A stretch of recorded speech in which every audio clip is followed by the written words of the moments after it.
Yeah. Okay, testing, 1, 2, 1, 2. Are we live? Is this working? Hello, everybody. Welcome. Hi, Taka. Hi, Tim. All good. Was late too.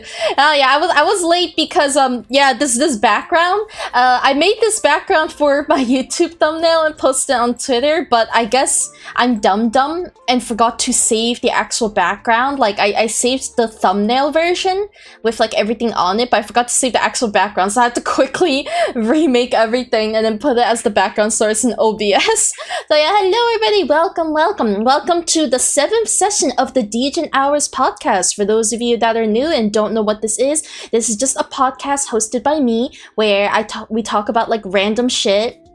Basically, because I feel like I'm a person that I have a lot of random questions because I think I am a very dense and uninformed person. So I wanted to have a podcast where I just get to ask about all the random topics and just chat and chill. So I usually invite people from my community and stuff. So I am Devin right now, but I am joined by Taco and Login. They're over there at the bottom left. I'm just Devin doing the intros really quick. But yeah, so Degen Hours podcast is called Degen Hours because, I don't know, we're degenerates. It's not really at Degen Hours because this is it's 7:30 p.m., but it's probably Degen Hours somewhere out there in the world. Then she doesn't blow in water. Oh yeah, welcome in everybody. Let me undeafen here. What is this? Author? Hello, welcome to the stream, y'all. Hi. Yeah, so I am so sorry. I didn't realize it's been 7 months since the last podcast. This was something we originally did once every month, but I just got so busy with like debut and all my new model stuff and all that, and before I knew it, it's been 7 months. So finally, we're back with the 7th session. I'm going to try to go back to doing it once a month like we usually do. But yeah, hello. Taco Alakin, say hi to stream. Bye. I haven't been fed for over 7 months. And Taco, Wait, you're a you little got Can I moldy. change my lettuce? Taco's you're a little moldy, Taco. Hope you know that. Look at the topic. Taco needs cum. Taco needs to come. Okay, 1 second. The thing is like, 1 second. How'd I have this before?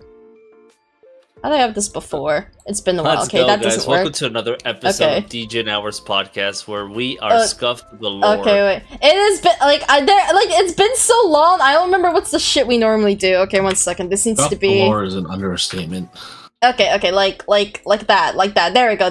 That's a topic box. Yeah, so at the top left, that's where we have the box on what topics we're discussing. So, yeah, so, sorry for the scuff. Also, yeah, so the setting. I always do a setting. We're in my fucking basement. It's been 7 months. Taco's moldy.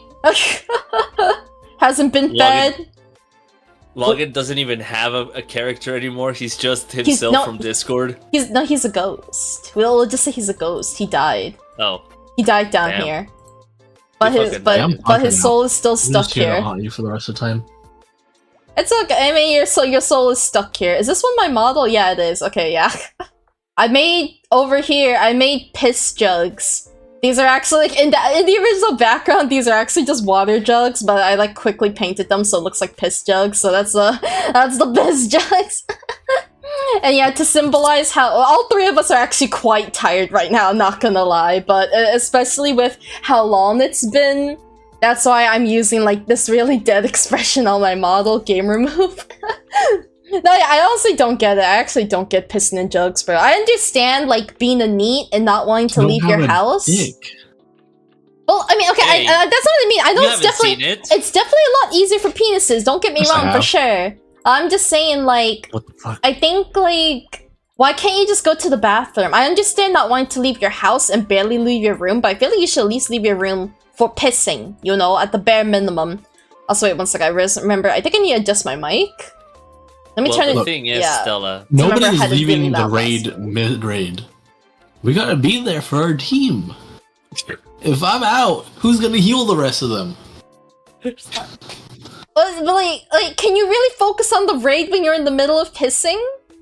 I mean, if you got a dick, yeah, you stick it in the jar and you piss. Stick it in the jar. Don't you have to like aim it though? Fuck If no. your dick's in the jar, it's gonna go in the jar. Well, like some people piss in bottles. That's a much smaller thing. Hi Kai, welcome. Thank you so much for the sub. Thank you. Dropping us off. I need to go to sleep. Okie dokes, have a good night. Thanks for dropping by. I appreciate it. Sounds like a big dick problem. Big. Can't relate. Honestly, yeah, I think it is just maybe that's why she can't relate because her pee don't fit on the jugs. Yeah, like my tip alone, the circumference is like it's more girthy than the whole jug. You don't understand. Well, when you have that problem, all you gotta do is do some freestyle, fucking do some trick shots with it. Freaking piss from like far away or some shit. I'm good. Yeah, I don't get it. Like, I can understand, like, even my room gets messy. Like, it gets a bunch of water bottles and stuff like that. I understand just sitting in your room, but I feel like at least leave to use the actual bathroom. I do not understand pissing in jugs and bottles. Bro needs a mayo jar. Oh, the trash can. Just stick the trash can between your legs. You don't have to deal with the bottle at all. Oh god, but then like you could like I feel like you need something with a lid because if you tilt over that trash can, you're just spilling all your piss. That's what the trash bag's for. You can't. It would just seep through the trash bag. The fuck kind of shit trash bags do you have? What? Your trash bags don't leak. Poison, dude. Your trash bags Fucking don't acid. leak. You're saying your trash bags don't leak? Like what? No. No. Oh, fuck. Okay, so you're gonna piss in the trash bag and then you can tie it up and the liquid just stays. The piss just stays in the trash bag. Basically. Cause I would think it. I don't think it would eventually use Stella Piss's acid. I would think she makes holes in the trash bag and comes out everywhere. I'm like, shit, you know what it is? It's because she's female. Female vaginal fluid is acidic, so she's pissing us acids. Makes sense. Noted. Okay, This is why we took biology in high school, right? This reminds me of the Make Love Not Warcraft South Park episode. I actually I've only seen a couple South Park episodes. I feel like one day I should like watch the whole thing. Oh, you're never gonna finish.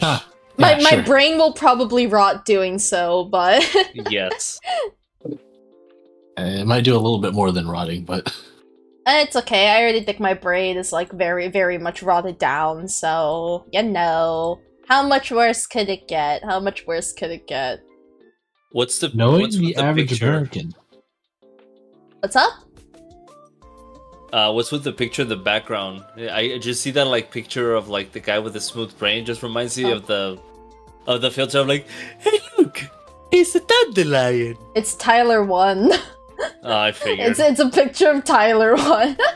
I put it there. That's not originally part of the background. I put that there.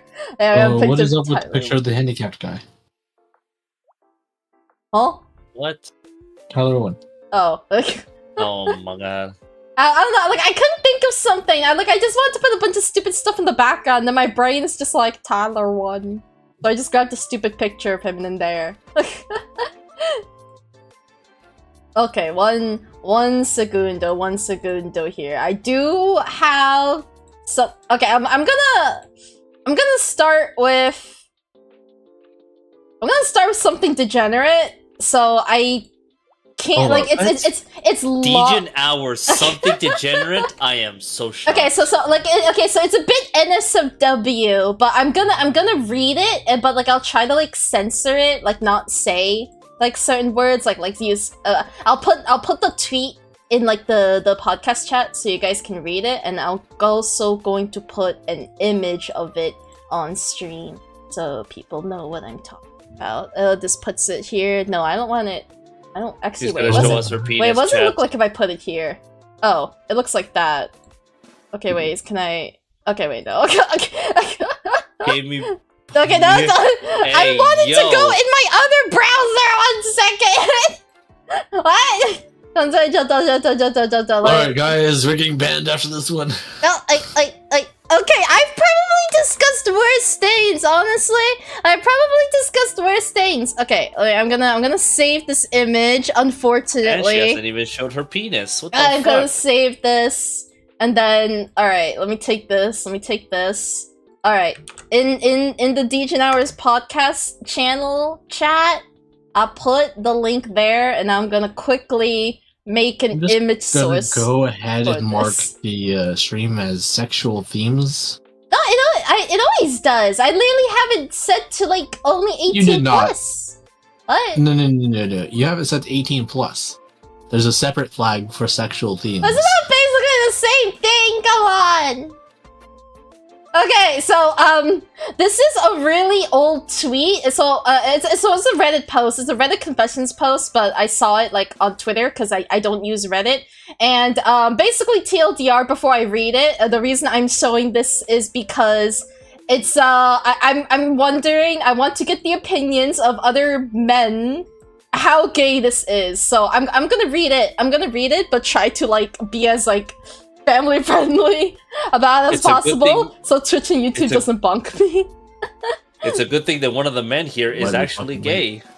Okay, so a really hot girl gave both me and a buddy a BJ at the same time, but I feel kind of ashamed about it. It was Friday at a party, and this girl was flirting with me and a buddy, and I asked her who she was really after, and she said she wanted us both, and she talked us both into joining her in the bedroom there. We all smoked weed together, then she got on her knees and had us both come over and was blowing both of us at the same time.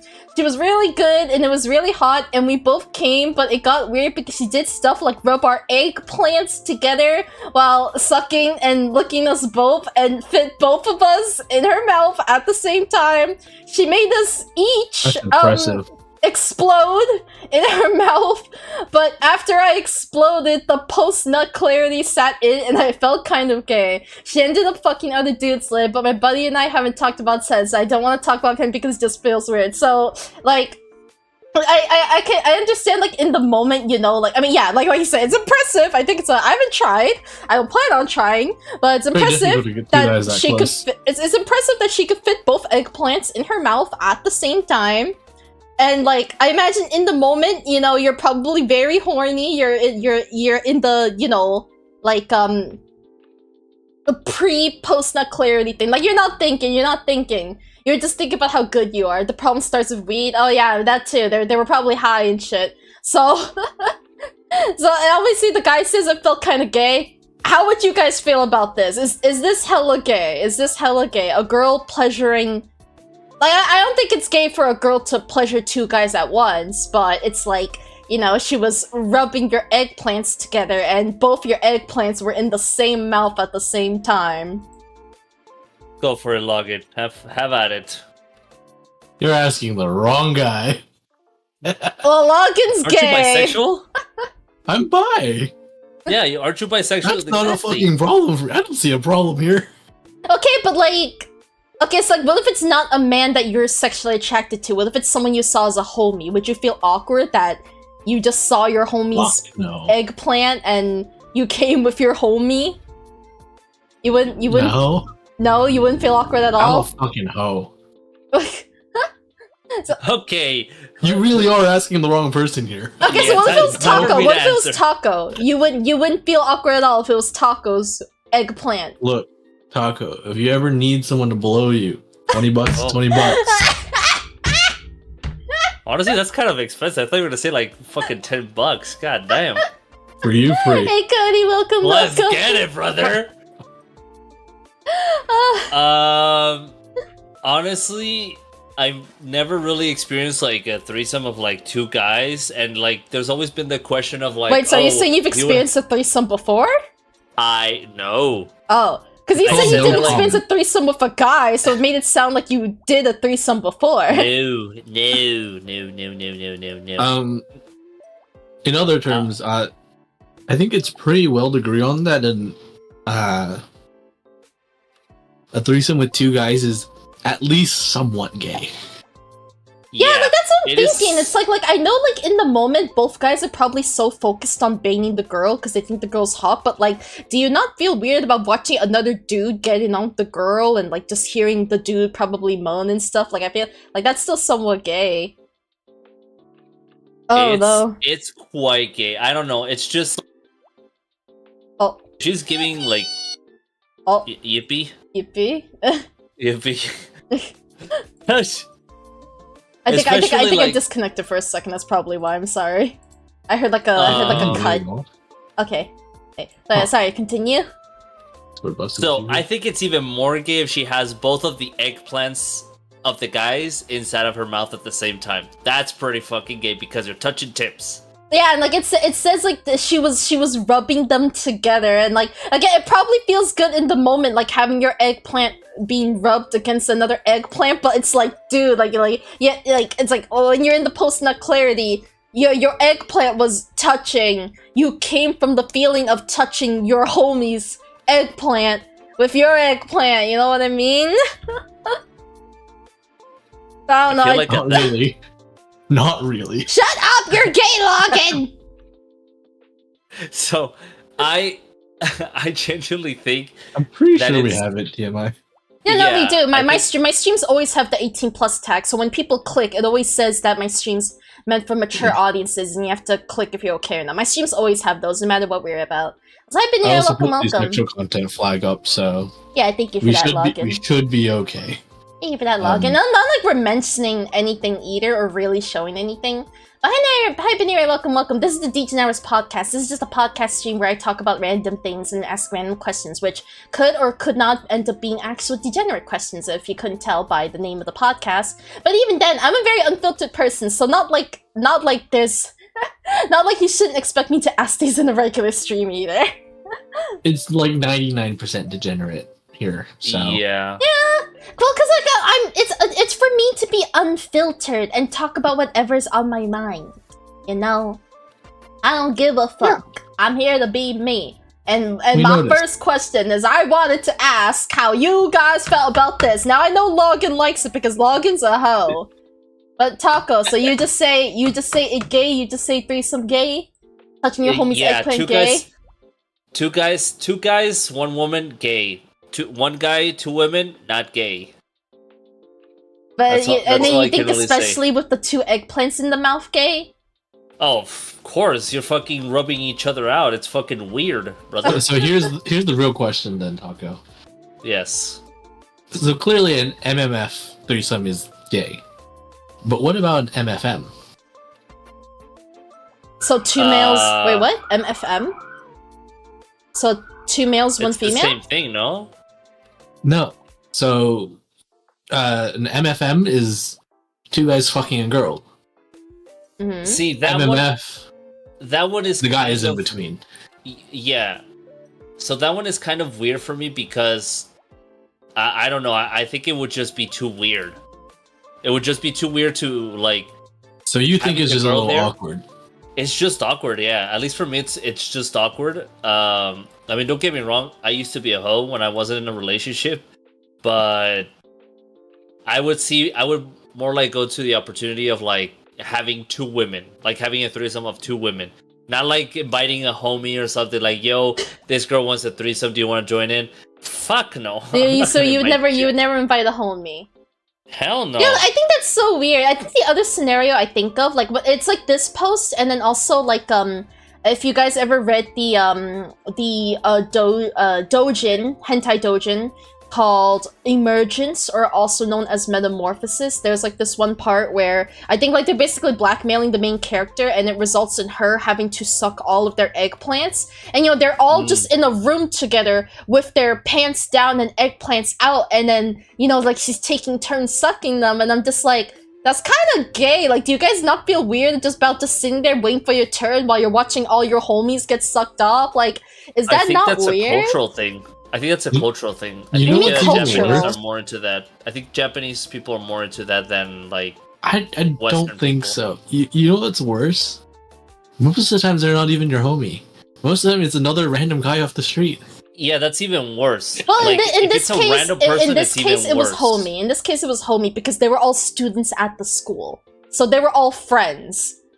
So I think that makes it a little weird. I mean, I feel like personally, I feel like it's a little less weird if it's a stranger. I think it's really weird if you're there with your homie, because like, how are you two gonna feel once you're done? Like, once you're done with the girl, how are you two gonna feel now? Are you gonna look at each other the same way? You've seen each other's eggplants, you've seen each other come, you've heard yourselves moan, like, it's... So regardless of the situation, if it was, like, either your homie or your stranger, for your homie, it would be awkward. If it's a stranger, you don't know where the fuck that stranger has been. You don't know what kind of fucking pink eye shit you're gonna end up getting.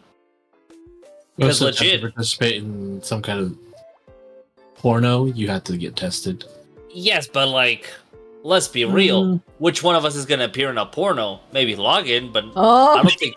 Oh. Look, if I were a betting man, I would bet on me out of the three of us.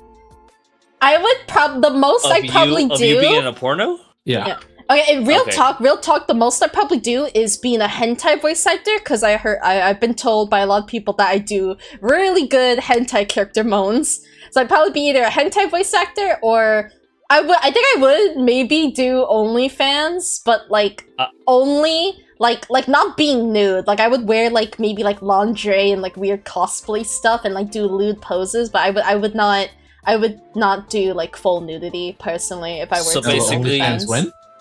So basically, Jessica Negri.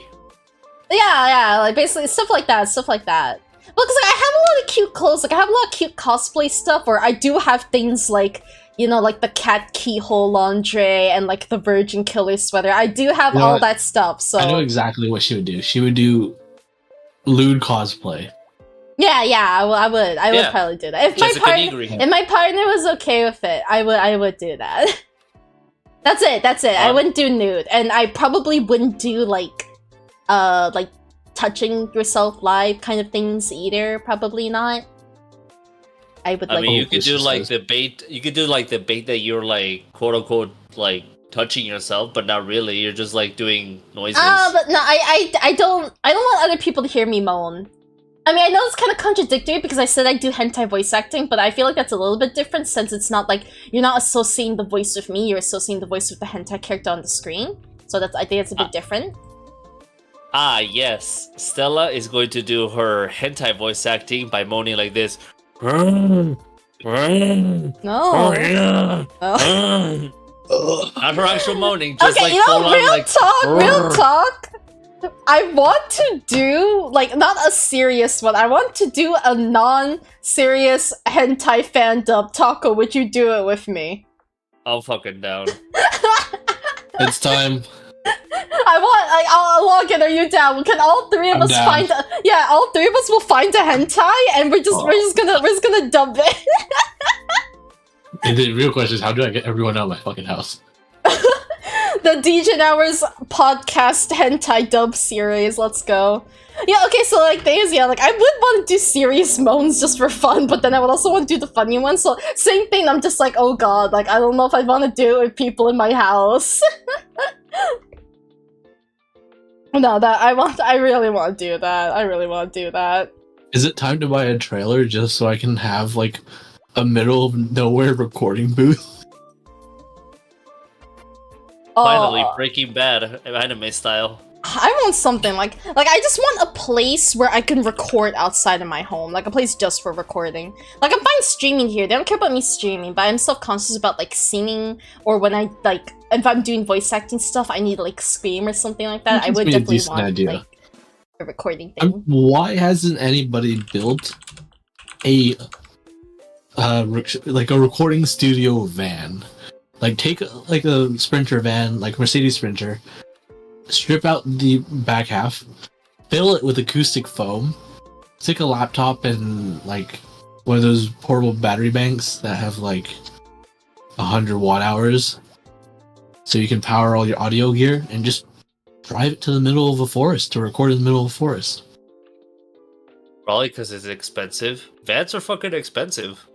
Yeah, but so is a professional audio booth. I would be afraid of going out to the middle of the forest, to be honest. I think especially as a famale, unfortunately. Never know. Famale. Famale. I like saying famale like tamale. Or tamale, but like famale. It's like exaggerating it. Gun. We're in America. Get with the times. I don't have a gun license. If I got a gun license, I'd probably kill myself. Like literally, like if you handed me a gun, if you gave me the legal permission to own a gun, I would shoot myself in the head right now. I'm sorry if that sounds a little morbid. I'm sorry. Wait, look, I didn't real. I'm sorry. I kind of. Not literally. This stream has been sponsored by the NRA. No, I'm just kidding. I'm kidding. I'm sorry. I didn't mean for that side of me to really come out, but you guys know me. My whole oh, I'm gonna kill myself humor and all that. Yeah, I was doing Persona 3 reference of some of my Persona. Listen, Chad. She is summoning her persona. Don't worry about it. You guys are fine. She's not gonna hurt you. She's just gonna summon her persona and kill all the bad guys. And eat Metis. Oh yeah, if you handed me a gun. That's why I know get gun license. I'm not desperate enough to go out and get a gun license just to shoot myself, but again, if a gun was handed to me, I would shoot myself. Also, speaking of like, okay, one second, I don't remember, is this the video? Okay. Yeah, am I allowed to show this on stream? Send it in the chat. I'll check. Okay, let me make sure this is what I think it is. Apparently, in your state, you do need a license to own and purchase a gun. Here in Florida, I don't even need a concealed carry permit. Okay, the video's on YouTube, so like it's probably safe for YouTube. I don't know about Twitch. Might require a concealed carry. They do? Yeah, I think you can definitely open carry. Okay, I put the video in the podcast chat. It's on YouTube, so I know it's safe for YouTube. I don't know how Twitch will feel about it. Oh no. Yeah, don't show this. This is age restricted. Well, like, it's on YouTube. So, that means it's safe for YouTube. I put all my streams as age restricted, though.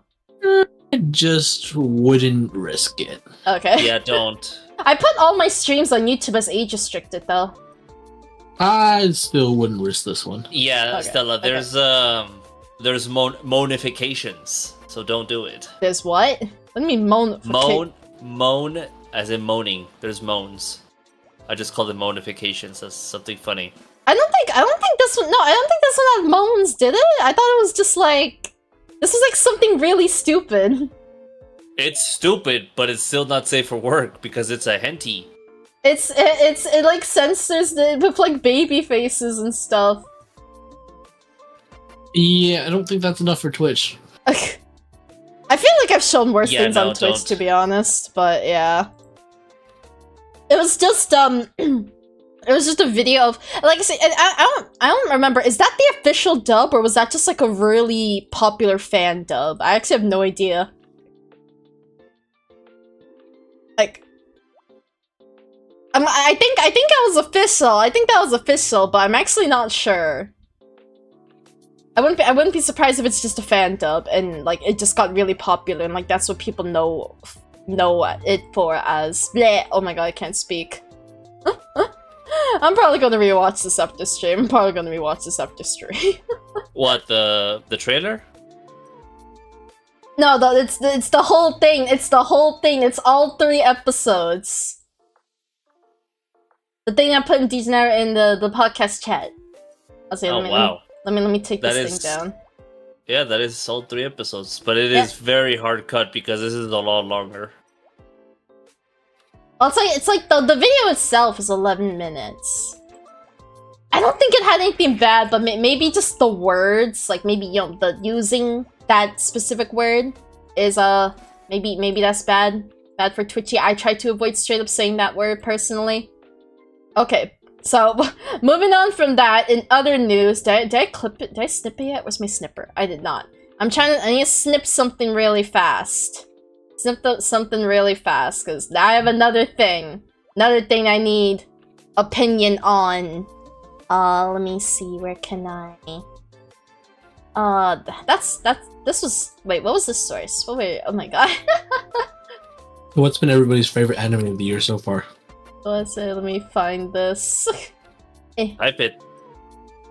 Oh, I didn't save the picture. Oh wait, no, I can find it. Favorite anime of the year? Yep. Surprisingly, I'm quite liking Alia. I usually don't like rom-coms, but I don't know, I'm enjoying Alia. I think it's just like, I don't know, it's funny. It's funny. It's cute. I like the main character. I think it's more so it's rare for me to like the main characters in rom-coms or harem type stuff, but I actually like the main character in Alia, so...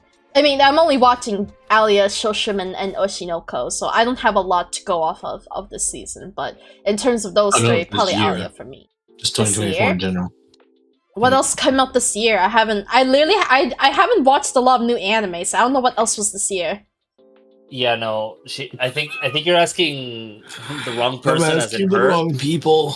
Hey, I've seen some anime this year. I'd say for me, I had to go back to see like. Well, like Frieren. Did Frieren came out this year? Was it Frieren? No, last year. That was last year. It was like the end of last year. I thought Frieren was winter. No, it's fall 2023. It's just it had 28 episodes, so that's why. Oh, it was a two-car. Okay. Yeah. Oh god, Okay. I don't know what animes came out this I guess year. not Frieren then. Well, for me, it was Solo Leveling. Oh For yeah, me- there's that. I haven't watched it For yet. me, it actually was Delicious in Dungeon. Also, very good choice. Yeah. I mean, I was between that one and Kaiju number 8 because I think Kaiju number 8 was also done pretty well. Really fucking good. Damn, imagine Yeah. watching anime. It couldn't be me. Sorry. Unfortunately, Unfortunately, my most hyped anime of the season kind of flopped. Which one? Regular at Magic High School. Oh, Season 3. Isn't that like Kind of an mid-season. incest thing? Like, isn't the sister incestuous? I haven't watched it. A little bit. It's not the main storyline. that's what the fans of Irregular say. Is that it's not the actual real storyline? It's not the storyline. No, I know. I'm just kidding. I know it's not the storyline. I've just heard. It's like I mean, Alia. It's not the storyline, but the sister is very incestuous. It makes me an uncomfortable person. Like, I like her personality. Like, I know she's doing it as a joke, and I really like her personality. But it's just it's so weird to me. I find it so weird to be like that with your brother. I don't know. But Plus, yeah, like, intentionally trying to make Alia jealous. I'm just like, dude, that's her brother. Calm down. I absolutely enjoyed like the comfy vibes of Delicious in Dungeon, and it reminded me why I love Trigger so much, and it also made me realize that I need to watch more Trigger stuff. You need to So go read that Delicious manga. in Dungeon? I have never heard of this. 1 second. Delicious in Dungeon, really? Yeah, I've never seen this. It's because it was on Literally Netflix. Doesn't I watch think. anything. I don't have I think- Netflix, so Yeah, I think You that don't also have doesn't Netflix help. either. Didn't install me. I don't browse piracy sites. I don't browse for anime at all. I'm too busy gaming. I'm too busy being gay and gaming, bro. And streaming Bitch, said gaming. I've logged 400 hours in 2 months on one game.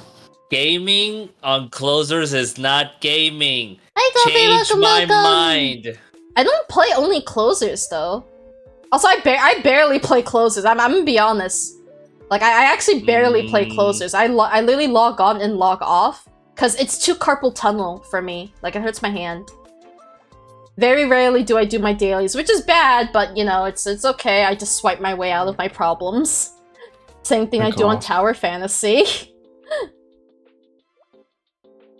Yeah, the Shiko no Ko, I haven't watched that yet, but like, I keep seeing, that's like the deer one, right? I keep seeing it all over the place. Hell yeah. It looks, from the clips I've seen, it looks so fucking weird. Like, I have no idea what this anime is about. Wood Studio was like, we'll take the money from DC and make a goated fucking deer anime. Does anyone watch I the Suicide Squad Isekai? I'm waiting until it finishes and maybe I'll think about it. Fucking hilarious. I was thinking of watching it. I've never Fully watched Suicide crossover. Squad. Like, I've never watched the actual Suicide Squad. But I don't like, think you need to have watched it to make sense of it. From what I've heard, it actually stands on its own pretty well. So if you're considering it, I'd definitely give it first few episodes a watch at least. Okay, Yeah. like, as someone that doesn't really like isekai genre, though, would I like the Suicide Squad isekai? You think? Like, does it have the things that I would typically hate in isekai? I don't know. I don't know what it is about Probably isekai. not. I think I just get turned off by the word itself at this point because every anime and their moms uses isekai in the title now. It's just an instant turn off for me. I mean, welcome to the anime industry. The fuck? I'm sorry, but like, I'm the problem. It's like I everybody and their mom So uses. much. Wait, what? I spaced out. What'd you say? I watch a stupid, ridiculous amount of isekai. I'm not saying they're all bad. It's just like when I see all of them, it makes me not want to try them. But trust me, I barely watched any. Isekai. I barely watched them, so I can't. I don't truly have an opinion if they're trash. It's just the concept doesn't interest me as all because of how many there is now. But if there's a really good, like if there is a good one, like a good one that like has, I guess like has its unique traits from the typical isekai, then yeah, like I'm down to try that. I mean, I was watching, like, Uncle from Another World, which, I mean, I guess that's reverse isekai, I think they call it, or I don't know. That's a pretty good one. But, like, that one's, you know, that one's quite different from your typical isekai, so, like, I was enjoying that, you know? I don't know, if you want to watch a rom-com isekai, Dr. Elise was pretty good. I have never heard of this shit, what is... Dr. Elise, the royal lady with the lamp. One of my favorites of the season. Oh, lady. Hell, I've never seen this. What the hell? I've actually... Man, this has such like an old anime style, like old manga. Like in a good way, not a bad way. This looks old. Yeah, it's giving me nostalgia vibes, not in a bad way. I don't know. I don't know if I'd be interested in this. I mean, I don't typically really like romance that often. I think the only romances I've actually watched was Bunny Girl Senpai and Alia. Like, ones that are the only ones that have been kind of more focused on romance, I'd say. Fair enough. Even the Bunny Girl Senpai is like barely any romance as well. I know, right? I mean, I think it's barely romance too. I just like Bunny Girl Senpai because I like the characters. I like the whole theory things. Like it's interesting. It's interesting. Oh, Bunny, thank you so much for the stretch redeem. By the Grace of Gods, also a good one. Was it number 2 that came out this season? Also, before we go deeper, I have a random question, which I did put the image up on stream. Did I send it in chat? I did send it in chat. So, there's this tweet. It says, not trying to sound stupid, but I don't understand strip clubs. Like, you're paying to get a boner and then you have to go home. Why? Do you guys, like... Tuck, have you ever been to a strip club? Have either of you ever been to a strip club? I actually went for the first time on my vacations. I'm 90% sure we talked about this last time we were on this stream. No, I never put this up. Not this specifically, but Taco going to a strip club. Probably, yeah. I think we did talk about it. Yes. Thank you for the pats. But I've only went there once when I was on vacation with my best friend and his girl and another girl that I was supposed to quote unquote hook up with, but she was already dating another guy. But everybody was so drunk, I was just ready to go home and keep drinking. But my best friend's girl is just like, let's go to a strip club. I'm like, okay, but I'm not paying. And they're like, it's okay, I'll pay. So we went to the strip club, and I had a great time. And I had to fucking pay for my stripper. So you paid the stripper? Okay, wait, so did anything happen? Or do you just get do you just get blue-balled? Like, I'm confused. So, you do get blue-balled, unfortunately. I think if you don't want to get blue-balled, you have to pay a little bit more for, like, the services. So, like what? As in what? Like, do you get the diddly-do, or do they just, like, finish you off?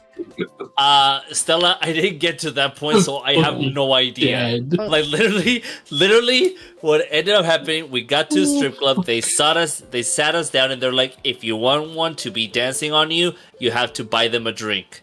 You pay for that specific drink that they drink, and they dance on you until they finish the drink. Once they finish the drink and you don't pay for another drink, they leave. Because like I mean, I've heard that like a lot of strippers, you know, like people that like women that work at strip clubs, they're there to be strippers. They're not there to be prostitutes. So I guess it means like they're not willing to do the diddly do.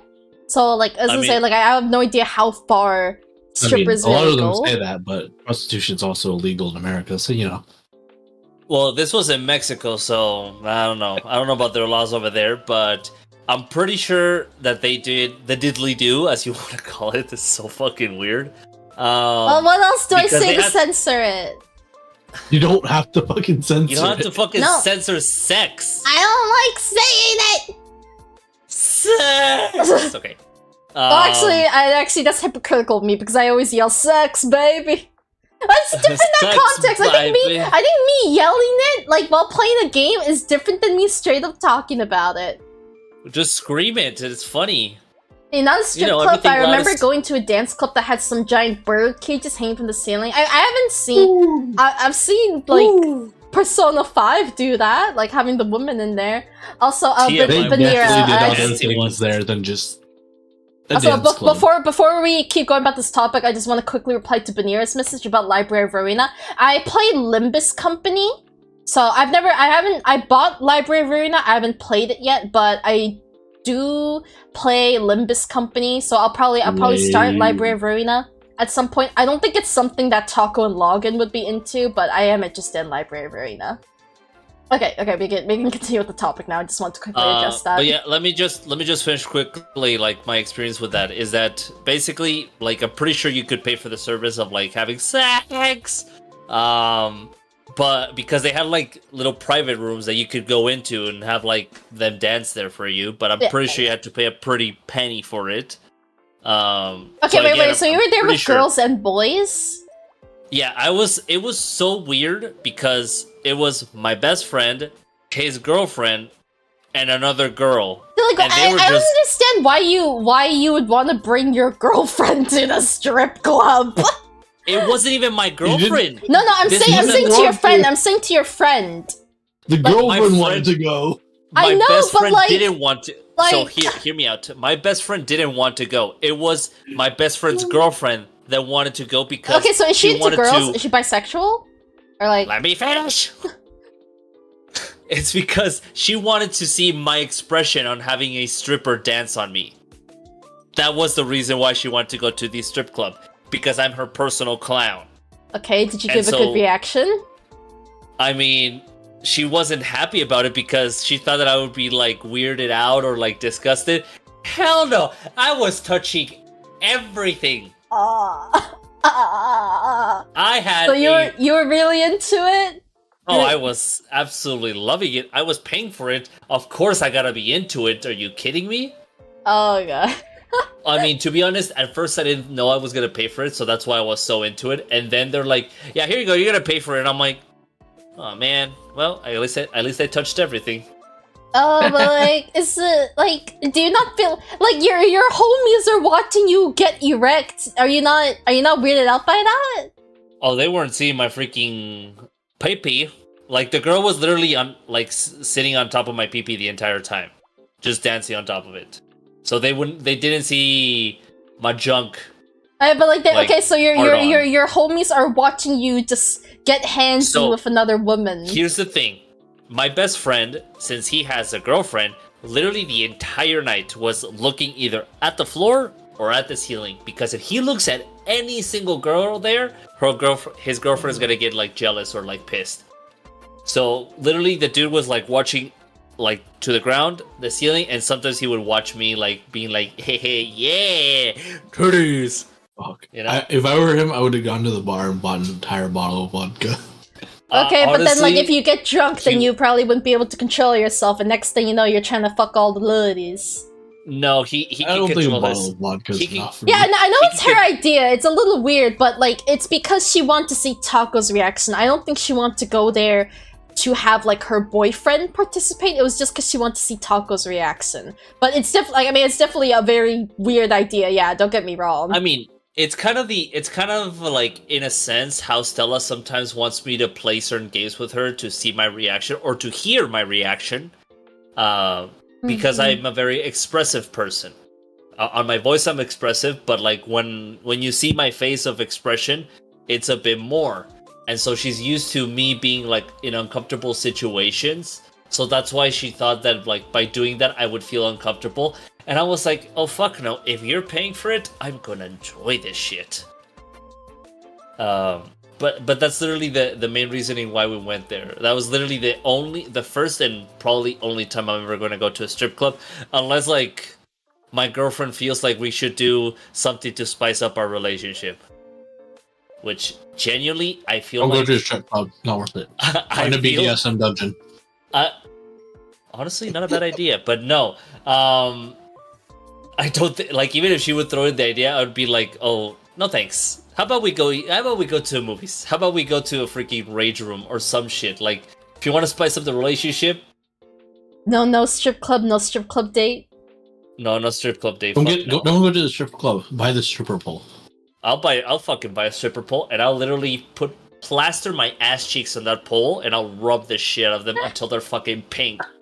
It's disgusting. Oh, God. I actually want to try learning how to dance on a stripper pole. It looks fun. Do it. It's good core exercise. I don't have one. But I wouldn't mind learning. It'd be a good exercise too. I went to a motel with my ex, my past relationship. We went to a motel and it had a stripper pole. Literally, why did the motel have a stripper pole? Because it's a motel and usually like guys bring fucking prostitutes and the prostitute is there to like use the stripper pole. Is that what people use motels for? That and like... I thought they would just go to like, a hotel. No. People are cheap. This was in Mexico, ma'am. The culture is different, trust me. But yeah, literally, like, the stripper pole was right there, and it's supposed to... I mean, usually it's supposed to be for, like, the girl to use it. Taco was like, "Ooh, cool, let me dance on it." And I was literally the only one dancing on the stupid stripper pole while my girlfriend or my ex was just like, "Oh my god, that's so funny!" You dance on the stripper pole? I was just fucking spinning on it like a fucking dumbass. Did she ever dance on it? No, not really. Man. At least try it. Like, I would try, like not even for sexy reasons, I just want to do it for fun. I mean, she tried it, but like, usually the one that was having more fun with the stupid stripper pole was me. Oh god, maybe I am gay. I wouldn't put it past you want a kiss? I wouldn't put it oh, what the fuck? Oh, okay, I guess I'll just kill myself. It such as triple Shiguapeños endings for ideas. Yeah, like, I would just want to do a lot of, like, spin tricks and poses on it. Also, like, real talk, like, okay, so I am bisexual. I do like both genders, so I do also like women. So yes, but men icky. So I feel like I'm not like, I don't know. It's like, I don't know how I feel about going to a strip club. I like women, and maybe I'm curious to try it out. But at the same time, like, I'm a very nervous wreck when it comes. Like, I know I openly express being horny on streams, but in an actual physical situation, I'm a huge nervous wreck. Like, I'll get really nervous about touching other people or having other people touch me. And yeah, like, just the whole thing, like, I and take her to a strip club. Like, I don't think I want to be. I don't want to go there just to be blue balled. Like, that's another weird thing. I think it's weird. You're paying to get blue balled. I know if you pay a little more, you might get more, but essentially you're paying to get blue balled. I think it's a little weird. I don't know. Some people just really like the idea of watching. Can you just watch porn for that? There's probably stripper shows online. People just like watching in person. So I think it's just people that want to go there, like, for parties, or like to have a girl dance on their junk, or like or just to watch, or some people are that fucking lonely. Yeah, I would say for sure I would not allow my partner to go to one. I think even if I am bisexual, I would not allow. If my partner stares at any of those girls, I'ma slap him. Why do you think my best friend was looking at the floor and the ceiling? He was literally counting the fucking little stars on the ceiling. He was like, I think there was like 300 stars on the ceiling. And I'm like, dude, you had a great time, I guess. The way those stars work are pretty fascinating. They're fiber optic. It's fucking crazy. I think I'm the polar opposite to you, Stella. I get very embarrassed of, like, made up of ground. Like, topping of like of like talking about like lewd stuff online, but like IRL, I'm a bit more nasty. And I'm not. I mean, I'm kinky. Don't get me wrong. Like, if you get me comfortable enough, I am a kinky person. But like, if I'm not comfortable with you yet, like, I will be like the bottom of the bottom. Like not even the kind of bottom that submits. Like, maybe the kind of bottom that just doesn't do anything because they're like a huge nervous wreck. I don't know. I've never played Bayonetta. For just to reply to that, I've actually never played Bayonetta. What's a filter? That's true. I think Log is one of the few people that doesn't have one. Unless he's live on stream. Filter online. But like it's just it being in IRL situation. I think it's just I have in general, and not just with like sexual things, but in general, online I have an easier time being myself because I guess it's like just people not being able to see my face because I get really self-conscious of showing emotion physically, I guess. So I think that's why, like, if the person's physically in front of me, then it's like I'm like I act very different. Like I'm a lot more shy and stuff. I don't know. I don't know. I only have a filter when I absolutely have to. I think it's so funny the fact that Stella's so uncomfortable with like talking about this sort of situations that she was the one that brought the topic about strip clubs. Oh no, because I'm just asking for your guys' opinions. Me personally, I probably wouldn't go to one. Like I feel like maybe I try one. Not worth but, it. Like, I don't know. I'll go for like a party or something, but like I think I'd be too nervous. Point. That just seems like a weird place party. to have a party. I don't get it. I feel like go to fucking Chuck E. Cheese's or something. Oh yeah. People in general not really going out that much nowadays anyway. Oh, are strip clubs still profitable? Or are they not? No, it's mostly the older so. people. It's the boomer generation. Like 70s kind of old? Probably Stella like, would probably only do it for her close friends, just Yeah. for friends. Yeah, like I mean, like 70s. if my friends were 80s. really like, "Hey Stella, I want to see your reaction to a strip club," then sure, I'd go because I mean, like I am still attracted to women, so it can't be that bad. Like I'm not straight, so I still have some attraction to women. So maybe I I'd want to still see go. Stella strip. You want to see what you want? You want to see me strip, or you want to see me react to a strip club? Strip. Why you want to see me strip? Why not? What's wrong with you? Too fucking much. The model does have a strip option, but like, you know, I can't take off the jacket on this model.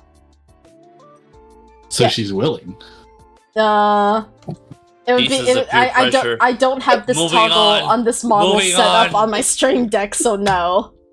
I hope not. See, That's a it's disaster like waiting to happen. I'm like conflicted because it's like I feel like I want to try a strip club, but then it's like for example, like if my partner, I don't know, Nothing to be gained, nothing to be lost. and my partner was there, it's like I was like, hey, stay right here. I want to go try out the strip club, but you're not allowed to look at anyone. I have a double standard kind of thing. Like I'll go try it, but I tell my partner, sit still. If you look at any other girl, I will kill you on the spot. That's why you go when you're single. There's people going in. There's Taco's friends going in relationships. Yeah, and look how that turned out. Trust me, it was fucking weird. I mean, props to your friend. Props to your friend for choosing not to look. 'Cause, yeah, like it's just my fucking brain. I don't know. I'm like all flustered right now. Like my mind is going like all over the place. I actually have no idea. So, I am sorry. I am sorry. I don't know why this topic got me so Flustered. flustered. She Yeah, has I'm like the dick brain. very flustered right now. I don't know. The dick brain has taken over. The dick brain. I'm not even horny. It's not dick brain. 'Cause I'm not even horny. You don't have to be horny and have your dick brain take over. Oh, I said no strip clubs. No strip clubs. I don't know. All right, we're gonna go and take her to the strip club. Vlog, are you ready? Yeah, always ready. If you guys really want to see my reaction, I would do it. I would do it. Oh fuck yeah! Next YouTube video. Stella live reaction at the strip club. How about we just go to the one down the street from my house? What the That would fuck? require us to go to fucking Florida. You know what helps if you travel point. far and Let's just not go go as to an Florida. experience. No one knows you there and you won't see them again. Well, I don't think I'm worried about people that know me seeing me go. Okay, well, maybe a little. Maybe a little. I wouldn't want I was my gonna parents. say, I in your area, I'm pretty Yeah, sure. yeah. 'Cause I didn't think about that. Like, I was just like, if my friends saw me, if any friends from high school or college saw me, I don't care. But then I remembered that I unfortunately live in a community that my father rules. So, any adult that knows my family and knows my face could easily report back to my parents that I went to a strip club, and that is a And no-no. before half the strippers recognize you. All the strippers are Cambodian. No, I would kill myself on the How's spot. your father? How's he doing? He hasn't been back in a while. Man, I'm here to get horny. Why are you talking about my childhood trauma? Please don't ask about my family at the strip club. I'm trying to get my dick hard, not limp. Make my dick hard, not my life. Oh my god. Oh lord. Okay. Okay, I have one really quickly random question. Like, this will be quick. I can't imagine that we would dwell on this. It's not even degenerate. It's not even degenerate. Let me. Oh, she's not. This tweet really messed Somehow up. I don't trust it. No, it's genuinely. It's not. It's actually not. Oh wait, do I remember how to? Am I on the thing? What? Wait. Am I on it? Wait, how do you? Are you eh? Oh wait, I have to. Are you Wait, I have to. Cause. Oh wait, did I not have it you're on on this? a lot of things. Wait. Am I not supposed to use this Google account? Am I supposed to use this one? Oh wait, I think I'm on the wrong one. Don't dox yourself. Oh wait, was I showing anything? No. Thankfully, no. I don't think so. But you were very close to doing it. Do my email? I don't think my emails have any doxy information, do they? Maybe. I don't know. Okay, wait, 1 second. I totally forgot. I should. If it's safe. Let me hide that. I'm sorry. Yeah. I'm sorry. I don't. Like my mind forgets that you guys can still see the window. Jotomate. Okay, wait. So. This is DJ Hours podcast number 7, scuffed edition. I'm always scuffed, okay? It's always scuffed edition. No, but this one is taking the crown. This is like playground scuffed editions. Okay, I just okay, and then This is no longer just a light scrape. We've got Okay. cuts going all the way down the leg now. We've slid 300 feet down the asphalt. Huh? Yo. Okay, again, just quick random question. Nothing long, nothing to Okay. dwell on. Wait, it's not this one. Yeah, Is this one? is- Like, I think it's so weird when people do this. Like, how do you like? Is it weird? Like, I think No. you mainly see it. I mainly see it in school. I guess, like teachers, you know, like they'd be flipping their papers, and then you know they take a big lick of their finger, and then they continue swiping. I think I rarely remembered it because a coworker of mine was doing it. And, like, I don't know. To me, it bothers me. It bothers me. It's a little unhygienic, but like it's pretty normal.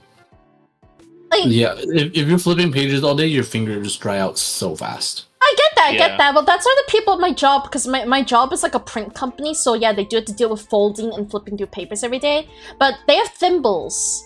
They have like I think it's called thimbles. Like they have that rubber thing to put on their finger to make it so they can easily swipe through everything. But the people that don't, they're licking their fingers, and it's like these are people's mail. These are people's mail, and you're putting your wet finger on their fucking mail. I know it's not enough to drench the paper, but it just bothers me. I don't want that. I would never do the lick your fingers thing. I would never do that. I just wanted to bring that up. It was bothering me. Yeah, it's fine. A little bit of COVID spreading, it won't harm anybody. No pandemic? Fuck yeah. Let's go back to home. No. Okay, wait. So you guys don't find it weird? Login? Go for it. No, pretty normal. I do it sometimes. I used to find it weird when I was like younger and I didn't understand why people would do it. And then now that I work at a supermarket and I have to like use my fingers to like separate bags, I get it. I understand why you lick your fingers. Because my fingers get like so dry because of like either like changing temperatures, like going inside of a cooler or like walking around, or like maybe the plastic bags are like not separating. I just have to give it a good little Stop. and Stop. then I separate the bags. It kind of cut off, but like we could like vaguely hear it. Did you hear that? Little, No, that I didn't hear anything. containers of like. I think this- you'd have to turn off noise suppression, maybe. No, I need to get rid of noise suppression. Yeah, I said turn off. I Yeah. said turn it off, and then try Ready? doing it. Yeah, but they make these little containers of like this pink, kind of like lotion, kind of like tacky stuff Hmm. that you can use, but like nobody's buying that. If the company provides it, they'll use it, but they're not spending their own money on that crap. Well, at my company, they have a bunch of thimbles, so people are using those at least. But I mean, some people still just don't have them because I don't know, they never grabbed one from the cabinet, so they're there, they're licking their fingers, and I know it's not the worst thing they could do hygienically, but I still just me no likey. Some of us usually use like plastic gloves, and that kind of helps of like separating the bags. Oh, that like, separating too. Stuff. When COVID started, I was actually wearing gloves, like for COVID reasons, but also like it helped me to not get paper cuts at my job because you go through paper a lot really fast. So I liked to wear rubber gloves at work. My God, the amount of times I would cut my fingers with like paper or like cardboard. No, I had Cardboard a cardboard. I got a so- cardboard cut. Surprisingly, I feel like it burns a lot more than a paper cut. Oh. No, it does. It Yeah, does. like because it's cardboard thicker. cuts are like they're rare. You don't get them often, but like the cardboard cuts I've gotten twice. Like, oh, like the paper cut. These Like Americans and after their soft enough American times, hands. after enough Never times done of getting a labor. paper cut, it doesn't phase me anymore. Like I'm not phased by paper cuts anymore because I'm so used to it for my job. But the cardboard cut, like that shit is burning me. That shit is fucking burning me, bro. Ugh. You guys get paper cuts? Yes, we work, login. I work at a print and mail facility. I am going through paper on the daily. Yeah, I'll go through my mom's files, and I don't get paper cuts. I You're- got tougher hands than you guys. Oh yeah, I do have really soft hands, I guess. I think you have could still get a pretty paper soft cut hands. regardless, though. Wait, One Tucker, do second. you have soft hands? Family's calling me. I'll be right back. Lucky. Wait, Tucker, were you saying Well- you have soft hands? I also have soft hands. Yes. Okay. I mean, I don't know what a hard hand is supposed to feel like, but I've been told my hands are very soft. Hard hands are basically like if you touch a hand of a guy that's been doing construction all day. That's literally hard hands. Like, with the skin one kind of like, I guess, squish? Like very, very, very raspy. Like you literally you touch their hands, and it's like your fingers fucking burning from just touching it Eh? because of how raspy it is. Yeah. My hands used to be like a little bit raspy when I used to work like overnight and like open cardboard boxes. But now that I do just like chill things at work, I get like cardboard cuts, especially like with random boxes that I carry around or pick up and stuff. Like if I grab something wrong and I move my hand even worse, that's like, oh, I got a cut. Oh, I got another cut. There's like times where I'm like bleeding out of nowhere and I'm like, God damn it, not again. Yeah, like People are sometimes you like, just "Are you might not okay?" notice it when you're in I'm the like- middle of working. Yeah. Also, I think I've had calluses on my hands before for sure. Like Yeah. during the times where I did, like I don't lift as much anymore at my job because I'm in a different department. But back when I was like constantly lifting boxes and stuff, I did have like calluses on my hands. Yeah. I don't know. I just I don't know. We I can started talking about understand paper it. cuts. Well, you were talking about like licking your fingers to flip pages. I mean, I do it nowadays, but it's not because like I enjoy it. And at the end of the day, I know my hands are fucking disgusting, but Okay, because it's I need to like get my not work done. only are you contaminating the paper, you're also contaminating your finger because you licked it, and our saliva's dirty. Oh no, I'm gonna corrupt myself. Oh no, no, no. I don't know. I don't like getting my hands dirty. I don't like the minute my hands feel dirty. I am so fast to run to the bathroom and wash them. And like whenever I grab anything, like I rarely grab anything with my bare hands anymore. Like I always use paper towels to grab things because I just don't like the feeling of touching it with my bare hands. Because it's like, oh, what if it's sticky? Oh, what if it's still wet? This and that. Like I don't want my hands to feel dirty. I don't think I used to I'll be make that su- way, but like I think like as I've gotten older, I'm a lot more sensitive to that stuff now. So like I just don't like directly touching anything anymore. I'll make sure that our first interaction, my hand is gonna be covered in Cheeto dust, and I'm gonna shake your hand. No, I will literally wear gloves. I will wear fucking give it like the fucking whole what's it called hazmat suit. Literally. Fuck it. I'll literally give you like a little Simba cross of Cheeto dust on your forehead. I will wear a full on suit. I will come prepared. I will be Freakiest. in the human condom. I'll bring a fucking toothpick and start like poking holes in there, and I'm like, hey, contamination. No. I'll wear the human, durable condom, indestructible, my brain. Where's Yeah, my hand those- regularly after those don't receiving this exist. even more? Well, yeah, I think especially after COVID and stuff, because like COVID's not completely gone. People can still get COVID, so very important to wash your hands. Very important. I'm still waiting to get it. I've You've never gotten gotten COVID. COVID. Never. I mean that's good. That's good on you, honestly. Yeah. It was pretty lucky for me and my dad because we never got COVID. He's gotten sick from time to time, and I get sick, but that's more like if I have an imbalance of like emotions, which is very weird when you tell that to normal people, because normal people just get sick because they get exposed to crap in the air. I get exposed to myself in dark moments of my life, and I get myself sick. So you're able to get sick like from your own mental state. Yeah. I mean, If yeah, I'm- it's if- probably like a psychosomatic symptom. If I'm like super stressed or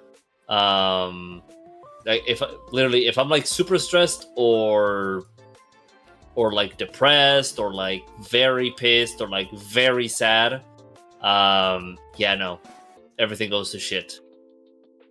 I think for Like me, my defenses drop like if I've never had a vaccine in my like life or your anything, immune or if, like, system.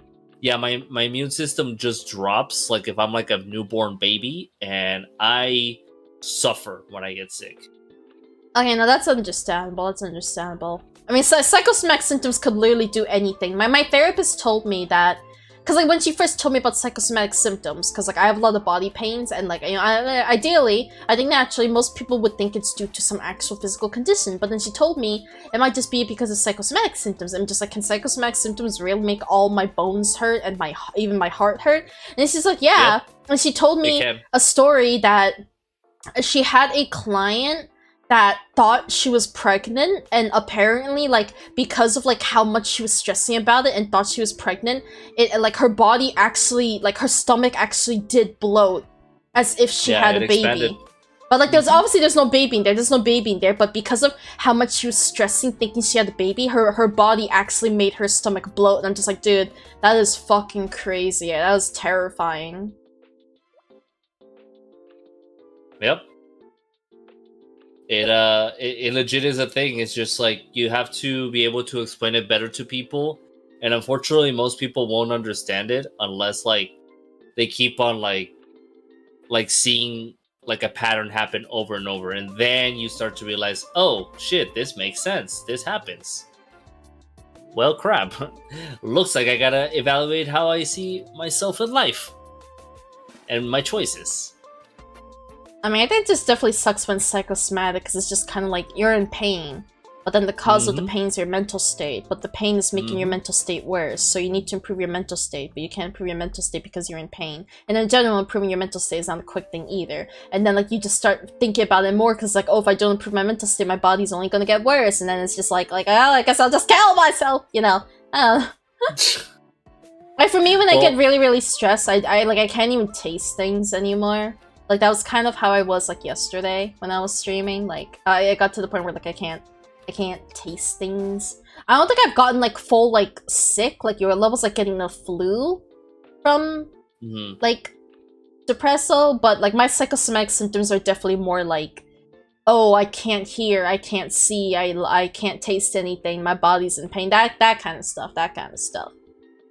Overall, like I think like being told it's psychosomatic is definitely kind of rough, because it's just like, well, as like at least if it was an actual physical condition, then there might be like a cure or a treatment for it. But if it's psychosomatic, it's just like, you know, it's all in your head, bro. Nothing you can do about it. The thing is that yes, you might not be able to like cure your mental state or like make yourself feel better like instantly, but as long as you kind of like close out everything around you and you just listen to yourself and like talk to yourself and just acknowledge to yourself that whatever is happening to you, you have control of it, and the things that you don't have control of it will simply you just have to keep telling yourself, I don't have control of it, there's no point on me Listening like, to myself makes me worse. well, what I mean is that you have to listen to yourself and see what is causing you that depression, or what is causing you that anxiety, or what is causing you that that feeling of just being upset. Like, why are you upset? Why are you depressed? What is it? Like, just go by baby steps. You don't have to like give yourself the full definition. You just have to go like little by little, like having an idea. And at the end of the day, the best person that can help you like find the full and complete answer for that would be a therapist. And I know, like, I sound like a broken record because I keep doing this shit over and over of me saying that I did this because I went to therapy and that's how I found my answers to my own problems. And there's still like things that I need to fix on myself, and I will eventually get to them, or at least I will get to them if I feel like it's gone too far to the point where it's like dangerous for me and people around me.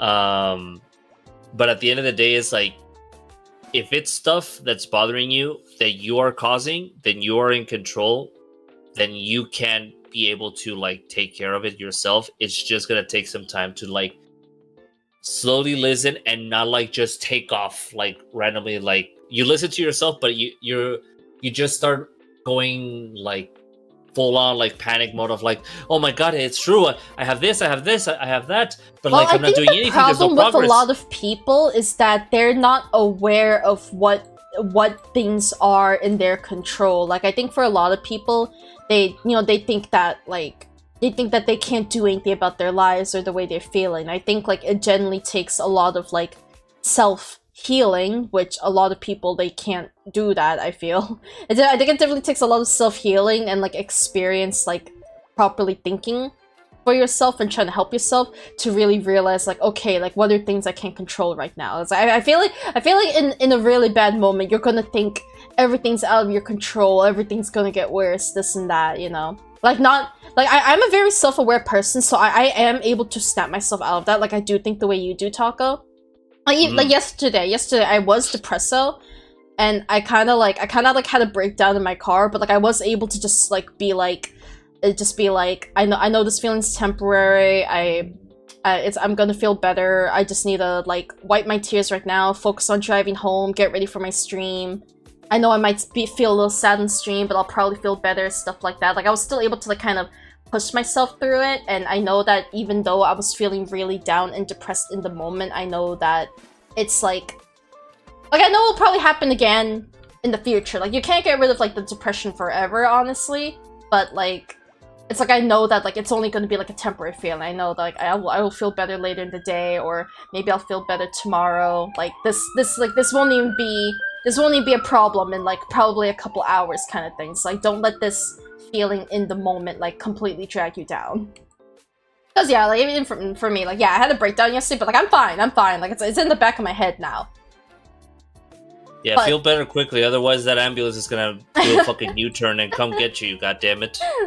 Yeah, sorry, a lot of ambulances on that street, but yeah, like a lot of people don't have the capability, or like don't even have the mental, they aren't in the healing state to where they're able to have that kind of self-awareness sort of thing. Yeah. Well, I think at the end of the day, as long as you have a general idea of like what is what's bothering you and what you want to start with, or you have like just something, you don't have to have like a full picture, just like a word, a sentence, like a thought, an experience, anything that you have to start with, that should be more than enough if you go with the right therapist to just like give them something to work with and then slowly make your way up. Because the thing is that at first you might just have like a mental blockage because of like past trauma, like literally putting a stop to that of like, nope, we do not have to discuss this, we do not have to talk about this, we don't need to know about this anymore, this is not important, this stays in the back of our mind, this will not harm us as long as we don't talk about it.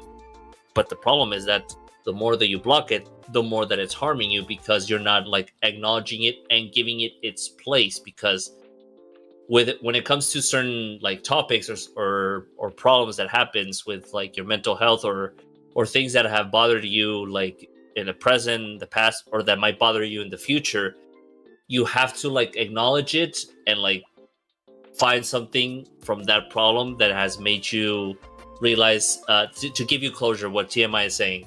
But it has to start from something. I know that it takes people some time for them to realize like what's their problem or what do they need to work on.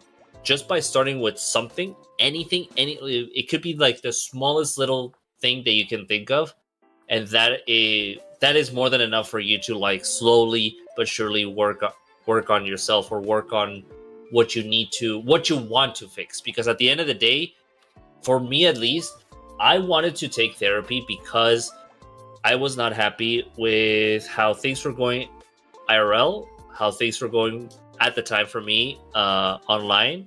This was way before I knew you, by the way.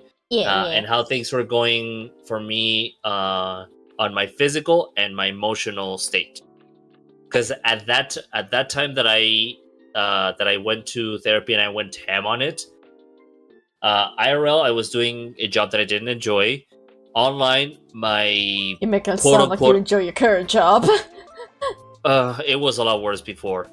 Yeah, but at least now for my job, at least I'm doing something about it and I'm applying to different jobs. But online, my quote unquote best friend basically told me like, hey, take some time off, work on yourself, and when you're ready, you can come back and we'll be here for you. And I did so. But I left the online world for therapy because I was chasing this girl online and like pressuring my feelings towards her when she just wanted to like live her life normally, just chill and have friends and not have guys like fall over for her when she doesn't even know what she wanted at the time. And then physically, I was obese. I hated myself. I kept on hating myself over and over and just eating crap to kind of like compensate how much I hated myself. And then for emotional, well, it was the fact that I got rejected by this girl, and I was like, well, I guess there's nothing else to do for me to do but to like work on that. So it all just starts with like something, and then from there you can like slowly but surely make your way to like other certain topics or anything. It's just you have to start little when it comes to working on yourself. You have to start little. I mean, I definitely feel like it's something. I mean, I know a lot of people are against going to therapy. Honestly, like I'm being so for real. I know so many people with mental health issues that refuse to go to therapy because they feel like talking to other people won't help them, or they say they've been to therapy before and it didn't help, but it's only because they went for a short time. Or like if anything, like you can have an incompatible therapist. Like it's okay to switch therapists if you think your therapist is not helping you. Like go find a different therapist. I know it can be very discouraging, but like every therapist is definitely like different in the way like they try to help you or the way they try to talk to you about your problems and tackle things. Because I mean, I'll be real, I wouldn't say my first therapist was compatible with me. I did still stick with her to the end just because like again, like I have my own level of self-awareness, so I don't think that like it was terrible for me to have a therapist I wasn't compatible with. But she was definitely very like I don't know, like kind of like belittling things, like belittling the way I feel, which like it's like I understand. It's like because like I'm anxious about something that is very minor that I shouldn't be anxious about, but like I think a lot of us can agree that there's probably ways to support a person that is anxious about something and like make them feel calm that is not belittling them for being anxious about it in the first place. My therapist was very much like that, which I don't think it worked for me. I don't think it was always bad, because I think sometimes, yeah, I needed that reality slap in the face, like, hey, you're overreacting over nothing kind of thing. But like other times, it's just like it's not what you want to hear. It's not what will help you in the moment. So it was very hit or miss for me. But you know, like in terms of finding out where you need to start in order to start work on your mental health, I do feel like that is something that is really, really hard to find on your own without therapy, or just someone that you could talk to, like a friend that you could confide to that might know a lot about mental health, that like will help you lay out your feelings. Because I think it definitely helps to talk it out rather than like thinking about it in your head, because your head's all mumble jumbled.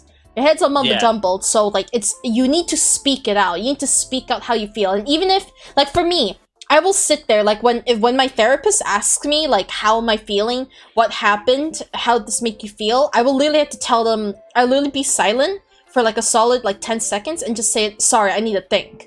And like, that's fine. There's nothing wrong with that. There's nothing wrong if you have to sit there and like actually formulate your thoughts into words, because it's not easy. It's definitely not easy always to convey how you feel into words. It's not easy, but like, you can take your time with it. You don't have to do it immediately, but like, in the long run, if you're able to, it'll be better for you. It'll be better for you if you're able to like formulate your thoughts and all that. Like, for me, I think even now, I have a lot of problems that I feel like I never really got closure from, and it's a little rough in my case because I feel like when it comes to my mental health, a lot of it is caused by situations I was in with other people. I mean, me myself, I'm still like just naturally depressed, so I mean, like, even if I weren't having stressful situations with people, I think I would still be sad to a degree. But a lot of the problems I have that like bother me day to day are definitely like, it's like maybe drama that happened with like an ex-friend group, or just with an ex in general, and like some arguments here and there, and like they never got closure, and it's like I can't get the closure that I specifically want because like either those people refuse to hear me out, or those people just don't want to talk to me anymore, or maybe on my end I feel that it's better that I don't reach out to them and that I keep them out of my life, because sometimes I just want to reach out to these people just to talk about it and get closure, but I don't have any intentions of wanting them to come back into my life. Like I'm not talking to them to forgive and forget and start over. It's just I want my closure. But some people can definitely like they can take it the wrong way. Like if you're trying to talk to them about something, I think they're very quick to think that you're trying to like forgive and forget and start over. So I feel like if you go to them and just say, hey, I want closure at this, and then afterwards say like, okay, that's all I wanted, but I have no interest in reconnecting with you, like they might get really mad about that. And like, sure, you could just say you don't care because you don't want them in your life anymore. It's still gonna affect you. It's still gonna affect you to some degree, you know. But yeah. My brain, what was I saying? Yeah, I don't know. I think like in my case, like that's something I'm still struggling with. So I can still, and I think one of my therapists is the one who told me like if you can't get the specific closure you want, which in my case it's typically being able to talk to the person directly and being able to actually express how we feel, and then just kind of exactly know where you stand. Because, you know, like sometimes, you know, if you get into an argument or like something and you just stop talking, like you guys just ghost each other, that's definitely not closure. That's a situation with no closure. You just kind of assume that you're not friends anymore, but like you never know. Like, what if the other person just wants space, or what if the other person is just waiting for you to reach out to them first, and then neither of you are communicating?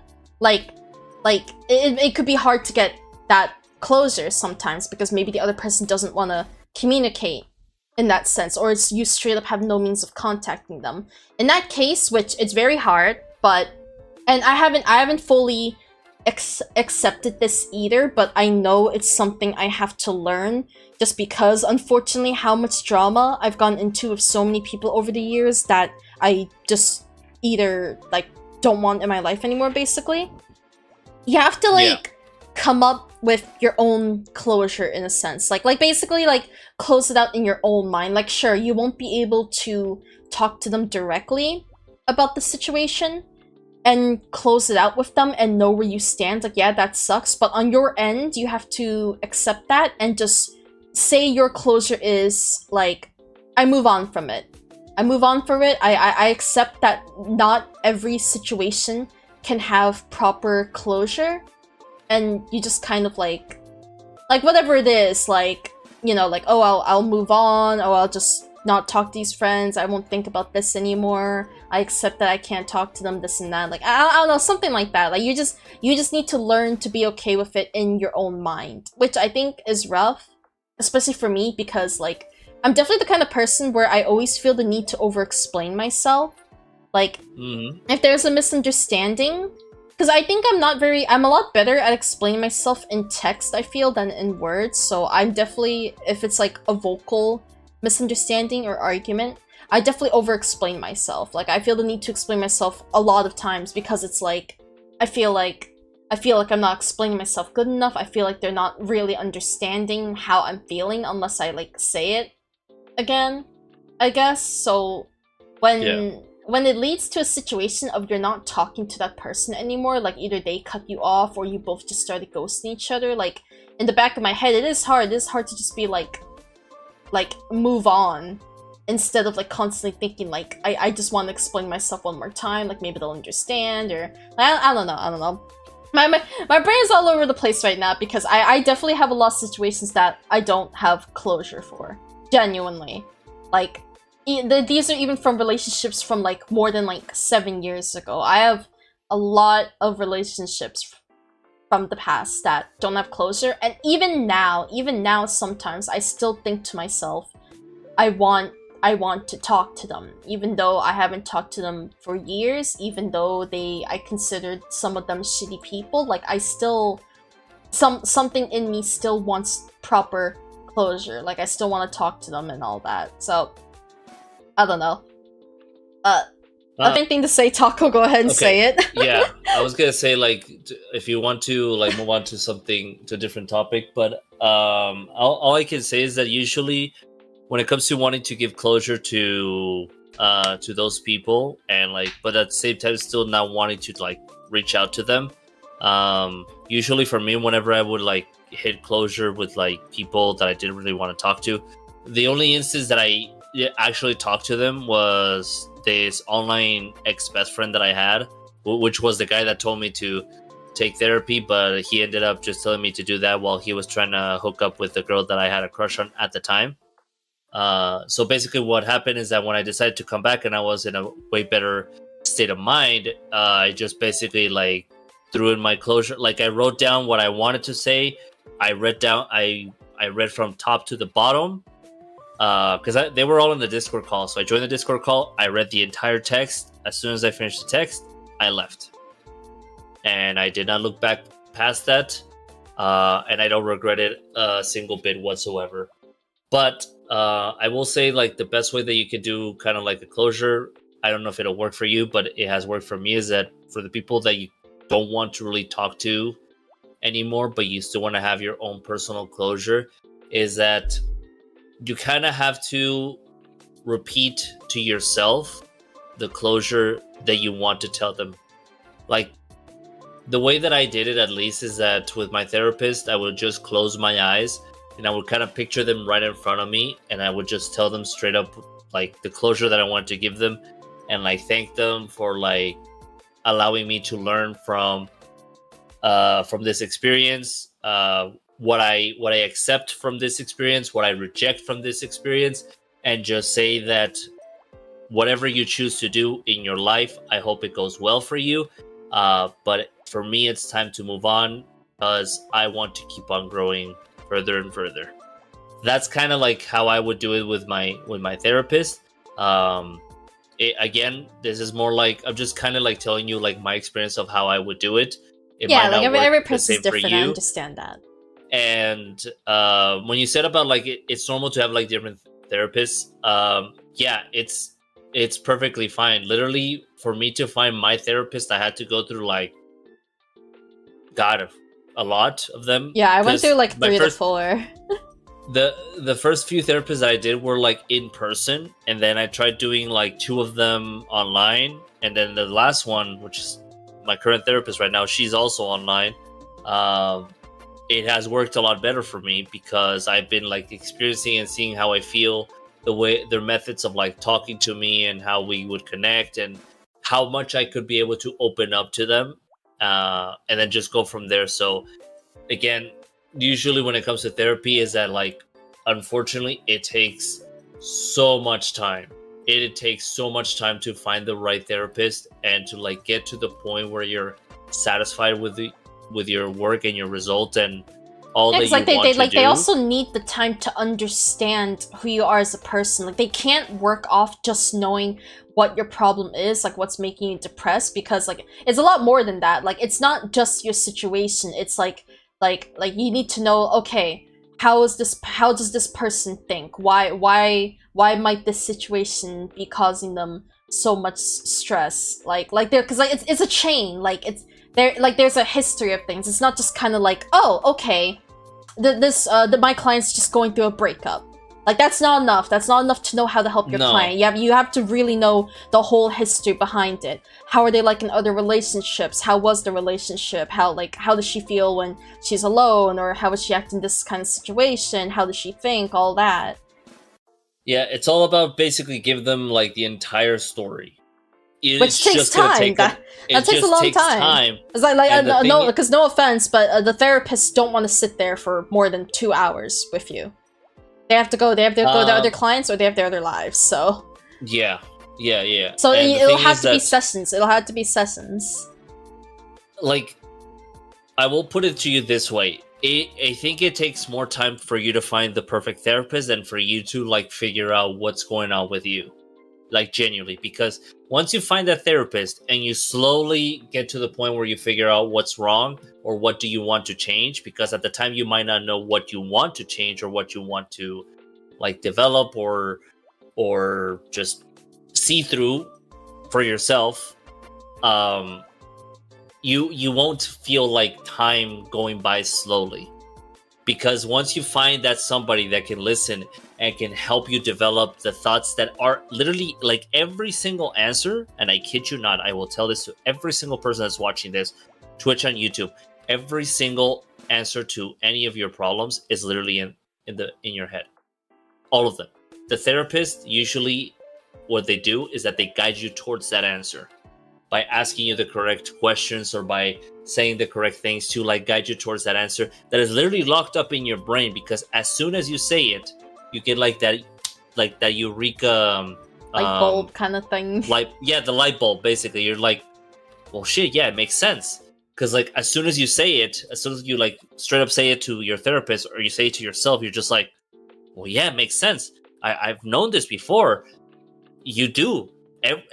Everyone has their own answers to themselves. I think the other thing is a lot of people probably know like what they need to do to be better, but it's like they feel like they're not at a point in their life where they're able to pursue that. Like, that's the thing with me. I'm a very self-aware person, and I help a lot of people. Like, a lot of people come to me as like their therapist, and I did want to be a therapist. I studied psychology and all that, so I know it might seem bad because my own mental health is pretty bad, but I'm able to kind of like push it aside when it comes to helping other people. So I have experience in knowing how other people think and what other people need, and like, a lot of people, me included, it's like they're self-aware, they know what it is they need to do, but they aren't in the mental state to be able to do it. And it's like, I think it's because a lot of people, they look at the bigger picture. They look at the bigger picture, like, I need to do this, but that seems so hard to do. So the therapist will help you break it down in a sense of like, okay, like you need to do this right now, and then like in the next lesson, oh, you need to do this right now, and the next thing you know, like before even realizing it, you'll realize all the little things that you've worked on has led you to what you needed to do overall this whole time to really fix your problems. And then obviously, for most things, at the end of the day, like especially when it's mental health, the only person that can really help yourself is you. You can have support, you can get advice from people, but like if someone reaches out their hand and you don't grab that hand, there's nothing they can do. You have to be able to take the action. You have to be able to push yourself to do what's needed to find how to improve yourself, kind of thing, you know? Yeah, be the better person, you'll have peace of mind. That's what I try to do. That's what I try to do. With a lot of the situations, that's definitely the mindset I have. And don't get me wrong, I've definitely had peace of mind, but sometimes it still lingers. Sometimes the thought still lingers like, oh, I think I regret not reaching out to them. I think I regret not getting proper closure with them. But like, sometimes you're just like, I need this peace. I need to move on. I need this peace. Yeah, no, TMI, like legit, welcome. Sorry, we're having serious topics right now. So sorry for trigger warning. Sorry for anyone. we literally went from talking about strip clubs to fucking mental health. I just want to Again, know. like this is unfiltered podcast for me. I talk about anything. What's up, Logan? I just want to know who gave a double blowjob. I actually have no idea. I don't know if I don't know if TMI meant to send that for the first topic. I actually have no idea where that came from. Because we were not talking about anything sexual. I have no idea. Yeah, we weren't talking about alright. anything. But to kind of the No one got topic, the yeah, joke? basically. Yeah, I don't think I know what the joke is. I don't get the joke either. I'm sorry. I have no context. We have. Yeah, welcome back, him. Logan. This is the DJ and Hours podcast. Brain dead. We have no idea. Brain is really dead now. Yeah. I mean, you can I'm tell pretty- from my eyes, I am very brain dead right now.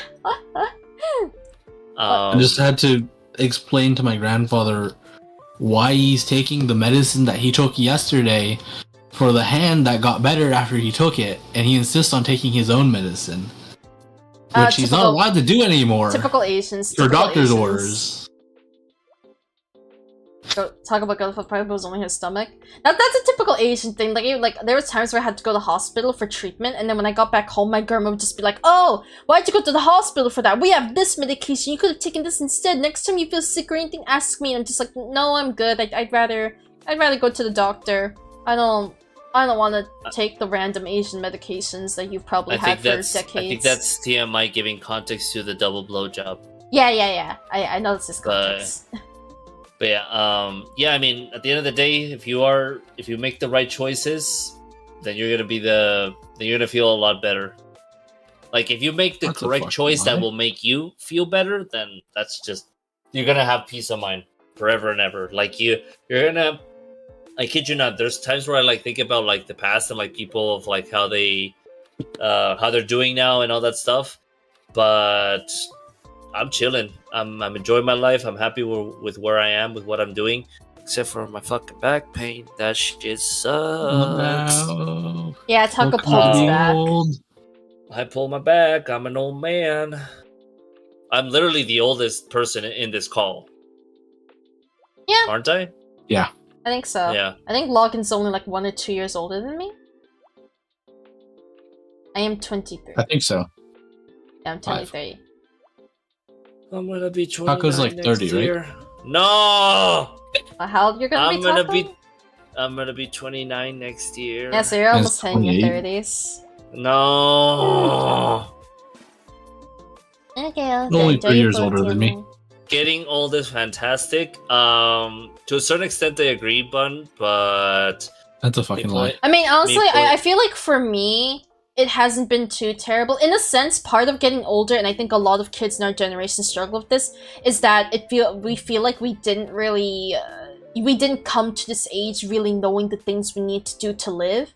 Like, you know, you don't know how to do your taxes, you don't fully know how to apply for a job, you don't know about how to get a car, what, like, loans, investments, all that, like, all this stuff. I think there's a lot of things you Speak come for into this yourself. generation. No, I didn't say all kids, I said a lot of kids in this generation, Logan, not everyone is like you. A lot of people struggle with that.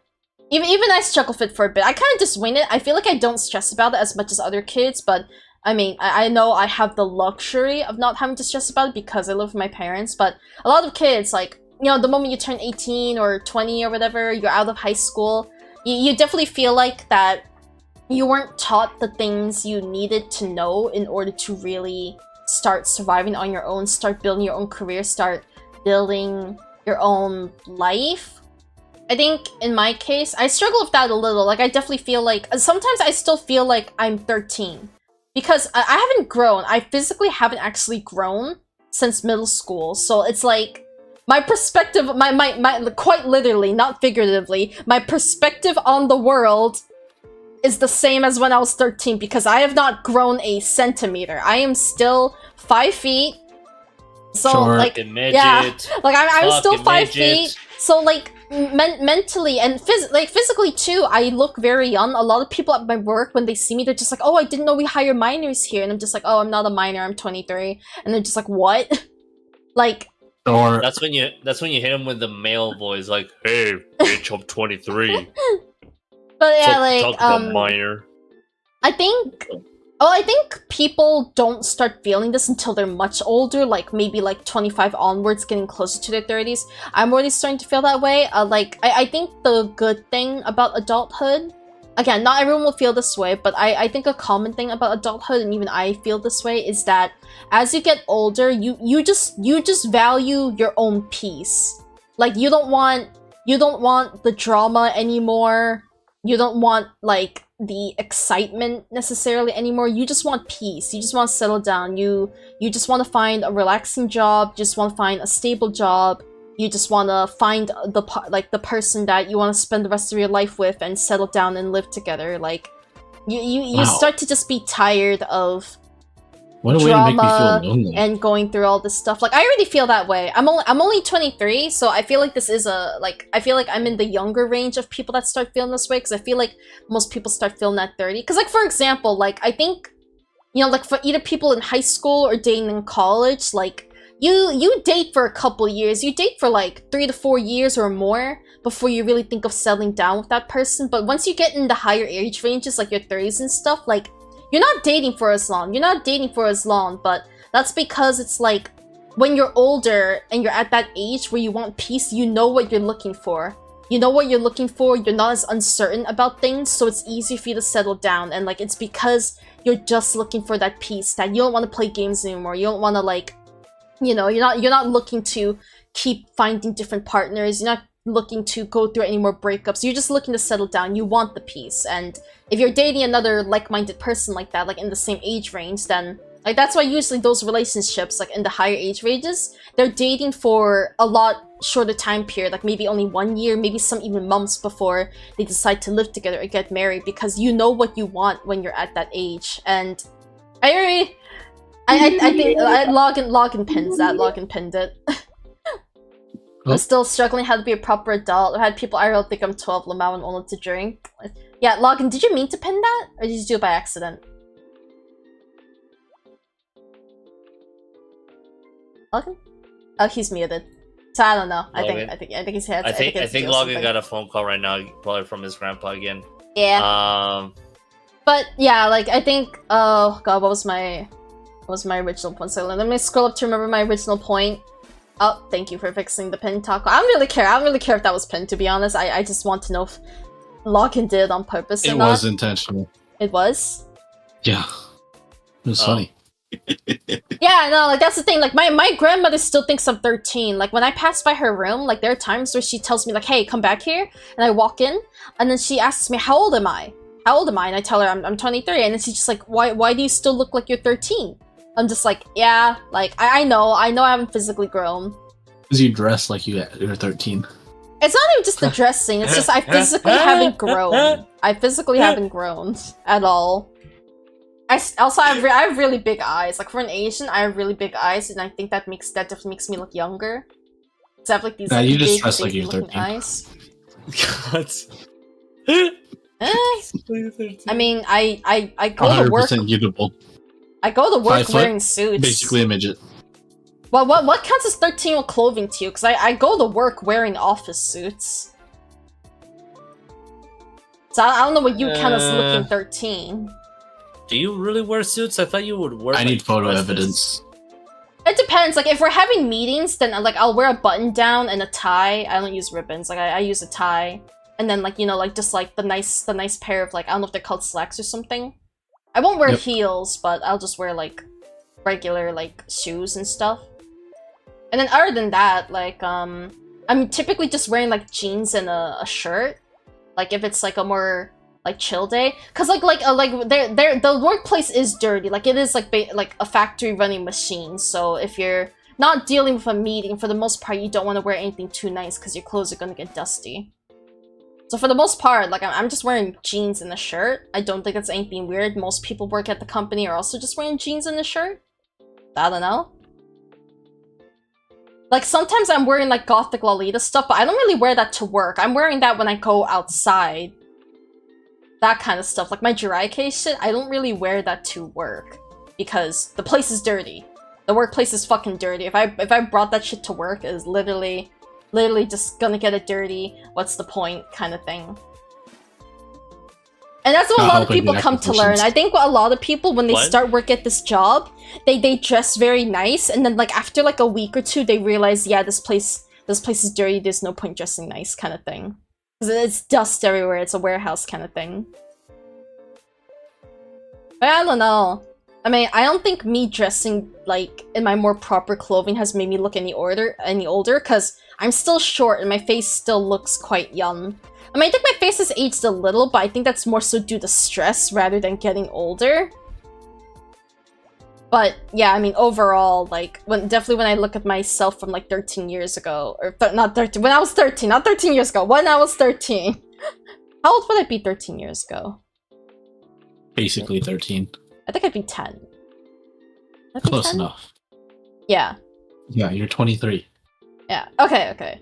Stella can't do math confirmed. No, I was just asking. We to be already sure. knew that. The fuck? I was just asking to be sure. I don't know. I'm going all over the place, but the original thing I was saying is that yeah, like when you're older, you definitely value the idea of be the better person and find your peace of mind. Like you don't like it's kind of like if there's drama and you were misunderstood, I feel like people that are older would care less about trying to resolve the drama. Like, they would care less about explaining themselves. Like, maybe they explain themselves once, but if they're unheard after that, then, like, they're just gonna move on. They're just gonna move on, find a different environment to be, and, like, close it off. Because they just want peace. They just want peace. They're not interested in engaging in drama. They're not interested in being with people that will, like, cause drama. Stuff like that. Meanwhile, my girlfriend is 23 years old. I'm 28, and she already wants marriage. I mean, she's I think already, a lot like, of people are like that. She's already she's already like satisfied with the relationship that she has. You guys have been dating for how many months? It's about to be a year actually. I mean, has it really been that Holy long? What? Yeah, in October 25th is our anniversary. Yeah, but see, Holy like that's the thing. Like when you're in Oh my- high school, you would not consider getting married after only a year of being in the relationship. But when you're older, you're both working. You're both like able to be independent. Like you can drive yourself places. You can work. You can make your own income. Like it's easier to feel like, yeah, I'm ready to marry this person. Rather than when you're in high school, you're like, oh, I need to really wait it out because maybe there's sides of them that they haven't shown me and all that. I mean, don't get me wrong, that can still happen in older relationships, but I feel like it's like a lot more common that people are looking to settle down as they get older. I I was am old enough to get married in high school. I am mentally so. Well, no, I'm not saying you're old enough to get married, but like it's rather like you wouldn't be deciding that yeah, I want to marry this person when I'm old enough. Some people do. Some people definitely get married once they're old enough.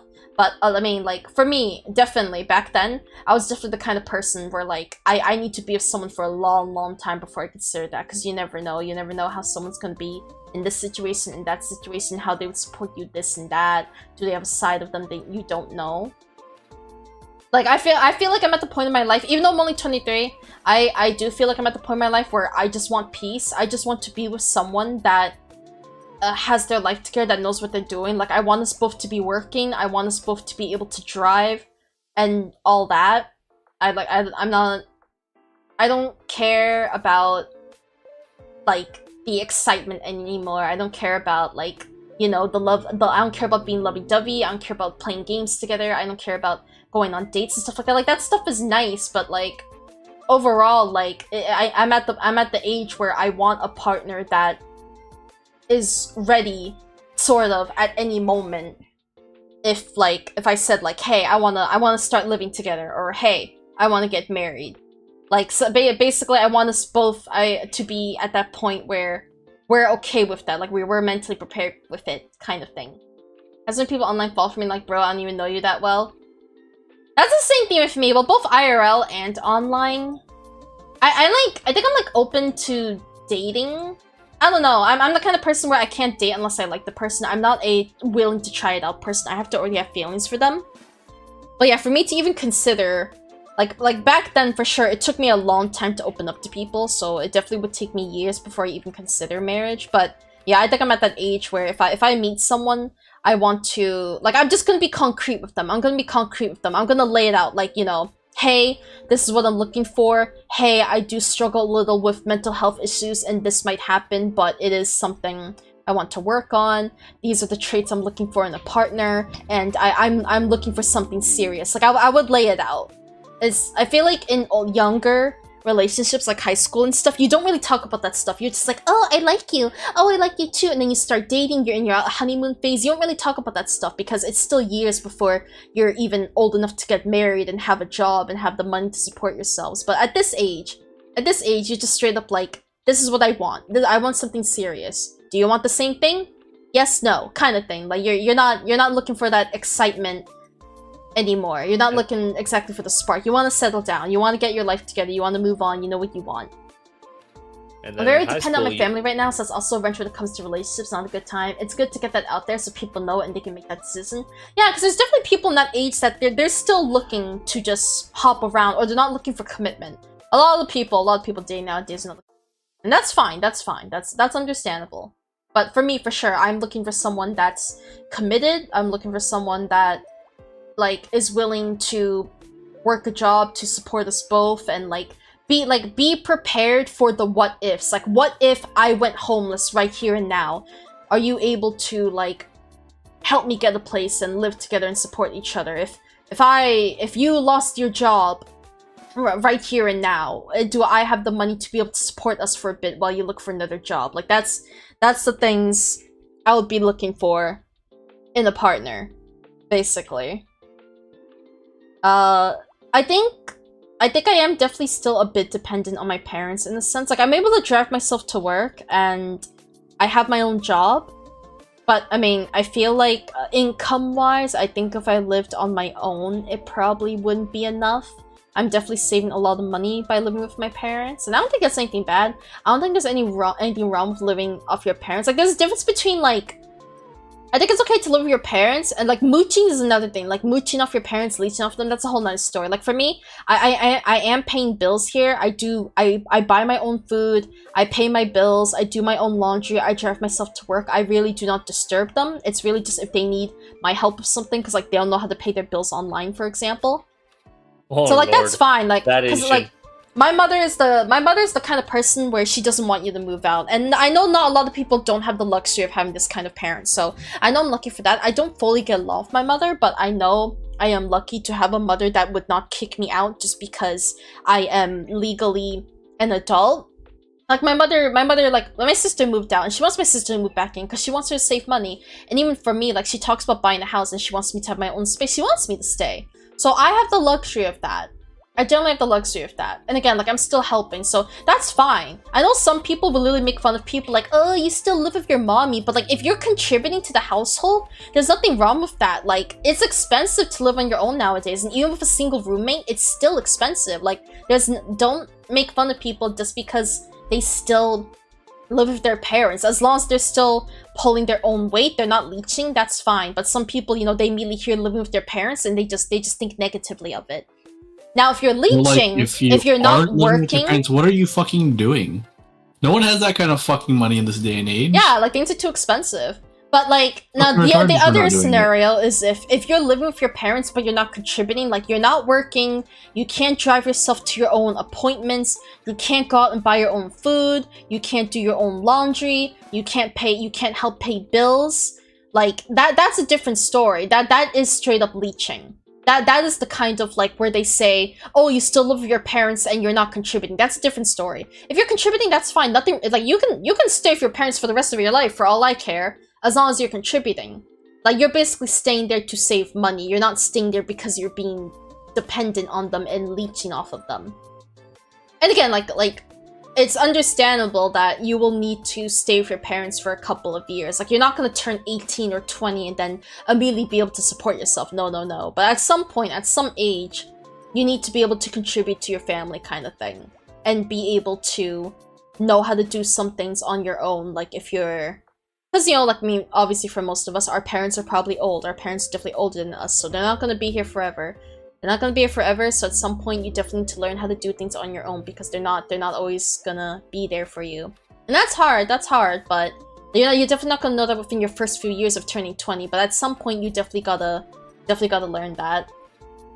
a weird topic in the States. Like, I do live with them, but that doesn't mean I can support myself right now. I just do what I can around the house. Parents kicking out their kids at 18 years. Yeah, I don't understand parents that do that. Like, I get they're legally an adult, but bro, no, like, no kid is gonna know what to do off the bat. You're not giving them money, you're not giving them a car, you're not giving them a job, a home, nothing. You're just kicking them out. Like, what the fuck, man? It's not like some parents shouldn't be parents. So... Some parents just shouldn't be fucking parents. Yeah, those are the parents that probably got married at a young age because of love, and then just was like, well, if we were able to do it, we think you could do it too. But economy is different, mindset is different, and yeah, houses are like out right now. Quadruple the price now than when they were back then. My parents got married at like 20, man. Mine, I think, were like at 30 something. Yeah, I think my mother had my sister when she was like only like 21 or 22. So,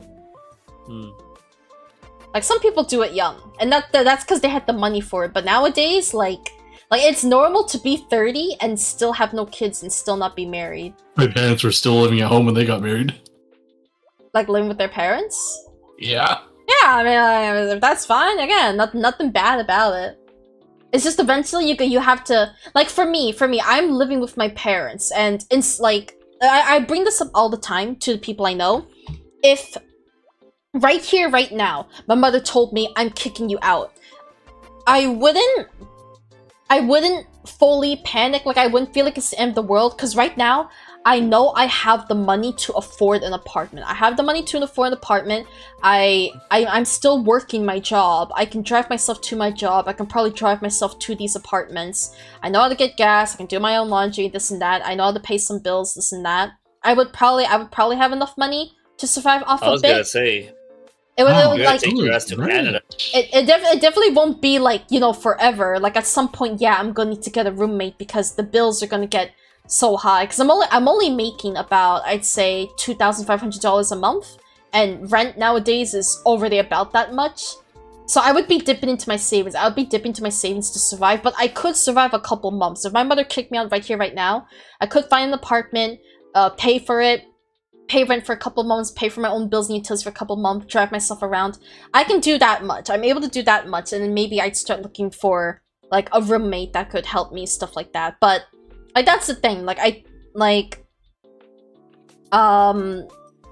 don't think, like, I'm not thinking, like, yeah, I'd be totally fine. Like, I'm still gonna be a little nervous, like, oh my god, I have been relying on my parents to, like, help me with some things here and there and help take care of the house, and then now all of a sudden I'm being kicked out, and all of a sudden, like, my expenses are gonna be a lot higher. So, like, yeah, don't get me wrong, I still depend on my parents a little, and I would definitely be very nervous and might not fully be able to handle it if I was kicked off right here, right now. But I'm at least, like, I still believe that I'm in the state financially that if my mother kicked me out right here, right now, I could push myself to look for an apartment and pay for it and stay in it for a couple months. Like, I think I'd have enough money to suffice for that. And I think that's an important thing, that even if you live with your parents, even if you live with your parents and you're contributing to it, like, contributing to the home, again, like not saying this will happen to everyone, but there is still a chance, just the what if scenario if your parents kicked you out one day. Even if you're living with your parents, you need to be prepared financially and mentally for the possibility that if they might decide to kick you out of the house one day, because at the end of the day, it is their house, not yours. So again, nothing wrong with living with your parents, but especially for me, like, I would want to be in a relationship with someone that, even if they're with their parents, like, if their mother kicked them out the next day, that they could get a hold of themselves, they could support themselves for a bit.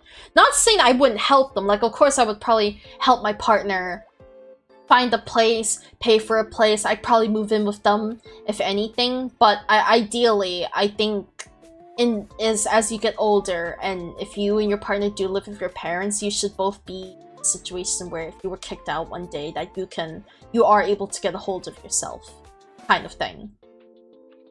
Because, like, I do worry about things. I definitely overthink about that stuff. I don't see my mother kicking me out anytime soon, but it's still just a thought. it's still just thought that like you do really want to be prepared for that stuff, because at the end of the day you can legally be kicked out, and you do eventually need to learn how to live on your own for when your parents are not around anymore.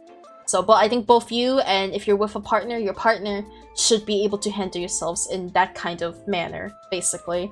When it comes to roommates, we have to know them well. I've heard so many horses about leeching roommates and not cleaning up the place.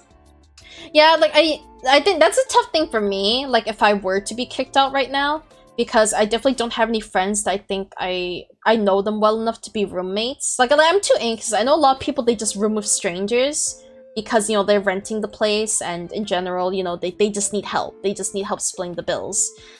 It would be hard for me to live with a stranger because I do have really bad social anxiety, but again, it's like one of those things where like if it came down to it, if I have to do it, I have to do it kind of thing. And yeah, like it's also like you don't know if they're gonna be a good roommate or not. Even if it's someone you know very well, you never know. You never know when they might just turn and become lazy. So even if you're living with a roommate, you still can't be fully reliant on that, like, oh, I'll be okay because my roommate is paying half of this, you know? Like, you never know when your roommate will just stop paying the bills because they're being irresponsible, or when they might decide to move out, like, hey, I want to move out with this group of friends, or hey, I want to go live with my partner, kind of thing. So even if you're living with a roommate, you still have to, in some sense, be prepared for what will happen if your roommate were to move out as well. Would you move to Canada? Would I move to Canada? Yeah. Yeah, I'm perfectly fine with that. Canadian gaming house? I mean, that would be a nice idea. That's me and my friend group had talked about that before. I don't know how serious they are about it, but it's something we definitely talked about. I think I'm kidding, but I've been saying this for years. No, I'm completely fine with the idea. Like, again, I have nothing holding me back here in the state I live in. I mean, back then, I was definitely more like, oh, fuck yeah, I want to leave right now kind of thing. But I think, for sure, I've definitely repaired. As you get older, I think this will happen eventually, but I've definitely repaired the relationship between me and my family a bit. We still don't fully get along, and I'm still not comfortable with them. Oh, did she die for a second? Oh. Yeah, you DC'd for a second. That's kind of funny.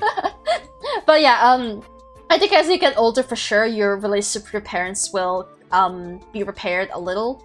So I'm a bit better with my family, but we're still not fully comfortable with them. So I think now, like, my mentality has definitely changed from 3 years ago to where now, if I did have to move out of the state or move out of the country, I would feel a little bad about leaving my family behind, I guess. But I still feel like I'm fine with it. I still feel like I'm not close enough with them to where it would stop me from leaving. It's better, like, I would feel some regret, but, I mean, I would still come visit. I think before I was like, yeah, I'm never visiting, you know, like your younger days, but as you get older, I'm like, okay, like, I'll at least visit, like, once a year or something like that, you know? Like, it's not too terrible, kind of thing. And in general, it is something that I'm mentally prepared for because all of my friends are out of state or they're in Canada, so trust me, I've definitely always been ready to leave the state or leave the country whenever. It's not going to be easy, of course, because, like, you know, I have my car and I'm a bit too afraid to drive long distances like that. So I feel like I would probably just hire a car for you. I feel like I'd have a friend drive it for me, or I'd hire some kind of service to drive my car there, which would definitely be really, really expensive. But it's like, again, like, it's like those are the costs I had to be mentally ready for if I want to leave the state. I've had my fair share of living with strangers at university, not good times, having roommates, not really something to look forward to unless we happen to know each other, we can support each other. Yeah, no, like, that's completely understandable. It's completely understandable that you'd want to be a roommate with someone you know and can trust. Because my sister, for sure, she's had bad roommates. She's with one good roommate now, but she used to be in a group, like 3 other people, and 2 of them were, like, leechers, basically, like, skipping out and paying the bills, constantly saying they'll pay her back and they never do, constantly arguing, breaking stuff, like just a nightmare. And, you know, at first she was excited because, like, they were good friends, and she was like, oh, I'm so excited to live with them. Things completely change. You never know how someone is once you're living with them, so like, it can really be a nightmare to actually find a good roommate. Also, if you guys have anything to add, you can go. I've been yapping for a while. I'm sorry. Then roommates for a semester in college. I never figured out their names. The fuck? I've never lived with roommates because when I came to the States, I was by myself. Fucking And immigrant. then, what the fuck? Eat my ass. Say less. God He's damn gay. it! Don't You can't don't threaten him eat for my good time. don't eat my ass. Don't eat my ass and fucking eat your own ass. Okay. Okay. But yeah, I've lived with my dad for a while, but my main issue is that I know that in this economy it's kind of hard to live by yourself, which is kind of why like I'm planning to like live with my girlfriend for next year on our own. I wanted a house, but like this economy not possible. So we're probably gonna start like with an apartment and see how it goes from there, because the thing is that like I enjoy having the pleasure of like having my dad's income to help me out and all that stuff, but at the same time there's times where I like to do whatever I want at my place and I can't, because most of the stuff, the way that they are placed, at least for my place, they're for the convenience for my dad, which doesn't really work for me. And I only get to have like my own spaces in like my bedroom and the studio. That's it.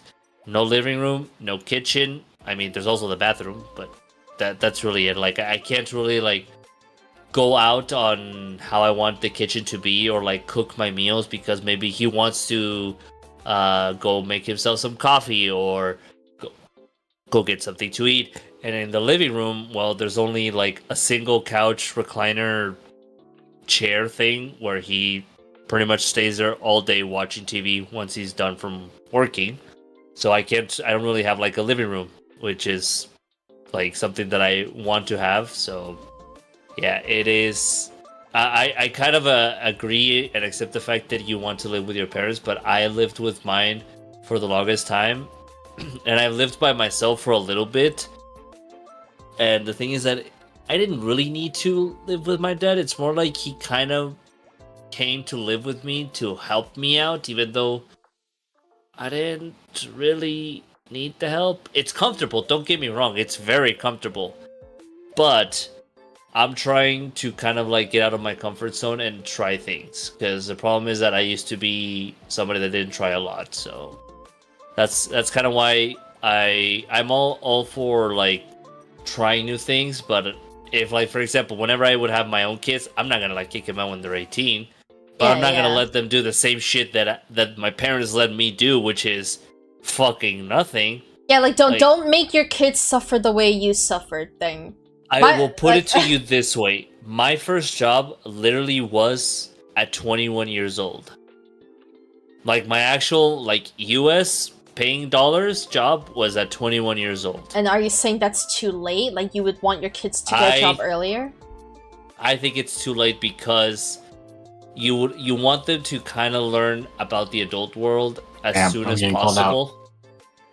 It's okay, Logan. Yeah, Log. You're okay, Logan. Don't worry about it. Yeah, just. No, I got my first job at 21. I mean, the thing is that like I thought you were saying you were getting called. I'm sorry, I misheard. Oh. No, I was saying Taco was calling me out. Okay, yeah, no, I misheard. I'm calling myself out because I didn't start my first job until I was 21 either, so. Well, for me, it was a little bit more like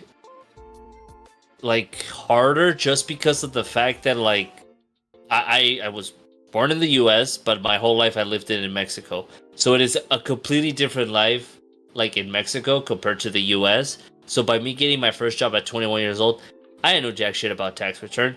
I didn't know jack shit about like having a bank account.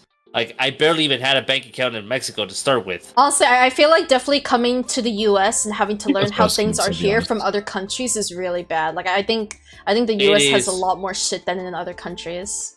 It is horrid. And also having to pay for healthcare. Fuck that. Yeah, I mean, like Mexico, there's a lot Mexico, of things you also have to pay for different it, yeah. and expensive in the US. Yeah. So I think I would rather like my child to learn about the adult life a lot better than I did, and even a lot better than my girlfriend has, because there's things that she knows and there's things that she has no idea because her mom just decided not to like teach her about it. Like, for example, she's Mexican and she doesn't really speak that well Spanish because her mom thought that it was better for her to learn Spanish at school. I feel bad for her. But the Spanish that you learn at school is fucking dog shit. Yeah, I mean, you'll really learn it enough to memorize it is the thing, because you have all these other classes too, so... Did you say it, Logan? I don't think it's actually Spanish, like Mexican Spanish. I think it's supposed to be like Spain Spanish. I mean, it's just... The problem is that the Spanish that you learn in the States at schools, it's more like Chicano Spanish. What is Chicano Spanish? Chicano Spanish is basically a mix of like words in English and Spanish at the same time. Which, if you go to fucking Mexico and you speak like a Chicano, no one will understand you and you will get made fun of. Especially if you go to Mexico City. If you go to Mexico City, oh my god, they will literally fucking roast you to a crisp. So it's better if you learn Spanish from like your own parents and your family than if you learn it from fucking school. Look, like learning different languages. Learning from my brother, since he got a job before me, we applied the same thing by Degen, and so now I just have to constantly apply myself and hope I get something. Oh yeah, like it's like definitely try to like learn from your family members. I mean, honestly, my mother has like zero experience in anything, so she was not able to teach me anything. My mother was not able to teach me anything. I'm basically on my own. But for sure, like when I have kids, you know, I want to give them the life that I didn't get to have, and I want to give them the support that I didn't have. I want them to basically get through things. Yeah, I want them to have an easier time. There's definitely some parents, like, for example, my grandmother, that are very much like, oh, I suffered, so you have to suffer too. Back in my day, like, you were criticized for this, you'd have to do this and that, you know, like some parents are like that. Some parents are genuinely like that. I suffered this way, so you have to suffer this way too. But a good parent, which is where I think this is where all of us need to stop generational family trauma. I think this is where all of us should work to stop that. Whatever happened in our family, we should stop that and do better for our kids. Like, for me, for sure. I grew up not even having my parents around. I was a child of divorce. I was constantly in arguments. Neither of my parents were around. I had no one. I didn't even have my parents to sign my shit at school for me. School would have you sign so many forms, and I had no parents to sign it for me. And then eventually it got to a point where they were giving me detention because I wasn't getting the form signed. So eventually I learned how to forge signatures, and that I did that for the rest of my life because I didn't have a single parent there with me growing up that could sign that shit. Stella. And even when I did have like my aunt or my uncle, like if they had to take me to doctor's appointments, they would like they would tell me, no, it has to be their direct parent. It can't be an aunt or an uncle. And then like we talked to them like she doesn't have a mother or a father, and they're just like it has to be the direct parent. Too bad. I'm just like, okay. Like it made shit so hard, but like for sure, like if I have kids, I don't want my kids to have to go through that. I want to be in a happy marriage. I want them to, I mean, even if like me and my future husband don't want to be together anymore, it's like I would at least want us to be good co-parents. I don't want us to be at each other's throats. I don't want my children to grow up in an environment where you know that your parents hate each other. Yeah, no kid wants to see their mom and their dad hate each other. If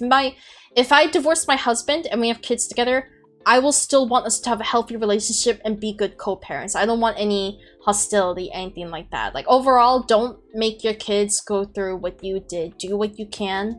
Like just because you suffered doesn't mean that you should make your kids suffer the same thing. Do what you can to make sure your kid doesn't go through what you did, and make them have an easier time, kind of thing. They do teach us a lot. I try to write everything down as lots of questions how the mom's works to know her stuff. Oh man, that sounds nice. Unfortunately, my parents can't teach me shit, so I'm just kind of like I'm figuring everything out on my own. Which I think I've been doing a good job. I think I've been doing a pretty good job at figuring everything out on my own, but it's definitely not fun. It's definitely very nerve-wracking because I feel like, especially with the US, the way health insurance and all these tax return stuff works, I feel like one mistake and it could screw over your life. So I'm nervous doing it on my own, don't get me wrong, but I've been doing a okay job. I've made it this far on my own, so it's okay, but it's definitely nerve-wracking. It's definitely nerve-wracking, and I definitely think that we need to teach our future children how to handle these things so they don't get put in that situation. Also, I know this is way back, but a comment on what Taco was talking about. Don't worry. I know staying with your parents is cheaper, but I also completely understand wanting to live on your own. Even for me, I want my own space because I don't know what it is, but my parents have like a massive double standard. So Entei, she was always the loud kid growing up. She was loud, she'd scream, laugh a lot, very expressive, sing, dance. So I guess like they just accepted that was her. They would definitely still yell at her when she got too loud, but they just accepted that was her. And I grew up as like the more quiet and reserved one. Like you would never hear me talk. People wouldn't they wouldn't even know if I was home or not because of how quiet I was. Like I wouldn't make any noise. I didn't like my presence being known. But you know, as I got older and like kind of got over my family trauma, you guys know me now. I am very different. Like obviously you guys didn't see that side of me, but before I started streaming, like those years ago, I was very different. Like I was more reserved. I would express no emotion because not only is that how my father raised me, like he raised me to not show any emotion. I don't really know why, but he got angry whenever I showed emotion, so I just kind of became like literally emotionless. Like I'm not even trying to like make this sound like anime or anything like that. Like I genuinely did grow up emotionless. This guy I dated in middle school actually broke up with me because I showed no emotions. Like he didn't even tell me that. Or well, no, actually he didn't break up with me. He cheated on me. He cheated on me with my best friend at the time. And then like when my friends asked him about it, he straight up said it was because she showed no emotion. So I'm just kind of like, well, I'm sorry, but that's how my father raised me. I guess I'll just kill myself now. But yeah, I mean, after I've grown away from my family trauma and started becoming my own person, I'm definitely a lot more expressive now. Like, you guys can see that as I stream. I'm much more expressive now, but like, now that I'm more expressive, I like to be a little bit more like my sister. I'm not as loud as her, but I like to scream. I will laugh. I will sing. I like to sing. I like to do these things, but it's like, I guess because my parents weren't used to me being like that growing up, they always yell at me. Like, they're just like, why are you singing? They wouldn't yell at Entei if she was singing. They yell at her if she was screaming, but if she was singing, they wouldn't say anything of it. But the moment I start singing, they're like, why are you singing? Why are you turning crazy? Why are you being like that? Why are you being loud? And I'm just like, this is such a fucking double standard. And it sounds like they just accepted your sister was crazy. Yeah. No, that's generally the thing. That's generally the thing. They accepted it for Entei, but they didn't, like, now that I'm older and became my own person, they don't accept it. So that is one reason I would want to have my own place. Because yeah, sure, it's nice, I'm comfy here, and I get to save a lot of money, and my parents don't bother me as much anymore, rather than back then. They still bother me, but not as bad. It's tolerable. But, like, I can't fully be myself. I can't sing and all that and, like, be expressive because they judge me for it. So, I mean, my mother did say that if we were to buy a house, she'd want to give me a furnished basement to myself. So, like, you know, the whole floor to myself. So it'd probably be better for me. Like, I could probably be more expressive there. But definitely where I'm living right now, in an apartment where all our rooms are side by side, I definitely feel like I have to suppress myself really hard because I'm, like, you know, like, I can't because I'm living with these people that don't like it if I'm too loud. And I get that, Taco. Like, you know, I'd also love my own living room to hang out in. I like to cook, but I never cook when my family's home because they're super judgmental. Like, they're very backseaty. If they see you cooking and you're not doing it the way you want, they'll take over. And that's why I never cook when they're home, which that leaves me very few opportunities to actually cook. So that is definitely a big reason why I want my own place. So, like, I understand it. I do want my own place, but I also understand living with parents. I think the best of both worlds for me would just kind of be, like the basement thing my mother suggested, like, having my own area to myself while still living under their roof, I guess. Hopefully it's, like, a really soundproofed area, if anything, so I can really be myself. Or if I buy a house, you can live in my basement. Hell yeah, let's go. Will there be another basement in that basement for the mods? You can have the guest room, Taco. Oh, fuck yeah, dude. Also, in terms of they just accepted that Entei was crazy. You're not wrong about that. Because also my father, like from a really young age, like the reason I grew up so emotionless is because so when we were younger, my father had high expectations for both of us. He wanted me to be a lawyer, and he wanted my sister to be a doctor. And a lot of people when I was younger said to be a good lawyer because I was always like the kind of person to always talk back, ask questions, like always like always be like okay, so why does it have to be this way? Why this? Why that? Like they always say, you know, you'd be a good lawyer. You talk back a lot. I'm just like, oh, okay. But yeah, my dad wanted me to be a lawyer, and he wanted Entei to be a doctor. But I think like he realized I think one thing for sure, one key moment was when we were at GameStop and they used to have like these like demos available. My sis was playing like a demo game on like the DS, and it was like some kind of like surgery game. And she's really queasy about bones and blood and all that, so she was extremely freaking out. I think when my father saw that, he realized, yeah, this girl can't be a doctor. This girl can't be a doctor. And then he started putting like double the pressure on me to be the kind of person he wanted me to be. So like if I was ever loud, even if I was happy, like there was a time that like a friend of mine was coming over and I was super excited and he yelled at me for being excited. So at some point I realized he doesn't want me to show emotion. And you know, I was young. I was just like, oh, I want to make dad proud. I want to be the kind of person dad wants me to be. And then like especially like it did kind of like, unfortunately, me and Entei are obviously on good terms now, as you can tell because we stream together, but back then it definitely put a strain on me and Entei's relationship as sisters because he kept beating into my head that I needed to be what Entei couldn't, kind of thing. Like he gave up on Entei and put all the expectations on me. So I became this emotionless person that would just do everything he told me to, that would just be the way he wanted me to. And yeah, like he straight up he straight up basically said like, you know, basically yeah, like just accepted that Entei was crazy, Entei was a loud person, Entei is not very like focused kind of thing. And I mean, they're not wrong. She's definitely crazy. She talks to herself. She's way too loud sometimes, but I do think that it was a little uncalled for, the way they reacted to me and Entei and our differences for sure.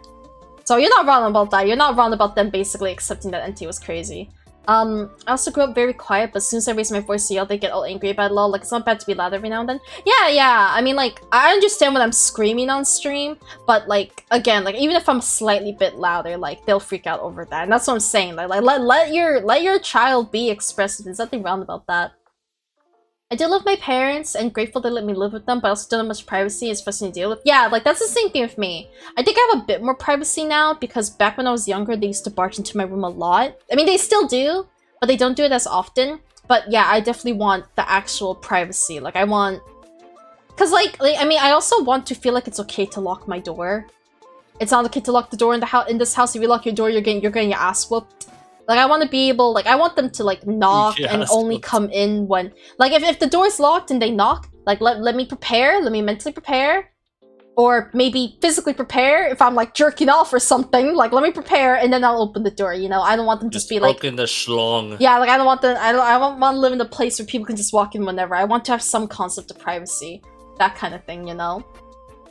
When it came to expectations, I tried to become a nurse doctor because my parents wanted me to, and I learned just so stupid expensive, so I quit, plus the pressure to do it. Yeah, no, exactly. Like, I basically gave up on the lawyer thing. I definitely went through a lot of things. Like, I was a lawyer, and then I wanted to be an author, and then... I think for a while I definitely wanted to be a therapist. My parents don't want me to be a therapist because, like, they're not wrong. Even my own therapists have told me this. It's not very high paying. Like, out of everything else in the medical or mental field, like, the therapists don't get paid as well, but they're doing it because they love it, not because they're doing it for the pay. But my parents, you know, typical Asian parents especially, it's all about the money. It's all about the money. Why are you doing this if it's not going to make you a lot of money? Like, don't be a therapist. Go be a nurse. Go be a doctor. But yeah, medical school and all that shit, so expensive, bro. So expensive, bro. And I'm not willing to do that crap. I'm not willing to do that.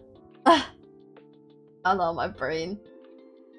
Okay, also, you got, we're playing tic-tac-toe all of a sudden. If anyone sees this. All of a sudden. Very planned. Where did you put your thing? Did you put it yet? No. Oh, okay. Okay. The topic is not tic-tac-toe. Alright, did we all lose? Does no one win here? Tic-tac-toe is a solved game, unfortunately. Is a what game? Solved game. If you know what to do, it's impossible to lose. Yeah, I mean, like how? Because like, how do you win this? Like, if you know where to block, You can't. neither of you can win, right? Like, There's no way to force a win on either side. I thought a lot since trying to be freelance difficult either way. You want to uncircle bills, me pain, but also do with guilt. Yeah, like, I mean, honestly, I'm still fine being a therapist, because, like, the job I'm working right now, I'm comfortable with my job. It's not very high paying, but I'm comfortable with it. Like, I don't feel stressed doing it. It's very lenient with me. I can work on my own hours. It's good for me right now, because mentally, I'm not in a good spot. And especially with my health, there's a lot of jobs I'm not able to do, because, like, I'm not too physically well. So I'm comfortable with my job. So like, I'm fine. I'm fine doing a job that won't pay well as long as I love it. But I understand for a lot of people, that's like really hard. It's a really hard decision to make. Like to Don't do it. Go into a career that you enjoy but won't pay well. And then, yeah, like you said, Twitchy, especially being a freelancer. A lot of people want to be freelance artists, freelance live 2D riggers and all that. And like, it's really hit or miss on whether you can live off that income or not. I once went on my way to study first aid, and the first thing my parents said was, why don't you get paid for that? I was like, to help people, maybe, just in case?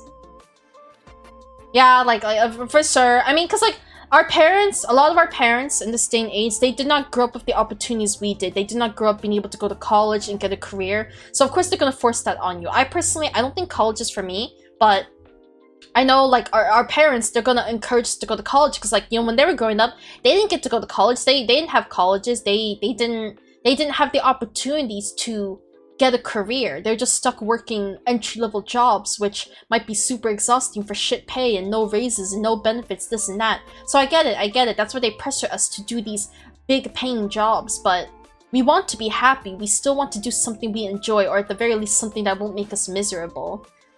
I actually considered being an art therapist when I was in high school, but it was mostly through being very ignorant of the world. I have a friend member who's a therapist who kind of hates it, so I took that as motivation pursuits. You should not be a therapist if you hate it. Real talk. Please don't be a therapist if you hate it. Your job is to help people emotionally, and you should not, like, hate your job, because you need to be able to help them. If you hate your job, you might take it out on your client, and you are dealing with mentally unstable people. You do not want to be the reason someone kills themselves. Like, please.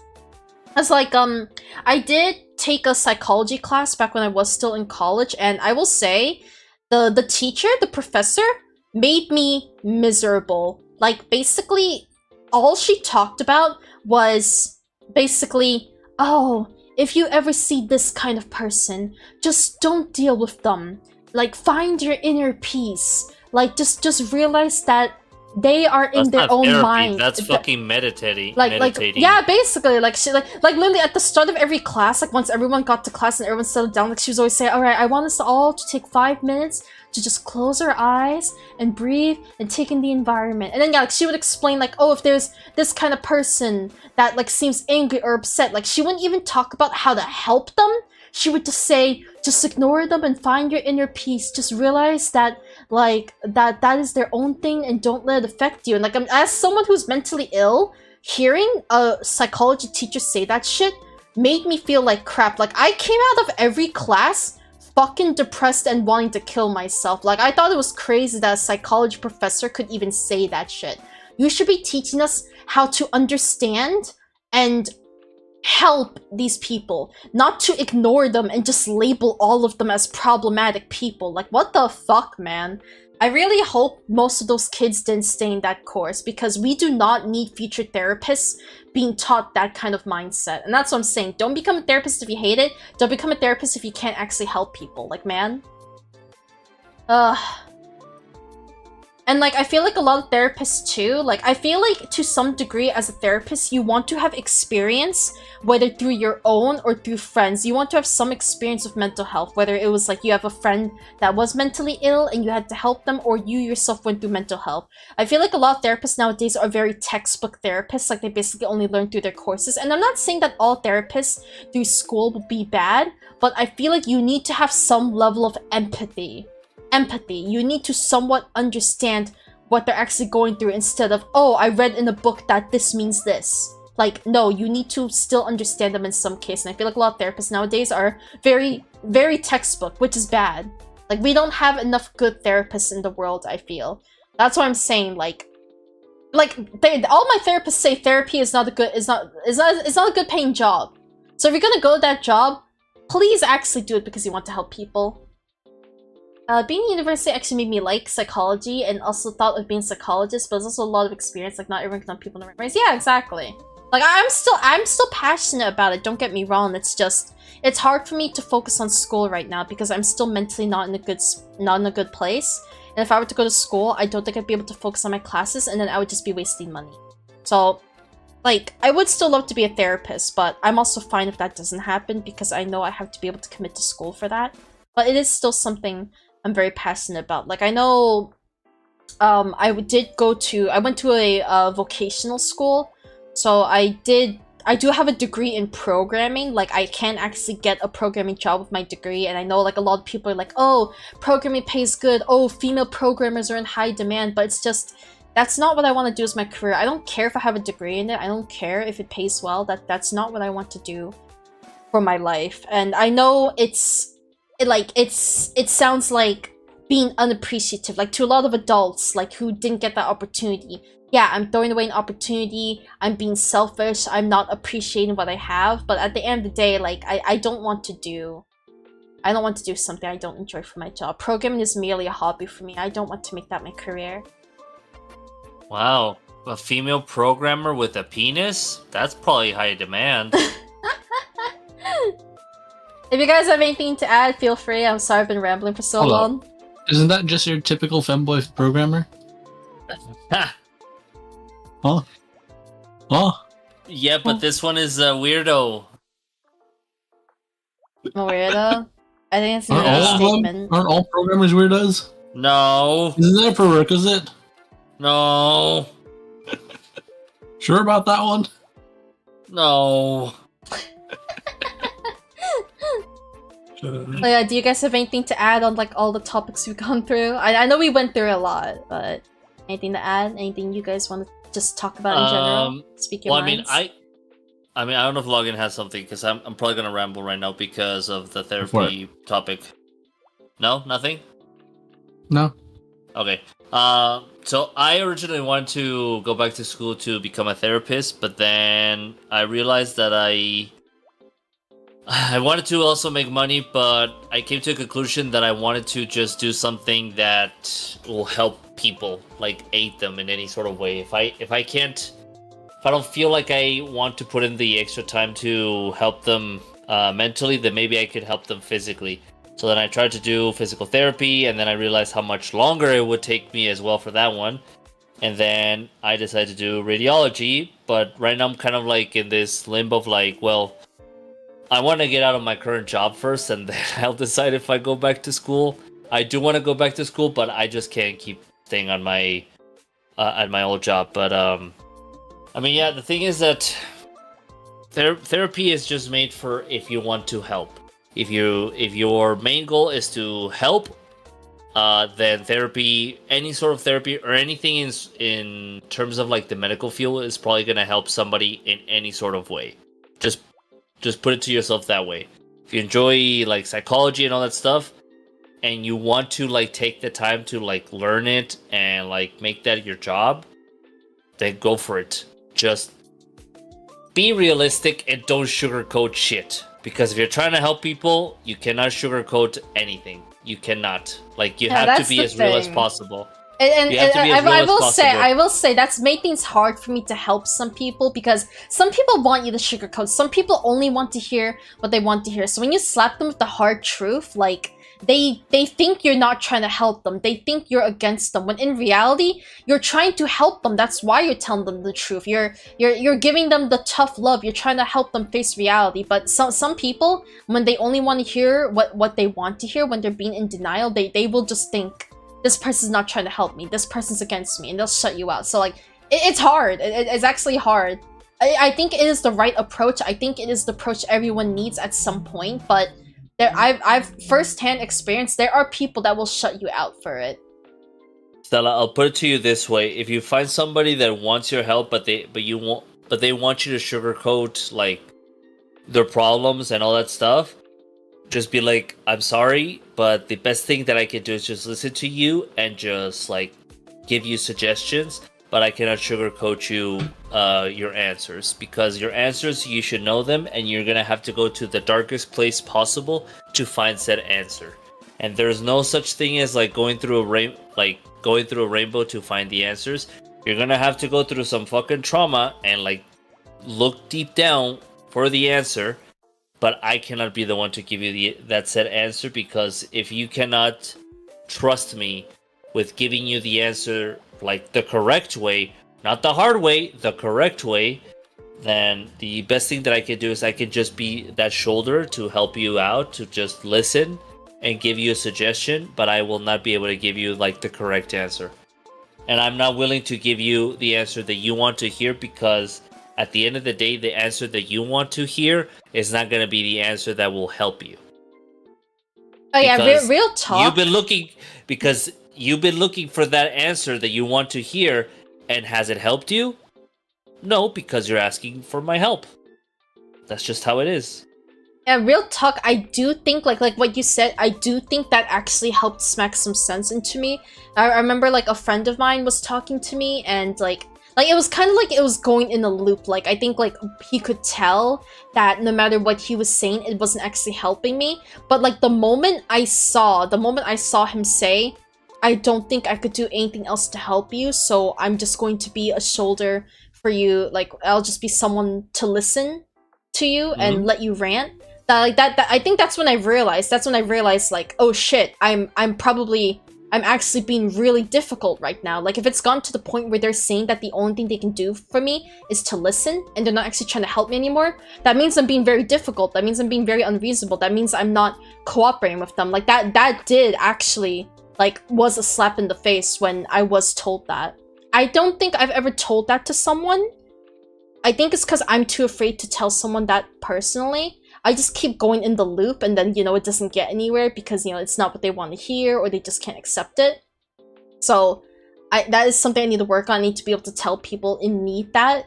I can say for sure, like what you said, Taco, that, like, that did happen to me once, and that really did make me realize, like, oh shit, I'm actually, like, shutting out all possible help from this person if they said that. Don't think about it as like you being difficult and whatnot. It's more like the fact that if you're just willing to hear the pretty words, then there is nothing really that they can do or say to help you. Because at the end of the day, the first thing is that, number one, you're not a professional. You do not have the knowledge of a professional therapist that has literally spent years investigating the human mind and the human emotions. So you will not have the correct answers. You'll have the answers that might make them, like, bring that serotonin, like, levels to a whole nother level. But you're not going to be able to, like, literally just give them the right answer and, like, bring them that, like, glory of, like, no more depression, or, like, at least no more, like, sad moments in their life. It's more like the fact of, you just want to live in this perfect world of, like, perfect things, and if you're not really, like, looking for, like, the hardships and for people to give you reality checks, then then you're just not ready to be helped. And it's gonna take time, because you have to be ready for that.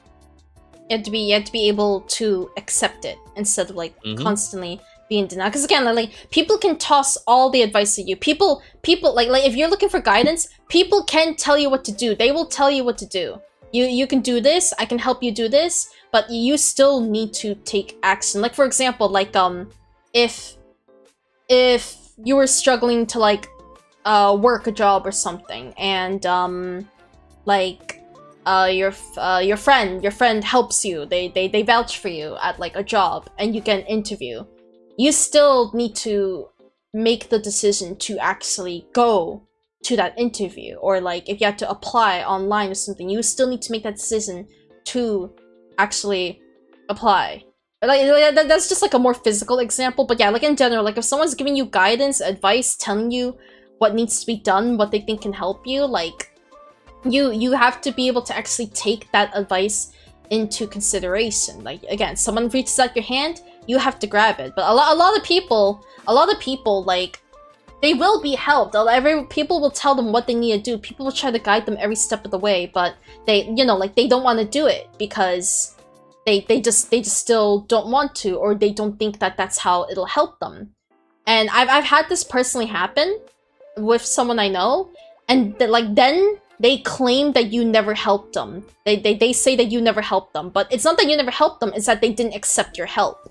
But they'll say like, oh, I'm still worse, nothing changed, it's because you didn't help me. Like they don't realize that help comes from your own actions as well. At the end of the day, you are still the only person that can truly help yourself. People can guide you, but you still have to walk that path. You still have to be able to do it. So if people gave you guidance and you still didn't follow it, don't go around claiming that no one helped you. You just didn't take the steps needed to help yourself after people gave you all the help they could do. No, people wanted to help you. It's the fact that you didn't want them. You didn't want to receive the help that you actually need. You wanted to receive the help that will make you happy. Yeah, like they don't. That's not the path they want to go. Like they want to deal with things the way it is in their own head, which is the sugar-coated way, the not so good way.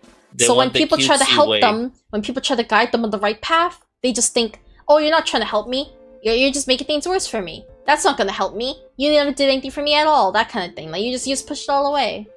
Denial. Yeah, I've dealt with that. I've actually had to deal with that with people. It's like it's terrible because like so many of us have tried to help this person, and like hearing this person say that no one helped them. Like, dude, we have been helping you for 2 years, but you're the one that's still on your ass not doing anything about it. I'm not saying it's easy, but don't claim we didn't help you. Like, it's fine to still be struggling. It's fine to not be ready to take our guidance, but don't claim we did nothing to help. You just weren't ready to help yourself. That's on you. That's not on us, you know?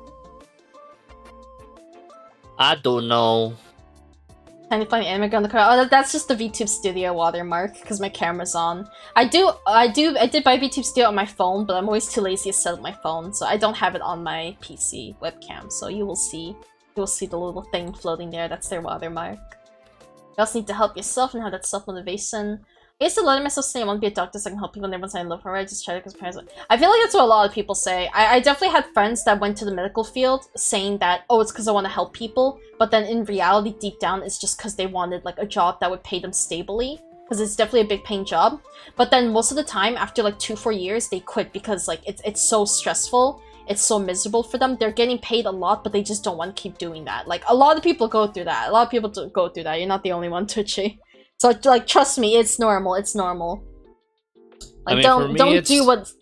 I think it's okay to do something that you don't love, but don't do something you hate. I think, in general, it's hard to survive in this economy doing something you love, but at least don't do something that makes you straight up miserable. For me, I genuinely do want to help. It's not so much that I want, like, a job that will make me like financially stable. It's like I genuinely want to help, but at the same time I don't like being stuck at school for like years and years. Yeah, that's my thing too. Like that's why I'm so hesitant to go down some careers, because it's like I don't want to have to deal with going to another school after finishing my years in college, and just like I know that's how it is. I know that's how it works, but it's demotivating and expensive. That's why I was gonna go to radiology, because at the end of the day, I'm still helping people, and it's only a 2-year career. So that's why I'm like, maybe I should do this. It won't keep me in fucking school learning dumb shit that I don't need to learn, or taking me like so much freaking time and like still being stuck at the same job that I don't like. Which is probably why I want to like get a new job and then decide, depending on like how I feel with this new job, if I should go back to school. And if I do go back to school, then at least I will be getting paid more and not hating myself with the job that I have right now. Means if you hate it, you're not gonna put your all into it, and it'll harm you more than help you. Surrounded by family members who hate their jobs. Yeah, like I mean, I don't hate my job. I don't think I love my job. Well, I like it at times. But like again, like definitely don't do something you straight up hate.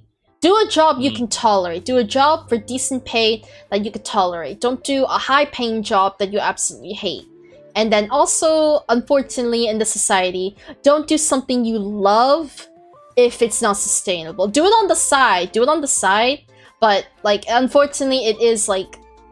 all of us have dreams. Trust me, I think a lot of us aspire. We aspire to be professional gamers. We aspire to be full-time streamers, full-time VTubers, full-time artists that take commissions, freelance artists. Like, we aspire for that, but it's hard. It's not as sustainable. Like, even if you get a lot of commissions, it's also just like, wow, everything is so expensive now. And then you keep having to raise your prices, and then like people don't want to commission you anymore because of how much you raise your prices. And then also, you know, each commission takes a lot of time. And then also, like, there comes the problem of the moment you make something you love, the moment you turn your hobby into your lifestyle, into your like the thing that you rely on financially, like when you're drawing, you're gonna feel more pressured. It's not about drawing for fun anymore. It's about, oh, I need to get through all these drawings fast so I can take more commissions, so my clients don't get mad at me, this and that, so they don't charge back, yada yada yada. Like, it's gonna become more stressful if you're doing it, like, if that is your main thing. So, and especially because it's less likely that you're able to financially sustain from that. So I do feel like, I mean, unless you really popped off, like, if you really popped off as a full-time streamer, yeah, go do that, have fun, be you. But I think if it's like you're not sustainable from it, don't try to do that full-time. Do it on the side and then just work a normal job, but don't work a job you hate. Just like that's the thing for me. I wouldn't mind being a full-time streamer. I would love to do that. I love talking to you guys. I love being myself. I love playing games. I love playing games with you guys. I love to just do these things, and like to be able to do this as a job, like if I could make a livable income sitting here giving you guys entertainment and making people feel happy and all that, that would make me happy.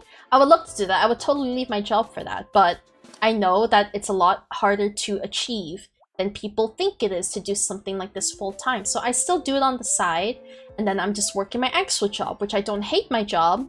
It's an okay job, and I make an okay income from it.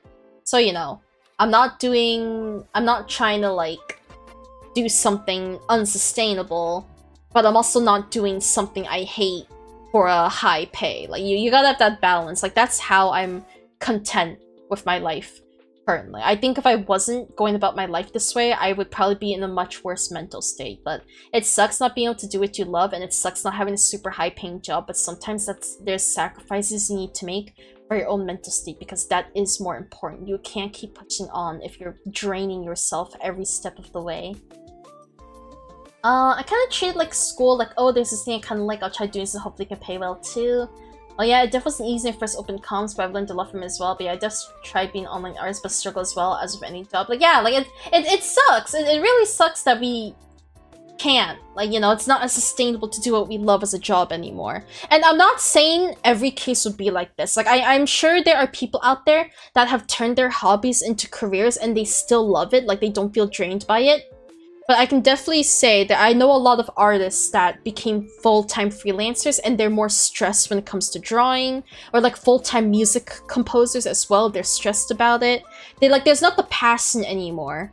Like, you're not as passionate about doing it. You're just doing it for money because you're stressed and all that, and you need to pay the bills. Like your work, your hobby is now reliant on like keeping you afloat, basically.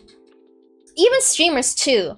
I mean, for me, I'd like to feel like that if I became a full-time streamer, I don't think I'd be drained by it. Because I still stream a lot. Like, I still stream like 3 to 4 times a week. So, there are times where I've streamed every single day of the week, so I do feel like that if I were to do this full time, I could handle it. But there's definitely people that like they're only streaming a couple times because they're only doing it for fun, and if they had to do it full time, they wouldn't be able to handle it. They would feel pressured to stream more. They would feel like they can't cancel streams as much for their mental health because now it relies on their income. They're gonna feel like they have to constantly compete and like network on social media because you gotta do what you can to like grow your platform, get more exposure for yourself because you know you have to get more viewers, you have to get more subscribers, all that. Like that is how you make the money. Like, and there are definitely people that loved streaming, and then the moment they had to do it full time, it's like they lost the drive. Like I can't do this for money. I don't want to do this for money. I just want to do this for fun. Like it's hard. It's hard. You're your own boss and you have to manage yourself. Yeah, exactly. I mean, some streamers have like managers and stuff, but that's still someone you're paying. That's still someone you're paying. It can still be stressful even if you have a manager. Like, I think like if you're under a corporation, then yeah, you're getting a lot of support there. You're getting not only manager support, but financial support. They're reaching out to sponsorships and all that for you. But it's still the pressure of you still have to be able to do what you can to grow and like give back to your corporation and earn that title, keep working hard, and continue doing what you can to be entertaining and all that. Like even if you're corporations, like being in a VTuber company, it's not an excuse to slack off. It's not the get out of jail free card. Sure, you have guidance. Sure, you have people that will reach out about sponsorships and collabs, but you still need to put in the work. You still need to prove to your agency that you are worthy of being a talent, that you're able to put in the work, that you still have the drive to entertain and work hard and like do new things, grow yourself as an entertainer, as a content creator. It's not a get out of jail free card, and that is still hard work. Whether you have a manager or whether you're in a VTuber company, being a VTuber, being a streamer, it is still hard work. We all have to put in the work. Yeah, because it no longer becomes a hobby. It's separated too for a lot of freelancers full-time with everything you good at. Yeah, exactly.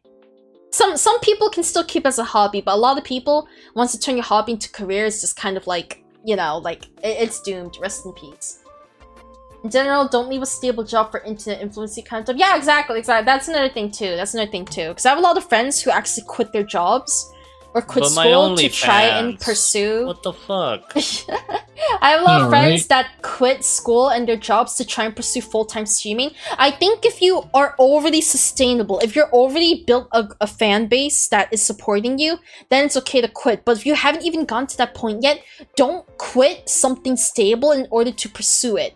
Keep building up your hobby, but continue working a stable job. Like this thing for me.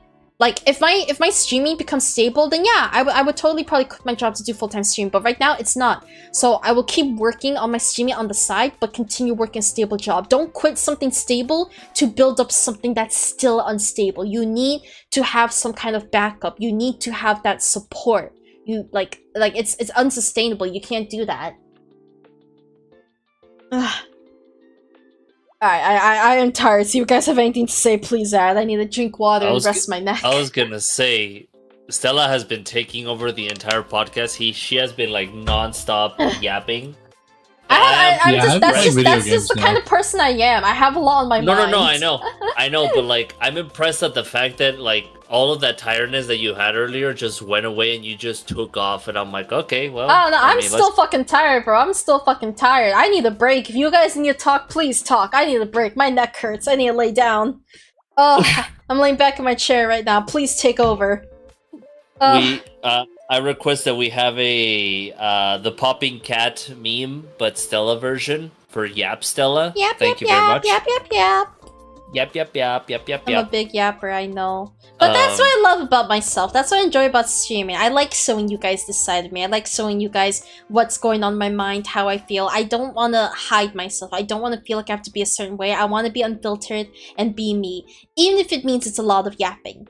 If there are people that don't like that about me, and that's fine. They can go watch a different streamer. They don't have to stay in my community, you know? That's not the kind of people we would want here. If there are people that love how open I am, how much I talk, then yeah, that's the kind of community I want to build, you know? Because like, I've actually had people that come to my stream and say, wow, you talk a lot. And I'm just like, it hurts a little, but at the end of the day, like, those aren't the kind of people you don't want in your community then. They can move on. Don't conform yourself to try and be how everyone wants you to be. Be yourself, and you will build a community off that. And that is what you'll grow to love. I will say, chat, that unfortunately only the mods get to see her penis. I know, right? Or if you drop a level 3 subscription, you get to see the tip. Just the tip, though. Just the tip.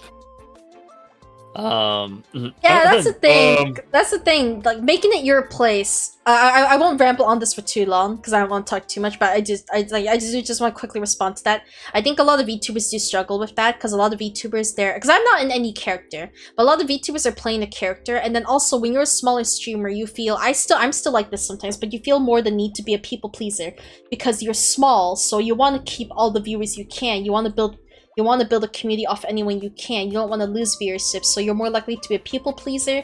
And then especially if you're playing a character, you feel less like you can fully be yourself. But yeah, for me, I'm just like, definitely I'm still like that sometimes. Sometimes I'm still a people pleaser, don't get me wrong. But for the most part, I've grown to the point where I'm like, fuck that. I'll be me. Whoever likes me can stay. Whoever doesn't, they can just go find a different streamer. No harm done, you know? There will be people that like me. People that like me will find my stream, and those people will stay. Like build your own place. Don't act like something you're not just to build a community. Be yourself and build your own place. That's what's important. Okay, yeah, that's all I wanted to say. Or quit like Taco did. Because the thing is that I used to be a big people pleaser when I started streaming, and then when I tried to receive affiliate, I kept on trying to bend to myself to be able to reach the affiliate, and it got to the point where I was just like getting drained and exhausted. Thankfully, I was able to reach it before I decided to quit. But then as soon as I got the affiliate, I kind of lost motivation. I kind of just didn't want to. I just kind of lost the love for like streaming, which is the reason why I decided to like quit streaming and then decided to not be as active online as I used to be, because it just didn't feel as amazing, as fantastic as it used to feel for me. So now I just pop in here and there for stealth streams. I think I'm a bit more active now than what I used to be, because before I was like barely showing myself up. I understand. You were finding a job, you were trying to lose weight, you were trying to help your mental health, get off the internet, you had girlfriends and all that. Like, get your life together. Trust me, I would want nothing more than to know that y'all are getting your lives together and y'all are happy. Just stop by every now and then. Don't feel like you have to be here and interact. Stop by every now and then. Let me know how you're doing. You know? I mean, I do that with the other streamers that I used to be a lot. Is that I would randomly pop in and like say hello, but I wouldn't like fully communicate, because at the end of the day, I'm just kind of like chilling, having something in the background while like I'm playing video games or just chilling because I had like a long day. But I just wouldn't get myself involved too much on what's going on online, because, man, online world is exhausting. It's tiring. Oh no, yeah. I mean, even I sometimes wish I didn't have an online presence, but I still enjoy streaming, so I kind of had to be here. But yeah, I mean, at the end of the day, you do what you want to do and you enjoy what you like to do. That's all I have to say. That's all I can really say, because I'm falling asleep. Yeah, I know we were all really tired before stopping this. If you guys want to stop at any time, please let me know. Because I don't mind going and make myself some ramen. So... I'm literally just playing games. Yeah. Yeah, so, I mean, if you want to stop... I could be playing games right now, too. I could just be playing Tower Fantasy. I'm just worried if they'll kill my stream. Like, if I'm tapped out. I was honestly really nervous about chatting and stuff, or even if people like my art or not, but then you form an audience. Yeah, I mean, chatting, I completely understand. And then even with art too, like you'll find people that like that style. Sure, you don't draw as good as this artist, or you like their style and you can't and you don't think you can get up to that style. But you'll find people that like your art style and want to calm you for your art style. So like, be you. Don't draw like, if you have your own distinct art style, then keep drawing that way. Keep drawing that way. You know, have your own unique identity. Unlocking? Not everybody can be a Da Vinci. Yeah. Honestly, there's a lot of good art out there. Maybe you won't be like recognized by like millions of people out there, but if you find that good 1,000 or hundreds or even tens of people that like recognize you, appreciate you, and even maybe want to commission you, I think that's still a win on anybody's books. Or Picasso, yeah. Da Vinci or Picasso. Or Van Gogh. Or Bob you can't hear, Ross. but you can't hear that well if you're Van Gogh. So maybe not Van Gogh. I don't even fully know the history of all these people, to be honest. So. Oh my god. Well, the story with Van Gogh, real quick, is that he cut his ear off for like artistic purposes. Nope. He cut his ear off to give it to his girl. Why did he Oh, give yeah, his ear to sorry. his girl? I don't know. Did she want it? Why did Don't she think want so. Probably not. I would not want an ear. Would you? No. Huh. Like the Stella's a cannibal confirmed. She wants to eat ears No, now. I don't. I don't want that shit. Keep that shit away from me. And if it's extra waxy, it's even better. No. That's okay. That's even more disgusting. No, I hate earwax. I can't stand earwax. Oh. Oh man. As someone that has so much earwax, I envy Asian people because they don't have very disgusting earwax. They have the more like the 'cause- flaky kind, dry, yeah, it's flaky. Not Dry me, and not flaky. me. I think that's more for the Eastern Asians, like Japan, China side. As a Southeast Asian, I still have the waxy humidity type earwax, which is nasty. Irrefutable answer, haha. Hold up. The flaky earwax is the worst. Is Is it? it? I don't know about that. The Because it doesn't flaky get washed out. But Do you not the wash your other- fucking ears? No, we need earwax. We're not supposed to clean our ears. We're actually supposed to keep the earwax. Sort of. Yeah, In I know. moderation. You're not cleaning your ears every single day, but like just cupping your hands to the side of your head to get some water and then rinse it out. You should be doing that. Oh yeah, that I understand. I'm not saying like Q-tip and get all the wax out. Yeah, no. No, I'm talking like Q-tips is- like flush them with water. Q-tips is the worst invention ever in mankind. I know they Don't actually ask. make it worse, but like, Don't at me. it's hard to not use them sometimes, but I know they actually make it worse. They're a I good only use invention. them. People just use them for the wrong purpose. Yeah, that I can understand. You shouldn't Oh, be man. sticking them in the ears. It even says it on the box to not put it in the ear. Like, you can use it on your outer ear to clean, but you're not supposed to stick it inside your ear. I haven't done it in a while, but like, I still do it. I did do it at times, and I know it makes it worse, but it's just like, man, like, you just feel like it. Sometimes I do just to clean like just inside the ear when it's like really waxy. Yeah, my ear It's so feels nasty. I'm fucking gonna do humid that. here. Like, fuck that, yeah. It's just too humid in Florida. But not like deep in the ear. If it's deep in the ear, it's just getting flushed with water. Only reason the Q-tips are not meant for ear cleaning. I think I knew for a while, like, or maybe I think I only found out maybe like middle school years, but you know, I would see on like the box that you're not supposed to stick it in your ear. But I think I only more recently, like 2 years ago, learned that like using Q-tips makes it worse. Because like you're just pushing the wax like further down. Like that I didn't know. That I didn't know more until recently. So something like that. I don't know fully what it was or if that's true, but that's what I was told. I don't clean my ears. Probably why I can't hear shit, but oh well. I just never liked like cleaning my ears or like using Q-tips. I think the first time I used it, I was like, ugh, this sensation is horrid. Well, I think like it's think- like you gotta know how actually, to no. use it right too. Some I think people I know don't use it I right. think I remember the reason why I don't like using Q-tips on my ears. Because when I was, let's say, 8 to 9 years old, no, probably younger. Let's say 6 years old. I decided to do the brilliant idea of putting pencil tips inside of my ears. Why? Oh my god. Because I'm fucking stupid. Okay, Whoa. honestly, I think some elementary schools And- did do that. Elementary school kids did do that for some reason, but oh god.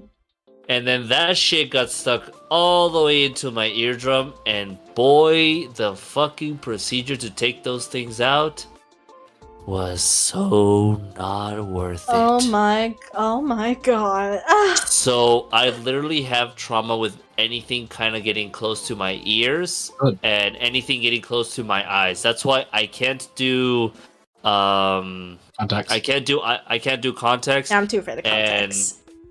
And I can't like do it. And like if anything gets close to my eyes, like I immediately flinch. Like even if it's like miles away from me and I see something coming towards my eye, I'm like, cover the eyes. That's I remember understandable. bringing Even paper for airplanes me, with me when we meet. even for me, when I use Q-tips, sometimes I push it too deep and I hurt myself. But I also know some people that straight up don't know how to do it on their own, so therefore they will never use Q-tips. Like that's fine. You could potentially hurt yourself and then be too traumatized to put stuff in your ears. Like I get it. I'm afraid of just like the freaking the fluff getting stuck in my ears and making me more deaf or some shit. Like I said, trauma. It's kind of also the same trauma that I have with like with contacts is that like I put a contact and the fucking crystal breaks and I become blind. I escalate that shit quickly for no reason, but it is it's scary.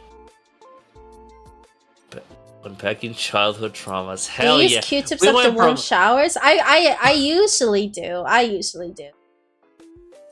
If I do, it'll be to wipe like the inside the ears because the humidity in Florida makes it really irritating. Like it'll get really nasty too. Yeah. Like yeah, like I've definitely experienced that. Like on humid days, like it is very gross. There's Now like, imagine like, that the every times day that of the year. justify it. Well, that's why I live in a place that actually has all 4 seasons. Thank you very much. And that's why I live in the fucking desert, because I lived most of my life in a humid place in Mexico, and that shit was horrid. Yeah, I'm also too afraid of contacts. Like so I wear glasses, but like sometimes when it comes to cosplaying, I would love to use contacts because I just think it would look better to have like the eye color of that character, or just in general. I feel like my glasses are ruining the cosplay. Hi, Daisuke, welcome. Thank you for the pass. I don't But think like they make I'm just glass too contacts scared. anymore. I'm just too scared to try putting the contacts in my eyes. And also, like I've heard of some people like like their eyes get irritated because they fell asleep with them on, which like I feel like that'll happen to me a lot. Like I'll probably constantly forget to take them off over bed, or like they dropped it and like they lost it on the ground and they couldn't find it. Now it's dirty. And then like like with glasses, it's like it's easy to wear take on and dailies. off. It's easy to take on and off. So if I go to bed and then I wake up really quick to check something, I can just easily put my glasses on. But like with contacts, like I'm not just gonna quickly put in my contacts and then take them off and go back to bed, You can still have glasses and wear contacts. Yeah, no, but I'm saying like for people that like completely ditch glasses. Nobody completely ditched glasses. And yeah, no, that's fine, Daisuke. I understand things. Unless you have eye Have a good day at surgery. work. Even if you have eye surgery, most people who get LASIK will require some mild correction even afterwards. Hmm. Usually it's very light, but the surgery is never perfect. Hmm. Yeah, the most annoying thing is smudges, but you Understandable. can just clean them and done. Contacts Contacts don't like how? smudge. You blink. Yeah, I don't know nothing about contacts, so. If I you don't got even find something on your glasses that contact, it's annoying. 'cause it I don't got find them into your annoying eye. at all, personally. I can understand why some people...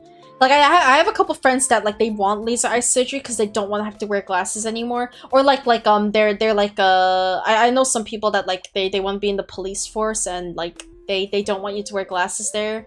So, like, so I get it. I personally would not go through laser eye surgery. I'm personally fine with just wearing glasses, but I could see why some people would think it's, like, an inconvenience every day.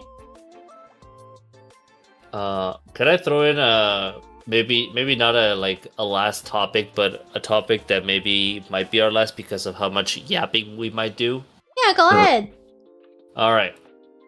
So my topic is upcoming anime that you're super hyped about. Doesn't matter the year, doesn't matter like when it's going to be released, just that you know that it's already been announced and you're like super excited for.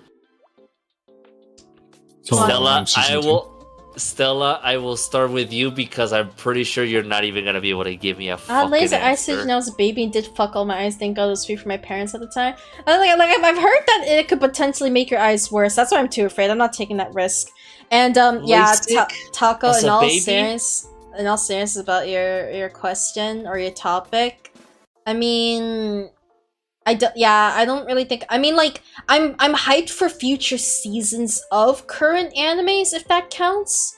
Go for it. Throw those. Like I want to see the future seasons of Oshinoko because I read the manga and shit gets real. Shit gets fucking real. Unfortunately, season 2 won't get to that part. It probably won't start until season 3 or season 4, which I know is a ways out, but I am hyped for the eventual season 3 and season 4. Dragon Raja season 2. Chinese animes take forever to release their seasons 2, so as we've learned with like Link Click, for example. But that was announced, so whenever that comes out, I am waiting for Dragon Raja season 2. Even King's Avatar. Other than that, King's Avatar, let's go. is there an actual anime? I feel like everything I was waiting for came out like this season. I was waiting for Shoshoman, I was waiting for Alia, I was waiting for Oshinoko season 2. So I don't think I have anything else that I'm waiting for that's upcoming. But again, you guys know me. I'm not fully, even though I'm weeb Stella, I'm not fully as informed about anime nowadays. I'm definitely more of like a game weeb, like JRPGs and stuff like that. She's more like of a dweeb Stella. I grew up a lot with anime, is the thing. Like I watched a lot of Funimation anime, like Salty Ray, Ouran High School, Slayers, Tsubasa, Black Cat, Revolutionary Girl Utena, School Rumble, Buso Renken. Like I can talk all about old animes, Kodocha, because that's what I grew up on. But I'm definitely not as caught up with more recent animes. But that's also because I'm working and I'm streaming and I still want to play games. So like, yeah, I'm not as caught up with anime. So I'm losing a bit of the weeb, but I'm still kind of weeby. Still kind of weeby. Stella, I'm actually surprised you've never heard of this series called Witch Hat Atelier. Oh no, I've heard of it. I've heard of it. You did know that there is an anime adaptation in the works for it, right? Yeah. Do you know what it's about? I don't. I mean, I'll look it up again, but I don't think I really cared about it that much. Wow. Maybe if you see the trailer, you might change your mind because the trailer does quite the justice for the. I think I did watch the trailer. I'll probably rewatch it, but I'm pretty sure I watched the trailer and I was just like it's really hard for me to find things that I'm interested in. To be honest, like I'm actually being genuine about that. I'm not as interested in a lot of things nowadays, and I don't think it's because I dislike the anime or the genre. I think it's just, you know, like I'm dealing with a lot of things mentally that make it harder for me to focus on things. So. Like, games are easier because, you know, like, you're physically playing the game, so it helps to keep my mind stimulated, but I think as I get older, like, I'm struggling with depression, anxiety, memory loss, ADHD. Like, watching anime is very hard for me nowadays. Welcome, do you not like isekais? I know Login doesn't like isekais. Hold up. No. He likes them. He does like them. He just agrees there's a lot of trash ones. The only fucking thing I watch. Okay, yeah, no. Yeah, he disagrees that a lot of them are trash, but he does like isekai. I think I'm confusing it with somebody else. Somebody else said that they didn't like isekais, but I don't remember who it was. Yeah, I don't really like isekais, but you know that already. Login, what are you hyped about? Solo Leveling Season 2. Hell yeah, brother! What else? Kaiju number 8, Season 2. Hell yeah, brother! Immortal King Season 5. I don't know about that one, brother. Apothecary Diaries Season 2. I actually really want to watch Data like the Immortal King. I really need to watch that. That and Solo Leveling. Immortal King is so good. I like the opening. I just really like the opening song. That's all I know about it. The opening is a fucking banger on Season 1. Yeah, no, I love it. I love it. That's all I know about the series. Just remember, that's like one of the comedy animes I actually liked watching. Oh, this is a Chinese anime. Okay, that's why I've never heard of it. Tucci asks, what is Kaiju number 8 about? Because I don't know it either, so... How do I describe this? Taco might be better at describing it. So, man, I was hoping that you would explain it, but fine. God damn it. Man wants to become superhero, becomes monster, becomes OP. Man, that is probably the worst right. fucking explanation. That sounds that's like the every worst other explanation. fucking anime. That is the worst explanation you could have given for Kaiju number 8. Basically, like they live in Yes, this Attack on world where Titan, there's- but not as long. Is it Yeah, really? it's Is it really like- just Attack on it's- Titan? I think In a it's sense, in a sense, but I think it's a lot less dramatic better. than Attack. I think it's Much a lot better. less dramatic and much better than Attack on Titan. Attack on Titan's mid. Woo! They're gonna have you crucified for that one. Fight me. I'm not caught up with no, it. I basically Not only me. watched the first season. Come at me. I'm a Florida man. They can't stop me. Florida man. Twitchy said Um, I have not seen AOT, so Wow.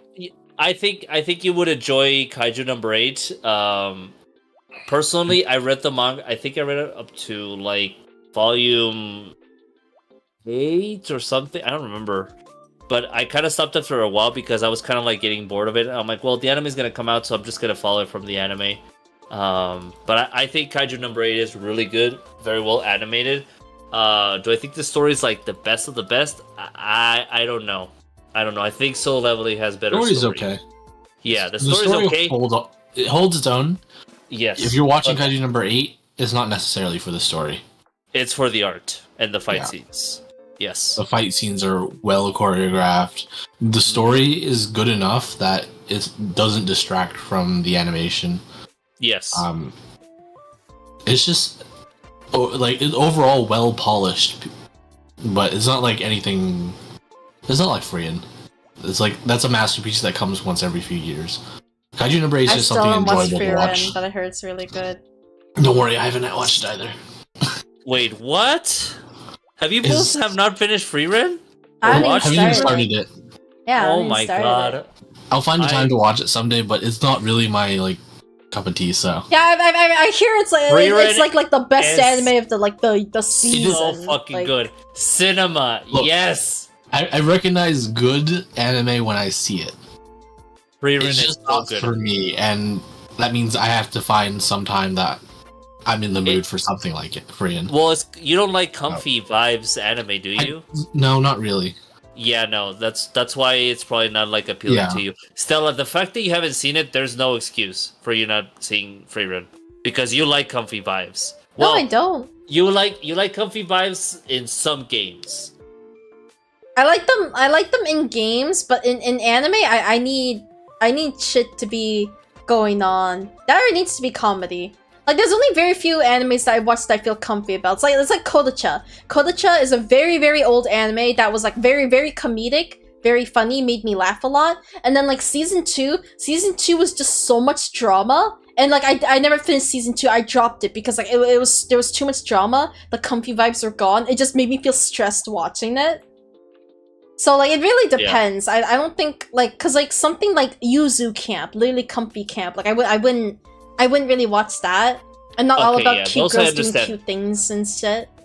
But I'm telling you, Frieren is nothing like Yuzu Yeah, Camp no, I've heard all Frieren's that really stuff. good. Don't get me wrong. I've heard Frieren's really good. It's just Frieren- nothing interests me about it to get into it. But when I feel like it, again, like, I can't be forced. Is a thing. I struggle with ADHD and my own mental illnesses. I can't be forced to do something, even if it might take a while. I have to start it on my own terms, on my own time. Understandable. Twitchy, I will say that it is not like Jujutsu Kaisen, because Jujutsu Kaisen, in my opinion, I think has the most Trash. mid fucking story Well, ever. she said she also It's has not to see even Jujutsu mid. Kaisen It's to be trash. fair. So I'm being nice here. You're being honest. I'm being nice. I think it's the most mid and like just plain story ever. The only good thing about Jujutsu Kaisen is the animation, but that's because Japanese workforce in the animation industry being overworked. So that's why the animation looks so fucking good, because Mappa are assholes. But I mean, the show at the end of the day, like, it's good for the animation. The story is garbage. The art style is like eh. The art style is like eh. It's like your typical like twisted fantasy. But yeah, no, I don't think there's like anything that I could like really compare Kaiju number 8 to. wait, are you guys Like, saying genuinely, Mappa I don't. animes are bad? Mappa, They're as a good. It's studio, just they're the studio is not good. but but the studio is assholes. Well, Yeah. what do you mean by that? So bad work-life balance. it's They bad don't treat work their life. employees well. Yeah, they overwork them. Yeah, basically what Welkin said, toxic work culture, and they literally overwork their employees to the point where they're just like suffering. So it is horrid. Does that affect your opinion on the animes though? I'm confused. No, it just makes No. us hate the studio. Yeah, it just makes us hate this. It just Yeah, makes because like I'm a very separate art from the artist person, so Yeah, it just means that when we hate something from that studio, we're just gonna hate it that bit much extra. Yeah. Like, let's say, for example, I did not like Jujutsu Kaisen. I mean, I enjoyed season 1, but did I think it was like the best of the best? Yeah. No. It's kind of like the same opinion that I had about Demon Slayer. I enjoy the animation Same. and the art style of Demon Slayer, but the story is so fucking Mid. boring. It's even more boring than Jujutsu Kaisen, in my I think opinion. Jujutsu Kaisen is worse. I think have either of you guys seen Boku no Hero? I haven't watched it, but I heard They're it ended. I heard it trash. ended terribly. Like I hear a lot of people complain about the way it ended. I haven't seen it at all, but it's It all hasn't- over. I just keep it seeing hasn't people saying finished. it ended. No, it apparently ended, and it was terrible.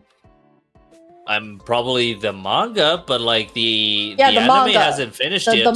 the manga ended, and apparently it was really terrible. Like it was all over my feed for days about how terrible the manga ending was. I mean, Doesn't matter long to us. run- We all hate it. long run manga ending horrible is unfortunately nothing new. It's kind of like, man, people know how to make mangas long enough, but they don't know how to fucking end them well. Yeah, because how often do you think those mangaka are ending fucking manga? They write one manga their entire life and live off the royalties. Yeah, like they just keep making Yeah, One chapters. Piece. Even if they go on hiatuses, like sure they'll release a chapter in 6 months, but it never ends. Yeah, Unless depends you're when they like fucking die. unless you're the mangaka of Hunter x Hunter, which in that case you unfortunately end the manga because you get too fucking sick. That's literally what ends up happening in some That is cases. unfortunate.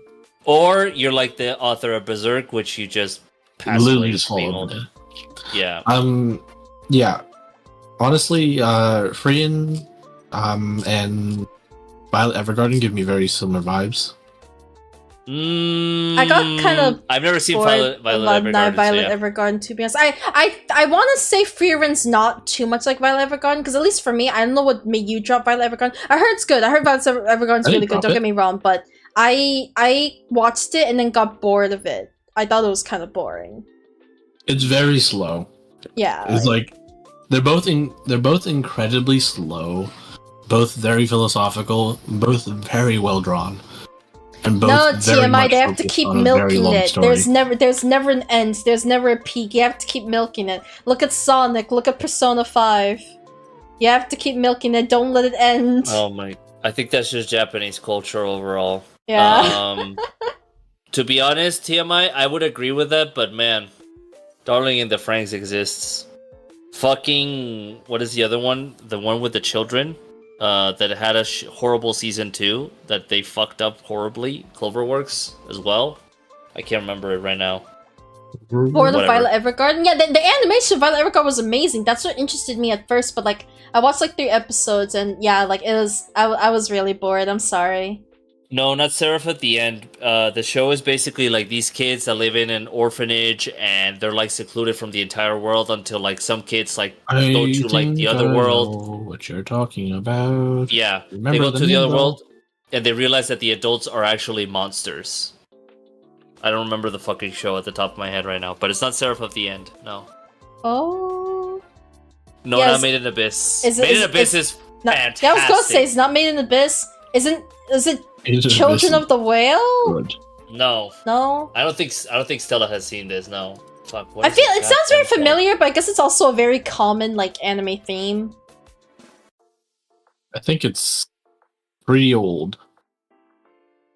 I mean, I have a higher chance of watching old animes than I do new animes, so I'm going back on my list so I can find the fucking name of it. god, what was that anime called? Fuck. Oh god, wait, I can't remember the name of this anime. Yeah. Welcome to my fucking Yeah. world right now. It's like that anime that gets compared to... Oh no, I can't remember the name of the anime it was compared to! Oh. Made in Abyss, some of us consider the anime version of Etrian Odyssey. I don't know what that means. I don't know what that is. Children, like water children. Water children, like a lot, water. Well, I had a word, I lost the word, what was the word? Fuck. No, I don't think, wait, is it Alone in the Sea? I think I only know the Japanese name. Found it. It's Promise Neverland. Oh, Promise Neverland. Yes. Okay, Promise Neverland was Nagi no fantastic Asakura. season 1. Nagi no Asakura was one of them, and then it was compared to... I totally forgot about Promise Neverland. Yes. That's crazy. That is it. Totally forgot about Promise Neverland. The opening to the anime is so fucking good, though. The opening is so banger. Season 1 opening is fantastic. I heard the show was terrible. Well, and then it just got progressively worse and worse. And I haven't watched it, but I heard season 2 was terrible. Season 1 is perfect, but then like season 2, they literally like shit the bed so hard. Oh, I remember. I haven't even seen it. Shinsekai Yori. I just know how That's bad what I it was was. thinking of. Oh, I forgot an anime that we all are waiting for the season 2 of. No Game, No Life. Oh yeah. Is that announced? Is that real? No. Oh, okay. They've been announcing so many like remakes and like We'll be season waiting 2s for of, the like, rest shows. of our life for that one. I And, want like, my season 2 of, like, Kodacha reboot, and I want them to dub season 2 because I hate watching it in Japanese. I love the dub cast, but they only dubbed season 1, and I cry. Like the fact that we got a new season of fucking Black Butler before No Game No Life is so depressing. I definitely think it's really odd to continue an anime like almost a decade after it ended. It just gives us hope that No Game, No Life will get a season 2 someday. I think they're doing it on purpose. I don't know. Well, I mean, with Maybe. so many new like anime studios that keep like randomly popping up out of nowhere, like for example, fucking Oh, it's Bug entirely Films. possible a studio will pick up that title. Twitchy Like said, Bug Films controversial or, like- opinion, she did not enjoy No Game No Life, but the movie was good. I've never seen No Game No Life. I just know that people hype it. To be Hate it, fair, I hype it. haven't actually, that's I've only not watched the that first couple controversial. episodes. I haven't actually seen it like fully either, to be honest. The fuck am I? I watched some episodes, but I never finished it. And then I haven't watched the movie either. I didn't watch the movie. Okay, in an unbiased opinion, it's not actually that good. Thank God I won't be it's crucified. only, like- Don't worry, we won't crucify people here. Freedom No, of no, no, speech no. exists here. Like, look, I'm I just here. enjoyed it I a am the lot. most controversial person here. So, like, if I won't be crucified, you won't be crucified. It's like a 7 out of 10. It's a very mid story, but it was just enjoyable. You know, it's one of those animes that people just enjoy. You won't be. You Movie won't be was better. crucified. Yeah, but you won't be crucified just because like there's animes that Stella loves that we absolutely hate. There's animes that Wait. Boku no What Pico. animes do I love that you hate? I don't know. I can't think of it right now, but I'm just saying like in general. I'm trying to let me get to the punchline. There's Okay, anime. go. There's an anime that Login loves that I think is a waste of my fucking time. Ow. And there's an SAO. SAO. That's a waste of my fucking time. Sorry. Logan Fair really likes SAO. I can agree with that. And then there's animes that I might enjoy that Stella probably would be like, not for me. And like there's obviously Konosuba that I absolutely enjoyed that Logan thinks is. I get why people like it, but I hate it. Yeah. I'll take Zero no Tsukaima as a retro isekai that people dislike but love its potential. I didn't like Zero no Tsukaima. I thought Zero was amazing. What do you mean? Fuck, what was her name? Was her name Eloise or something? Yeah, Eloise. She's annoying. I can't stand her. JC's I can't stand her. Oh my god, I'm sorry. Like that, I think if she wasn't there, I would have liked Zero no Tsukaima, but I cannot stand Eloise. You can tell she hasn't watched past the first season. Yeah, I haven't, because I couldn't stand her! A character should not be obnoxious for a full season! Ugh. Okay, I want to. Goddamn, I'm gonna have to put another topic. Well, before we move on to the newer topic that I want to put, I will say that for me, the upcoming anime that I'm super hyped about, obviously, Solo Leveling Season 2, Kaiju Number 8 Season 2, what was the other one that you said as well, Logan? Fuck, what is it called? Apothecary Diaries? Yeah, that one. That one I'm also hyped about. Very hyped about. That one was so fucking hype. Mushoku Tensei as the isekai person in here. Very hyped about that one. Gun It's really good, but I'm kind of let's bored with it right go! GGO 2, let's go! I haven't watched Gun Gale, but I hear a lot of people like it more than SAO. Twitty You will thinks she love wants it. to watch SAO. Was You it say Alicization? SAO Alicization or something? Close enough. It's very hard to pronounce. Alicization. Alicization, yes. Oh. I said it well earlier when we were not Written on with a Z in stream. there, I believe, which Yeah. twists Okay, my so brain in is that circles. separate? Because I know Gun Gale's kind of Nope. is a different cast, but is Alicization separate? Alicization is arc 6, I think. Yeah.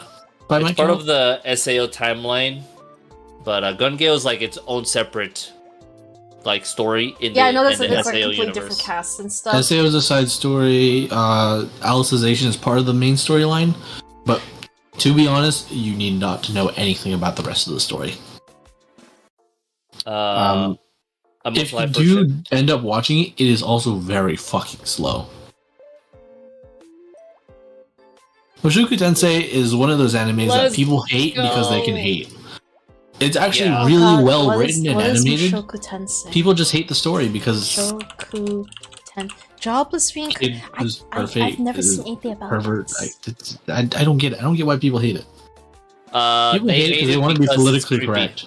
No. They hate it Yeah. because Yeah, it's the that's beginning that's is exactly creepy, what it is. and there's creepy moments about it. But Yes, at the but end of the that's day, the the fucking story point. the story is fantastic, and the animation is literally one of the best fucking animations I've ever seen in a while. It's so fucking good. I'm not sure if I would go that far with the animation, but it is good animation. I mean, it's one of the best. I'm not saying it's like the best, but I'm saying it's one Fair of the enough. best. I'll take that. The brothel one, no, that's interspecies reviewers. I think that's the one you're talking about, TMI. I don't fucking know. I'm not gonna lie, I get all these animes mixed up because I don't watch them. So like Jujutsu Kaisen, Mushoku Tensei, and like all these other stuff. Like in my head, I'm just like, I think they're all the like I don't know which is which. I just know I haven't seen them. Stella, we'll make it to you easy. Erase Jujutsu Kaisen from your mind. Watch Mushoku Tensei. Sounds good. Yep. Like, can agree what with else? that. Like, I hear Yep, people yep, talk yep, about yep, yep. Jujutsu Kaisen, Boku no Hero, Also, Riz Boku no Hero. I hear about Trash. that. Like What else do something people else. normally? Oh, okay, Demon Slayer. Demon Slayer is still commonly Trash. talked about. Trash. Is Chainsaw Fuck. Man ongoing? Is Chainsaw Man ongoing, or is that done? Finished? Yes. It's okay. It depends on what you're looking for in an anime. Yeah, I mean Chainsaw Man, like Oh man, Spy right now- Family too. I want to watch Spy Spy Family. Family's worth a watch. I want to It's watch worth a Spy watch. Family. I just Good think animation. Yor's hot, and I like their dog. the dog is worth it as well. Yes. I like their dog a lot. It's kind of funny just hearing a Japanese person going "borf" at random times. I stopped watching Demon Slayer after the movie, the one with the flame guy. Don't worry, you don't need Oh. to remember his name if you don't ever watch it or talk about it ever again. Yeah, no. Rengoku, I think his name is. But I mean, honestly, the movie was pretty fucking good. I will say that was like the one of the few anime movies that I've seen at a movie theater that I actually enjoyed. But the story at the end of the day is so sad. And the anime right now they're fucking milking the shit out of the goddamn ending. It's like they're copying fucking Attack on Titan, but making it even worse. Because right now, Demon Slayer is doing the ending in 3 movies. Not 1, not 2, a trilogy of movies. They had too And- much money, that's what it was. I mean, can you blame them? They made so much fucking money. No, I can't. And also tax evasion. Don't forget about that one. It doesn't quite work like that, but sure. But I mean, yeah. Then there's the Dr. Stone, which they're fucking milking the ending as well, doing it into 3 fucking parts. I'm gonna. Okay, guys, I have an idea. Yes. If we're going to keep going, I will step away and join on my phone to continue contributing. My model won't move because I'll be away from the camera, but I'll be on my phone making ramen and still listening in and contributing. Let's go make ramen. That sounds good. Yeah. Go make ramen. You have 2 weaves here that are like passionate. And we'll be talking for the next 3 hours if you leave us here. I'm still gonna be here one second. Let me turn off my model. I don't know about 3 hours. Hold on, chat. We have to redeem the please eat. Where is it? Yes. Nope, that's not the right one. I'm gonna join the call on my phone, so like my audio quality will like go down to shit probably. But yeah. It's okay. Yeah. All right, Twitchy. You have some culture. So you guys will have to hear me through the Discord call. Okay. Right. I think you guys will be okay. So Dr. Stone is top tier.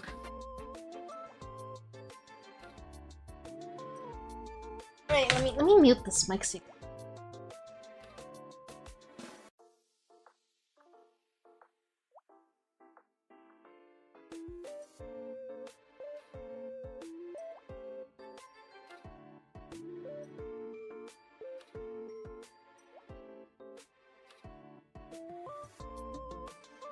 You can hear it, but they can't. You hear it. So what you're gonna do? Okay, wait. What you're gonna do is you're gonna connect on your main account. Yeah, I have a computer. second. I have a second Discord account. So yeah, we're gonna do that. Give her a second, guys. She's a little slow with technology. I didn't think. My brain just wasn't like.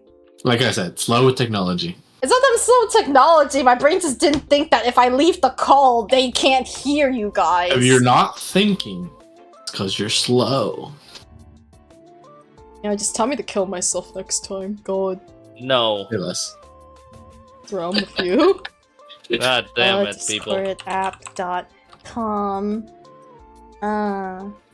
Okay. Let me log you were out saying Discord here. You were saying that the last season of Dr. Stone was not good. Oh God. Okay, wait. Let me think. Because if I go, I could just stretched it too long. No. I think this will be. Oh, like the New World that they stretched it too long. That they should have not made it like 2 parts. They stretched it too long. We'll just swap my phone. I would have rather waited longer to get a 2 season than get 1 season and wait a season and get the second half. Log in. What is my email? But it also felt a little bit stretched. It felt like they didn't have enough material to finish it, and they should have made it 1 cur plus a movie. I think they stretched it just because of the fact that they wanted to be a little bit more sciencey about it, because there was a lot more science on this one. And also, I think they were trying to like build too much momentum. Because the thing is that they made this villain be like this high and mighty dude. Sorry, I choked on my own saliva. I'll fucking spit on you, you weirdo. Sorry. Oh my God. Stella's saying hot, but I don't know if chat was able to hear that. No, I'm still in the call. I'm still in the call on my computer, so they can still hear. I'm trying to use my. I'm gonna use my other Discord account from my phone. I just can't. Okay. Yeah. I generally think that season 2's villain, I can't remember his fucking name right now, but Mr. High School Gorilla Buff Dude was a better villain than season 3. Season 3. The reason season 3's villain felt like unconsequential is because he did nothing for so fucking long. Yeah. If they'd made it a 1 cur and then made the fight into a movie, perfect. Gold. Oh yeah. I'm stupid. They do the season, and the week after the last episode airs, the movie goes out on theaters. Banger. It would have sold out. Discord count in the background. Oh yeah, for sure. Well, I don't know about selling out. Maybe selling out, but in Japan, because the thing is that on the West, in Japan, because it's not that popular. Yeah, the West would have been simulcast. Mm-hmm. I would have probably been like straight to Blu-ray or some shit. Well, it would probably have been simulcast and straight to Blu-ray at the same time. Yeah. Just because simulcasting is so easy to do nowadays. Yeah. Also, Crunchyroll has stupid fuck tons of I money. have access to see this channel. Yeah. They built a weird monopoly. Well, they used to have weird monopoly, but now with this other company, I can't remember what's it called right now. Hold on. Netflix. High Dive. No, High Dive. Okay, does High it Dive? work? I don't think High Dive has streaming rights in North America. Yeah, we can hear Okay, you. yeah. There's an echo. Hello? People on stream, does this work? I muted my computer so you guys don't hear me twice before I walk away. So yeah, I'm on my phone, so I'm gonna sound like shit, unfortunately. But Oh let no. me pull up a little. High Dive does text. operate in North America. Alright, text. Fredericks. Yeah, I might like trash anime and tons of isekai, but I also do recognize what makes a good anime good, Yeah. even if I don't enjoy them. Web Stella. Pocket size Stella. No, I think this is Mao's alt account. No, it is. No, No, this is no, this it's is not this Mouse. is my alt account. It's not Mouse. Inoue is hers. Yeah. Yeah. This is Oh. Steven. Why does it? Why is? Steven. Why you got Mao's model? What do you mean by that mouse mod?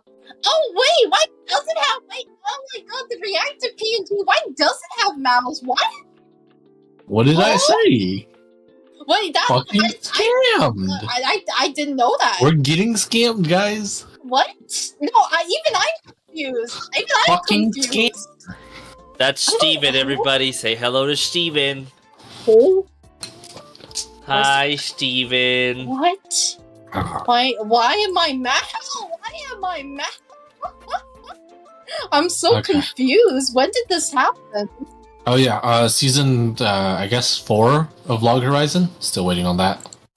Oh, dude, that was gonna take a while. We fucking waited forever for season 3 of Log Horizon. Yeah, that was gonna be a hot minute. jeez. Please, Jesus Christ. That's I don't another think they reason have why I enough haven't- source material. That's another reason why I haven't finished season 3. It's because like I barely finished season 2. Like, Season 3 is good. no. You need to watch it. I know season 3 is a lot more of like debates and more like big brain stuff. Damn, it just looks like Meowy's here. This is so weird.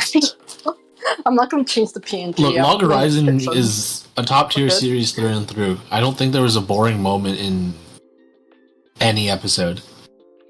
She's making noodles. She's taking nudes. I'm making notes. Oh shit, I gotta have chat open, right? So let's hi Mako, welcome. This Log is Horizon a season- problem. Log Horizon season 2 was pretty good. Season 1 was good. Season 2 was good. Season 3 was good. I think 2 is probably the Weakest? weakest, but Yeah, it's I still a can- good season. I can agree. Yeah, I think it's just too many unrelated storylines. Oh my god. So much freaking... I mean, I understand the world building aspect out of it, but Jesus Christ. What notes do I want to make today? We have yogurt. Wow. Jesus Christ, it's gonna be so hard talking about anime while And fried Freaking- chicken. while this freaking degenerate is just like, what am I gonna eat today? Yogurt and fried chicken! We got cheese sticks. Yo, this is the most food I've ever had in my fridge in like my entire lifetime of being born. Why you have Goddamn. 3 different gallons of milk? I don't know why. And like, it's not like they're all full. Like each of them have been poured. What the fuck are we listening to, Taco? I don't know, man. Do we continue talking about anime, or do we let her do her ASMR fridge walkthrough? Fucking speedrun, no resets, no deaths, any Oh, percentage. like, there's 3 gallons of milk, but each of them are poured separately. Like, why aren't you pouring all the milk from 1 gallon and then opening the 2nd gallon? And then when that's open, you do the 3rd gallon. Why are Why do you each have of 3 these- gallons of milk to begin with? Yeah, there's 3 gallons of milk and they're all individually poured. Chad, she's literally saying, look guys, there's 3 gallons of milk. Yeah, like we can fucking see through your eyes, brother. Well, I'm not saying. I'm just explaining. I'm not We can saying barely it's hear you, there. by the way. I know you guys can't see it. This is No, I get- lactose-free milk. Oh, good for my asshole. She's very quiet in comparison to you for me. To who? Estella's very quiet in compared to you. I don't know. I hear her pretty fucking loud. I think it's I have her at 100%. That's why. Oh wait, Am I just do I quiet on have the this? stream, wait, you mean? Or wait. do you just I have might me have really this low account turned down login? for some reason. You probably Oh. do. Man, Because I think don't this know what account she was you probably using it did for to like make you music or some turn her shit. down. Yeah, 65. Yeah, that's why. Oh, I do where's want to my say pot? Oh wait, they used the my last pot. anime that I want to mention that I'm They're super using my hyped about, non-stick pot. just because I know about what the manga is about, is Sakamoto Days. If I took It's the coming in remains. January 2025, and So yeah, it I'll just looks use the remains. fucking great. You guys can keep talking. I'm just gonna be providing my like kitchen ASMR. Yeah, Don't we, worry. That was the plan. understand. That was literally the plan.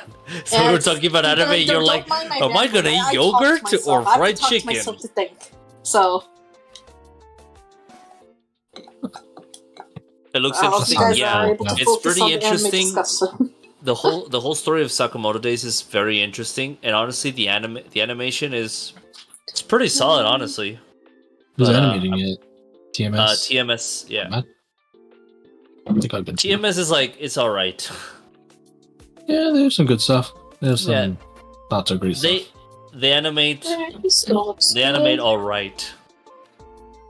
It really I does think- depend on how long the series is. The longer Yeah. the series they animate, the worse it looks. Okay.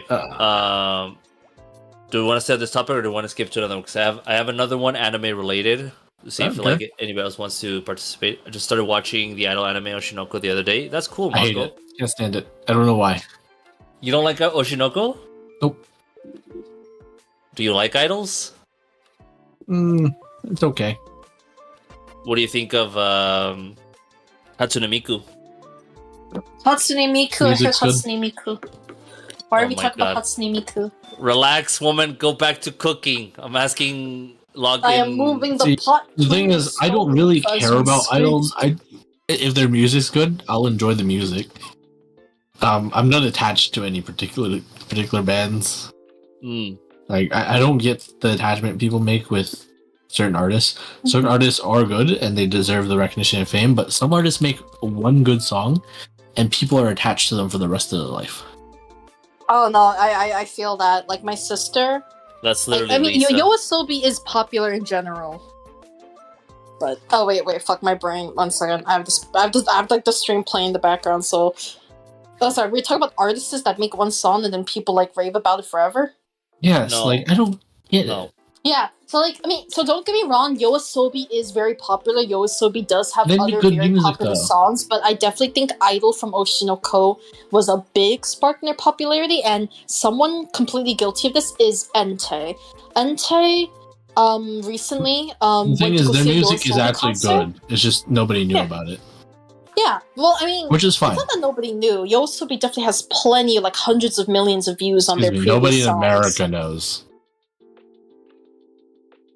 But yeah, Yeah. like the thing is like Entei bought a ticket to go see Yoasobi live in concert, and like she literally would Jesus. keep repeating to me like, "Oh, I hope they perform Idol. I hope they perform Idol." And I'm just like, like Yoasobi has other songs, right? And again, like it's all she talked about. Like it's like, "Oh, when Idol comes up, I'll record it for you." We're like, "Oh, I hope they do Idol. Hope they do Idol. I'm gonna scream when they do Idol." I'm just like, please, Yoasobi has so many other songs. Don't go to a concert just for Idol. I swear to God. I will say Yosobi Idol is mid at best. Yikes, dude. That's an opinion. Mid at best. I don't know. I don't about know that if one. it's just been overplayed for me. It might be. I think it might be because I have What no is- attachment to the Idol. Idol, the song Idol. Oh no, I don't think I like the song, but I don't think it's crazy. In fact, I like the season 2 opening way more. I think Idol's completely overhyped. No offense. I get why like everybody else likes it. It has like that strong, punchy, poppy feel to it that everybody likes in Sorry, I music. dropped my phone. I'm that sorry if is that hurt the mic. So overused and boring. I also Yeah. listen to a lot of music, so that might be why. I don't know how this phone screen is still okay. I've dropped it so many times. Yeah, like Idol is kind of mid. The other songs are better. It's like Okay, so do you want Yeah, the maybe. cheesy one or the super duper spicy one? Do you want your asshole to burn? Well, it's gonna Yes. burn either way. It's just how bad do I want it to burn? yes. Yes. So here's what you're gonna do. You're gonna cook both ramen packets and add both sauces. I don't think I can. Jesus. No, I don't think I'm hungry enough to handle both because I'm adding Okay, other stuff. you're like, gonna I'm cook adding meats one and ramen stuff. packet and you're gonna And put add both both sauces. sauces. Yes. That is such a waste. No, you're putting half of each sauce. Excuse me. You put the other half in the fridge for tomorrow. Yeah. The Oshinoko. I trust me. It does get better. It's gonna have its moments. The first episode is definitely very, very good, and I agree. A lot of people probably are just like, man, it's like mid afterwards. But like, it's season 1 is still a lot of the building because trust me, the manga goes places. Even season 2 right now still has a bit of building, but it's also still having its really intense moments because it's like it has like the mixture of like Ruby wanting to be an idol and then Aqua trying to get his revenge. So it's gonna go back and forth from that. I think most people are definitely watching Oshinoko for the revenge story, but you're also just gonna have to understand that there's gonna be its more, unfortunately, less action moments where it's just focused on Ruby and like her pursuit to be an idol. But things pick up. Things definitely pick up. I think it's mid because like it doesn't super stand out in anything in particular. It's well done. It's a very good anime by any standard. It's just it doesn't stand out particularly well. No, I'm just Yeah. gonna do the cheesy ones. I'm gonna hate myself today. There's nothing that it does super amazing. Like it's not like the perfect animation of like Violet Evergarden or Freean.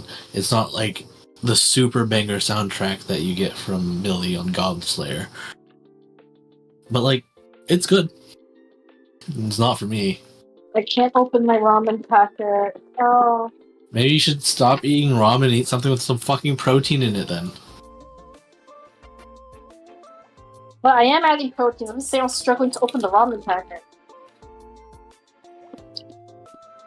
Oh. Have you considered scissors? I ripped it open. Okay. Yeah. Also, our scissors are like really dull. Our scissors don't cut Okay, shit. then use a fucking knife. Yeah, the knife's the last resort. Where I just have to stab. I thought the hammer was. Which usually results in me hurting myself, but... How the fuck do you hurt yourself using a knife to open it? I Stab. I don't want to know. I'm over it. Stab.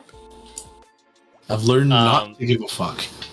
I wanted to ask this to Stella, Logit, and everybody in chat. What is a guilty pleasure anime that you guys have Oh, that you you already love know so mine. much? Is it SAO? Yes. You don't know have how many another times one? Do you know how many times I've watched watched it multiple every times? season of SAO? Oh my god. Okay, well I then- know it well enough. I can watch on 400% and still my understand lord. every fucking thing happening. Dude, what the fuck? I've I never will admit it is. I never absolutely understood crack, people though. that can rewatch animes multiple times. I think it's more like for me. Why do you think I download the shit? Oh, that's right. We were literally talking about like having animes on our computers. I remember Yeah. that conversation. It's 'cause Oh, fuck. I'm not like actively watching it after the first time. It's like I'll put it on and play games. So like background noise. Kinda. Okay. Sometimes I'll Stella, do do it you- with YouTube. Sometimes I'll watch Do anime. do you have a guilty pleasure anime that you feel that you love it so much, but you feel ashamed of loving it so much? Oh, Stella. Sorry, is muted it my herself. turn? I was muted. Yes. Guilty pleasure anime. So an anime that I really love that... Sorry, can you repeat it? Yeah, basically an anime that you love so much, but you know that people would judge you for it. Judge me for it. Boku no Pico. Wait, so what did Yeah. everyone else answer? Did Logan just say SAO? Yeah. Yeah. Taco, what's yours? No, Then, I'm like, letting I you. need to think. I I'm- need examples. Oh, okay. You don't have yours. But yet? he Okay. says Onimai. Well, it's because What do I'm you not want? sure what is. Because I'm rarely ashamed of anything, so I really need to hear other animes to think about what would be Oh my like, god, this is shameful. the Okay. fucking. Okay, Onima is literally the other anime that Studio Bind made. I am so fucking dead. That's so funny. That's not a guilty pleasure. That's just based. Onimai? No, Mushoku Tensei. Oh, okay, yeah. Onimai, I mean, okay. I get it. I get it. I get it too. I can't really judge because right now I think my guilty pleasure, just because of like how the story is and how graphic it is, I think right now I have to say that my guilty pleasure is Devilman Crybaby. Because Oh my god! it's Wait, so It's not does really it guilty. have to be something that's normally bad? Not really. It's just something Not that really. most people would consider like cringe or or you know what? Maybe I shouldn't use. Not like maybe I shouldn't, mainstream. maybe I shouldn't use Devilman Crybaby. It's because like if you put that to like somebody that barely knows anime, it's gonna freak them out. yeah, but like in the community, that's pretty basic. Yeah. Maybe I could say either Food Wars or Food Wars. yeah. What's the other one? Where is it? I can't fucking remember the name. You're of it getting right judged now. for that one, no matter where you are. Oh, I know. I absolutely know I am. I think it's called How to Reincarnate a Demon Lord or something. Demon Lord gets reincarnated by two chicks who become Yeah. his slave. Oh yeah, it's called How Not to Summon a Demon Lord. Yep. Yeah, that one. Those two are my guilty pleasures Something I because like that a lot of people don't like. I've seen They don't have both to of not the like it. seasons. It's just something that's not mainstream. Yeah, because I've seen both of the seasons of How Not to Summon a Demon Lord, and I've seen all of the 5 fucking seasons of Food Wars. I am not proud of the Food Wars one. Wait, I have think you I'm- finished the manga? Of Food Wars? Yeah, No. go finish it. It's done. Wait, what? No, I don't want to. I already hated the last fucking season of Food Wars. You've watched it. You're almost done. No. You're almost done. The last fucking season was so bad. It was so The unnecessary. manga makes up for it a little bit. Maybe. We'll see. Tucci, The blue you say art you was like kind of mid. Tucci, you say you like that one as in like you've seen Devilman Crybaby? I enjoyed it. I didn't think I was gonna enjoy it, but I will say I should have not watched it while I was at work because man, Did it make you horny? it is I would kind think he's it psychopathic. didn't make me horny. It made me kind of psychopathic, and there's a lot of like graphic stuff in there. Oh, look, I made money. Cool.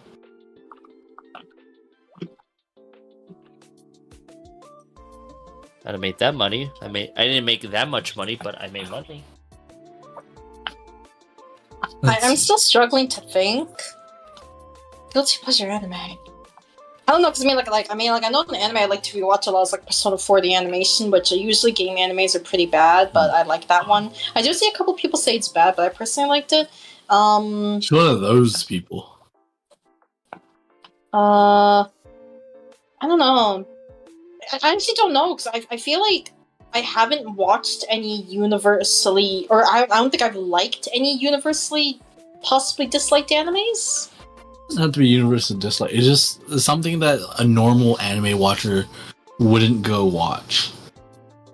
Well, that's hard to say because I'm an oldie. Like, I'm a Funimation channel thing. Funimation channel is not even a thing anymore, and Funimation itself is gone, so no one knows about animes like Black Cat and Soul Ray, so I wouldn't say it's a guilty pleasure because they're not mainstream. It's just there's no way for people Those to are pretty watch it fucking anymore. mainstream. I think you're thinking like mainstream as like current day audience. Like those were mainstream back in the day. There's just Maybe? It's not I'm not sure. current. It's old. I just feel like I don't know anyone that knows them. Devilman. Yes, because most of your friend group isn't that fucking old. I mean, God, I'm not we even are, that but old. I'm 23. Excuse I me, mean, we- most of your friend group didn't start watching anime that long ago. yeah. Yeah, it's like most of my friends are older than me, but yeah, like My I've been first watching. anime was fucking Naruto, dude.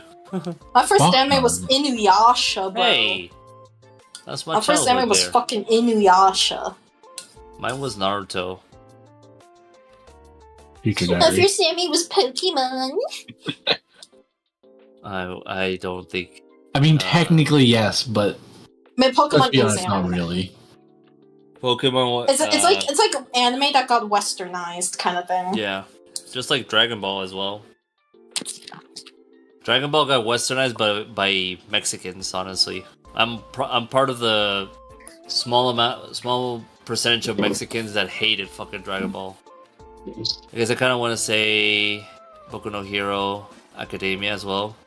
So I'm actually enjoying it now. Previous seasons kind of sucked. Okay, which season? Like, are you saying that it's like the best? Because in my opinion, so I watched the first 3 seasons, they're all trash. yeah, those 3 seasons are trash. I think where is it that I stopped? I stopped at season 4. Season 4 was when it actually got good, but I was like, I'm gonna take a piss. okay, enjoy. Don't bring us with you. We're due. I don't care. Actually, do bring us with you. Okay, bring us with you. Yes, please.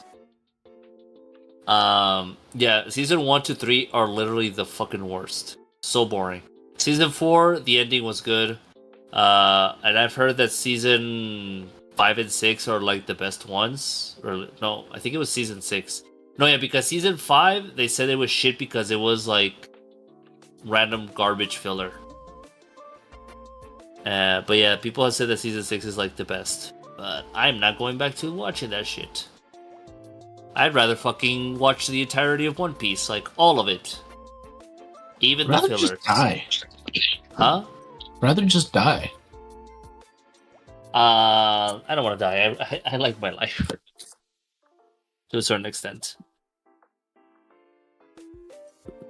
You'd rather watch One Piece? I The do. entirety of One Piece? Yes. Okay. I enjoy One Piece. Even though I've done like the worst thing possible, which was one day decided to just watch like, One Piece. I think I hear a lot of people hate on Naruto, but I actually like Naruto. It's Fuck alright. yeah. It's just kind of what is it? Just view baiting, let's be honest. There's too much filler. It is 99% filler. I'd say more like 95%. 99. 95. It just feels like it's trendy for people to hate on these super long animes like Bleach, One Piece, I don't Naruto, actually hate Dragon them that Ball. much. They just I will never watch them. I cannot be convinced to Wait, what? watch You long can't be animes. If an anime long has anime? over 200 episodes, I doubt I'm gonna watch it. No, Have you it's seen- hard. It's hard for me too. Don't get Okay, me then wrong. I've watch- definitely not watched all of Naruto, but I've Watch watched the important Hunter- episodes. Watch Not Hunter x happening. Hunter. Nope. Watch Hunter x Hunter. Not happening. But Hunter x Hunter's not more over 200 episodes. That's what I'm saying. I don't want to. I just don't want to watch Hunter. Nothing to do It's with how not- long it is. It's 148. Boo. I understand it. Fans these days have been making up these Kai edits, like the official DBZ Kai. Oh, dude. The fan base of Dragon Ball Z Kai is so weird. I've never seen Naruto, so I don't really have an opinion on it, but I've seen Hunter x Hunter 2011. Fuck yeah, that's the only version of Hunter x Hunter that we need to watch. Wait, is there a new Hunter x Hunter? That's no. So Hunter x Hunter, there is the one made in 1999 by Studio Nippon Animation, which was not that good. And then in 2011, the GOAT Madhouse made the newer version of Hunter x Hunter.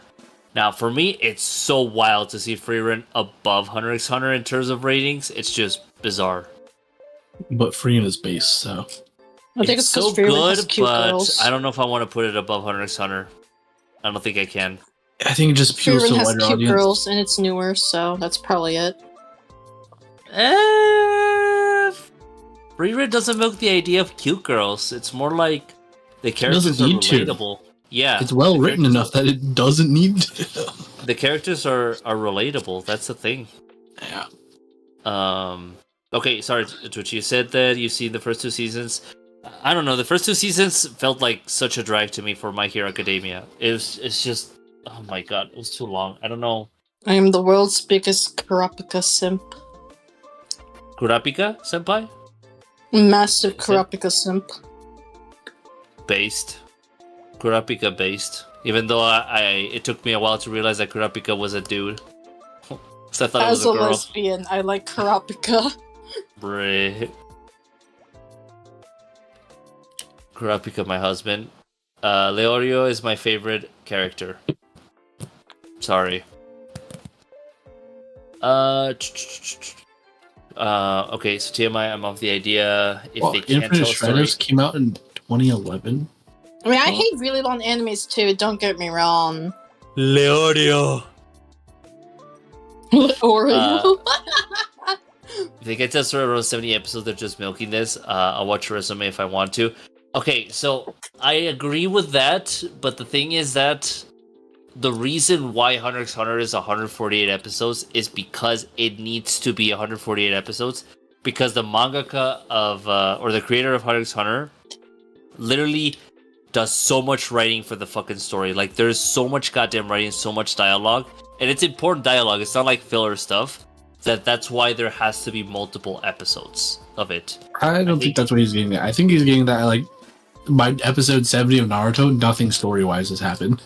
Oh, okay. Because if that's what you mean, then I understand. Because even Yu Yu Hakusho, which is also another anime made by the same author as Hunter x Hunter, it's 112 episodes. I don't really mind that many episodes. It's just that if you can't get anything out in like the first 12, are you trying or are you just filler? Yeah, I think the anime needs to make some sense by 12 episodes. You gotta get a story going by 12. If you can't do that, then I'm not watching. I'd say regular Naruto kind of had a story on the first 12 episodes a bit-ish. I'd say, in my opinion, I think the most amount of filler is probably like on Shippuden. Am I the only one here that has seen most of Naruto here? Yeah, probably. Okay, never mind. I just like, really like what- the characters. why I is- don't really mind the filler. I was like, why is nobody else like giving me an opinion about this? I'm like, oh wait, Because I'm it's probably- eating. No, and it's also because it's probably I'm the only person that has seen most of Naruto, which is funny because I saw Naruto to a certain extent, and then the rest of the story, the way that I learned about the rest of the story was through the video games. I would watch gameplay of the video games, and that's how I learned about the story. Frankly, I'm a that's Oh, fake yeah, I fan. have a friend that only knows Naruto through the games, but she absolutely loves Naruto. I've never played any of the story games. I've only played like some of the fighting ones, so I don't Oh, it's know not worth. It's how well, the good the thing game is is. that so Stella, the fighting games of Naruto is literally part of the story. I don't know. I played Naruto Clash of Ninja 2, and I don't think I learned anything. It's because there's so many Naruto games. It's kind of like they're reflecting the same shit that happened on the anime. Is that there's too many episodes and too many movies. That like you kind of have to like, if you want to watch everything to understand everything. But literally, towards the end of Naruto, like after they defeat, I don't know if anybody cares about spoilers. Does anybody care about? it's fucking Naruto Naruto. spoilers? It's ended for 3 years. I've already seen it, Taco. I don't care. Okay, well, towards the end where they defeat Madara, they literally continue the fucking story for no reason. They bring another stupid villain that literally killed the fucking IP. She was this alien from another universe that planned to destroy the entire world, and I'm like, what the fuck is this? What kind of shit? In Naruto, the fuck? Yes, literally. What is this bitch's name? I Let me don't look know. it up. Man, why does that sound like Scarlet Nexus? Even though I love that game. Not fucking That game took every anime wrong. trope possible. Okay, so this alien that came and wanted to destroy the universe, her name is Kaguya. I don't know if you want to see a picture of her or if you don't care, but yeah, it's just... It was so stupid. Aliens? Yes, aliens. on my ninja shows. Not on the ninja.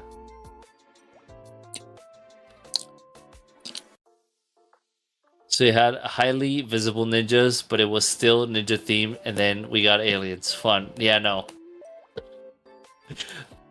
Welkin, so why don't you not like isekais?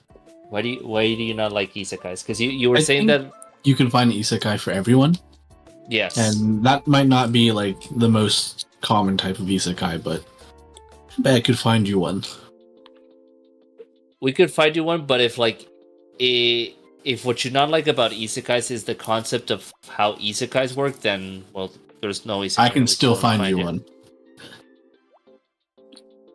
Oh no, isekais these days are often self-aware. What do you mean?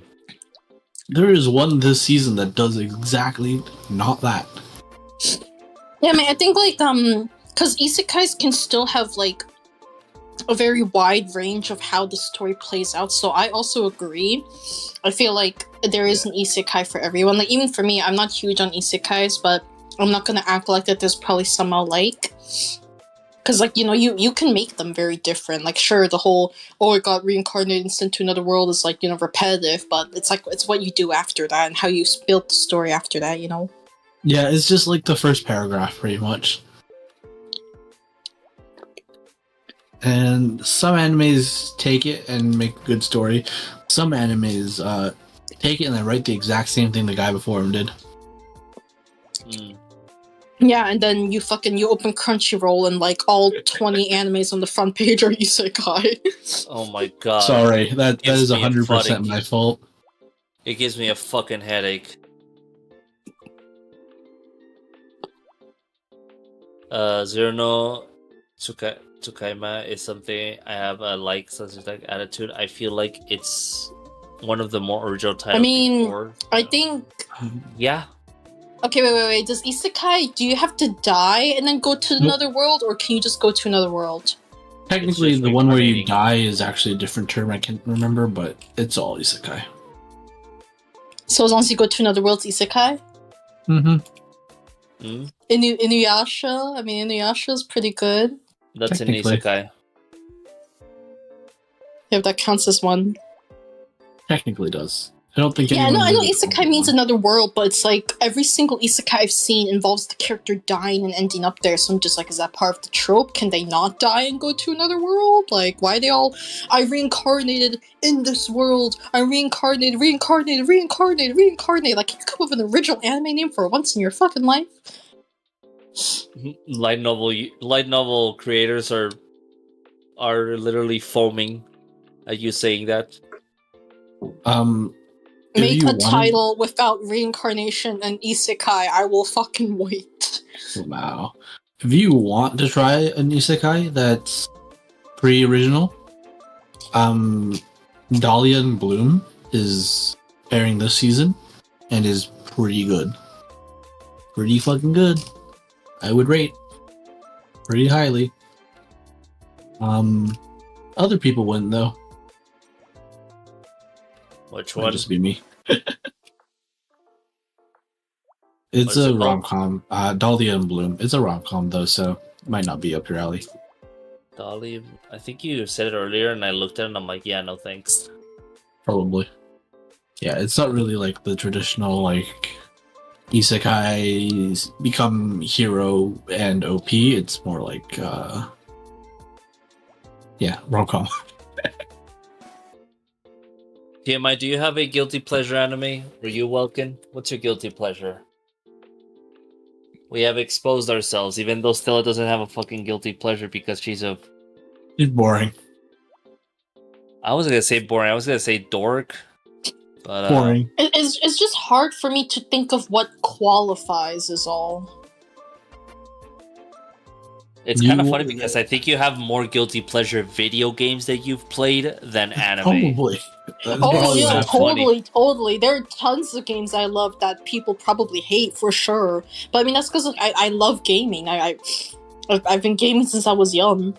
I mean like anime. I started anime when I was young too, but like I probably stopped keeping up with anime around when I was 14. Because the reason I watched so much anime back then was because it was when I used to go to because again like I didn't have a mom or dad growing up, so I would watch TV at my aunt's house. But at some point, like when my parents did come back, I didn't have to go to my aunt's house anymore. But we didn't have internet, so no internet, no TV, and then I basically just lost all anime. But I could still play my video games, so I never stopped gaming. But you know that time where I stopped watching anime definitely like threw me back.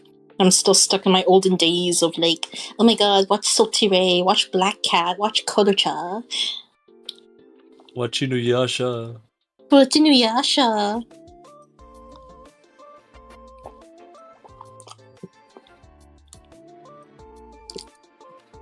I'm sure I have something. I'm sure I have an anime I like that a lot of people didn't like. Oh, shit. What was that anime? Describe it. Streamers that got sent to another world and they have to like play a game and get views in order to get out alive.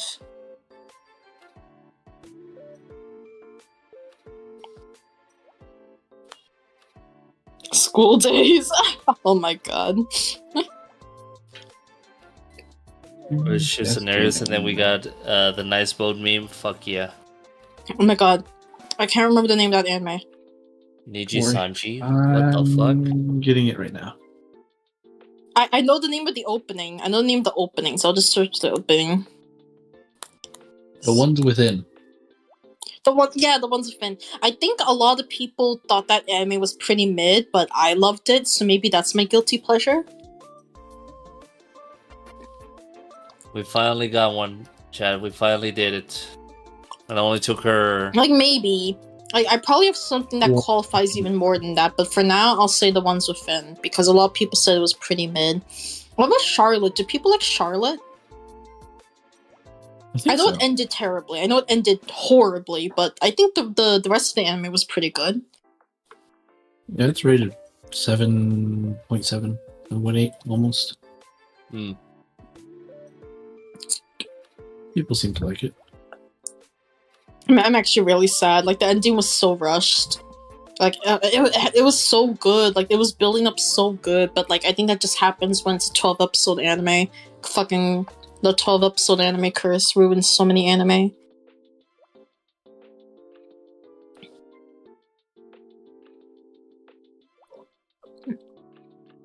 That was a fine ending. Fine watch, but I also didn't care for the ending. Yeah, I'm telling you. Sometimes animes know how to start the shows, but they don't know how to finish them.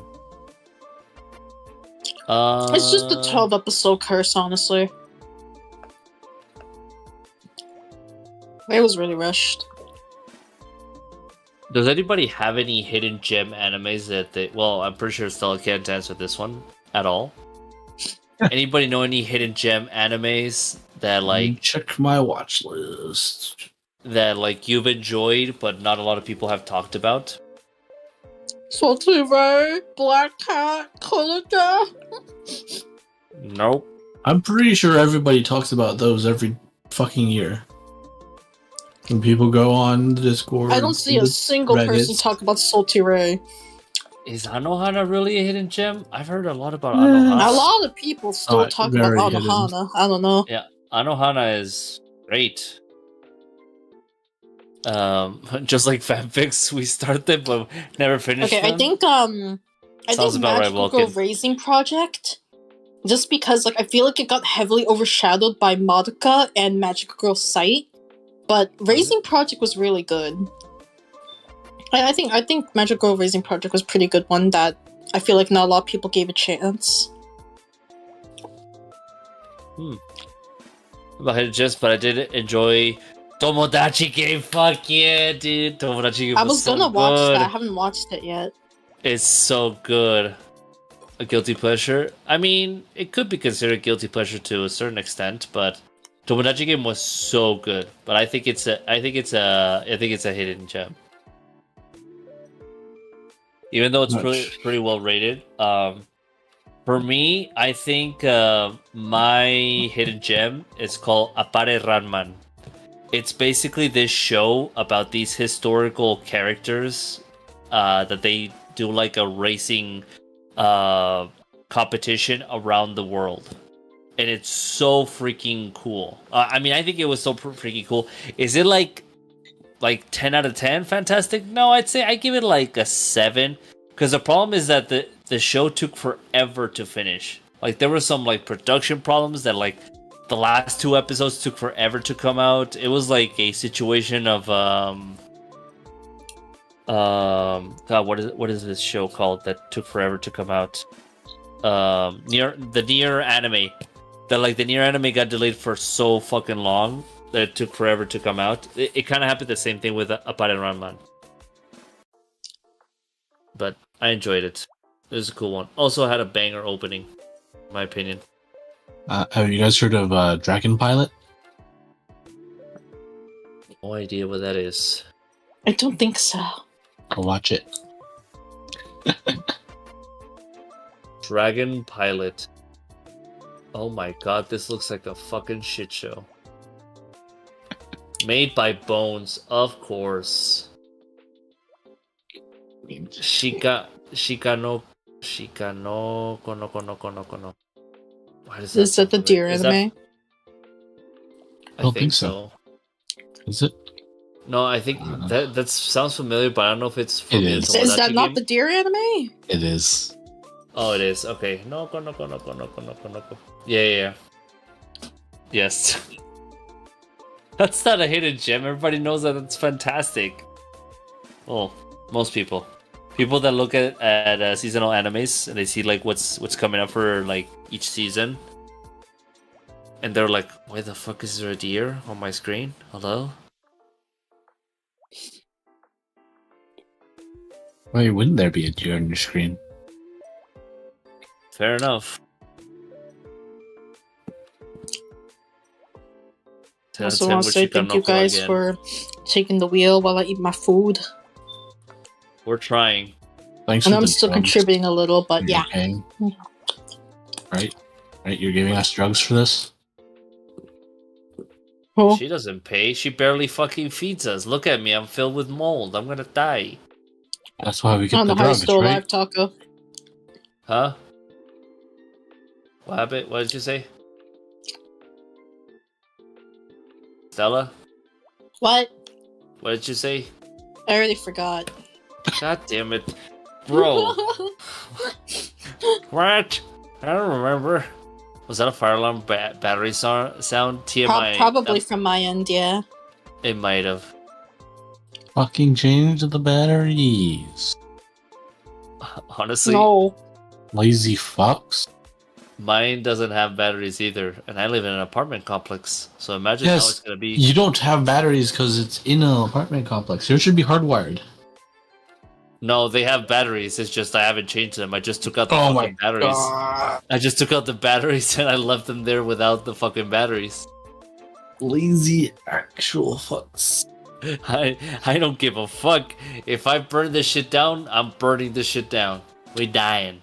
Alright. Unfortunately, my psychiatrist said that my memory issues won't get better, so I will just forever be forgetting things 15 seconds after I say them. As someone 2 years older than you, it's pretty fucking normal. It never gets better. How old am I, Stella? It's actually to a stressful degree for me, though. How old am I, Stella? Shut the hell up. How old am I, Stella? What? Okay, never mind. Jesus Christ. I don't know if Knights and Magic is considered obscure, but it was pretty good. I think I need to go look at my list because I don't think I don't watch much obscure stuff, I don't think. Kind of hard to watch obscure stuff when all you watch is isekai.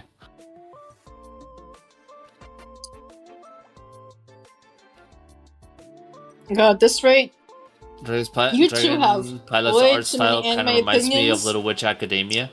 I will I want literally to be watch. sleeping and leave the stream on so you guys can keep going. Fuck no! I want to go to bed, woman. I'm the only one You here guys that talk too doesn't much. care about staying up. Everyone else wants to go to sleep. Yeah, I'm tired. The fuck? I have work tomorrow. I'm supposed to be playing Persona 3 tomorrow too. Famous last words. Man, why is Market Basket Chicken so good? I don't think Immortal King is considered obscure anymore. It's pretty well known at this point, but if you haven't watched it yet, go watch it. I remember another I one that was pretty haven't. good. Besides Sapare Raman, Akudama Go Drive watch it. is so good as well.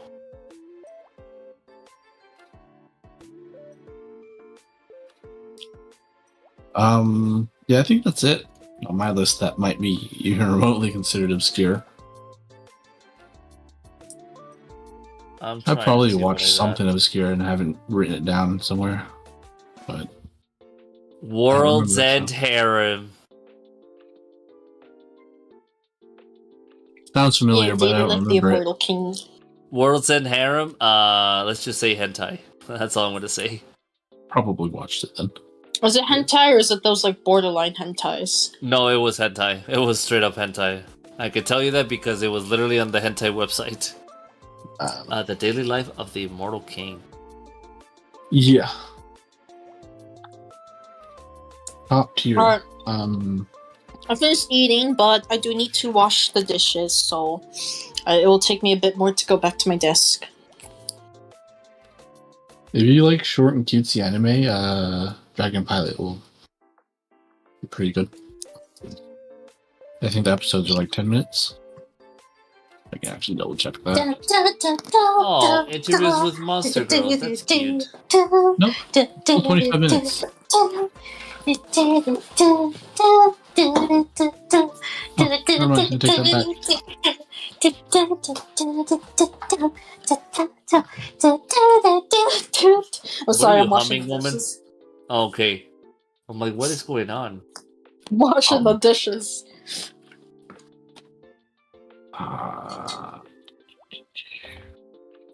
No, I'm making noodles. Hi, Solux. Or I finished making the noodles. I'm washing the dishes now. They already ate the nudes. Yeah, Demi was alright. It was cute. It wasn't for me.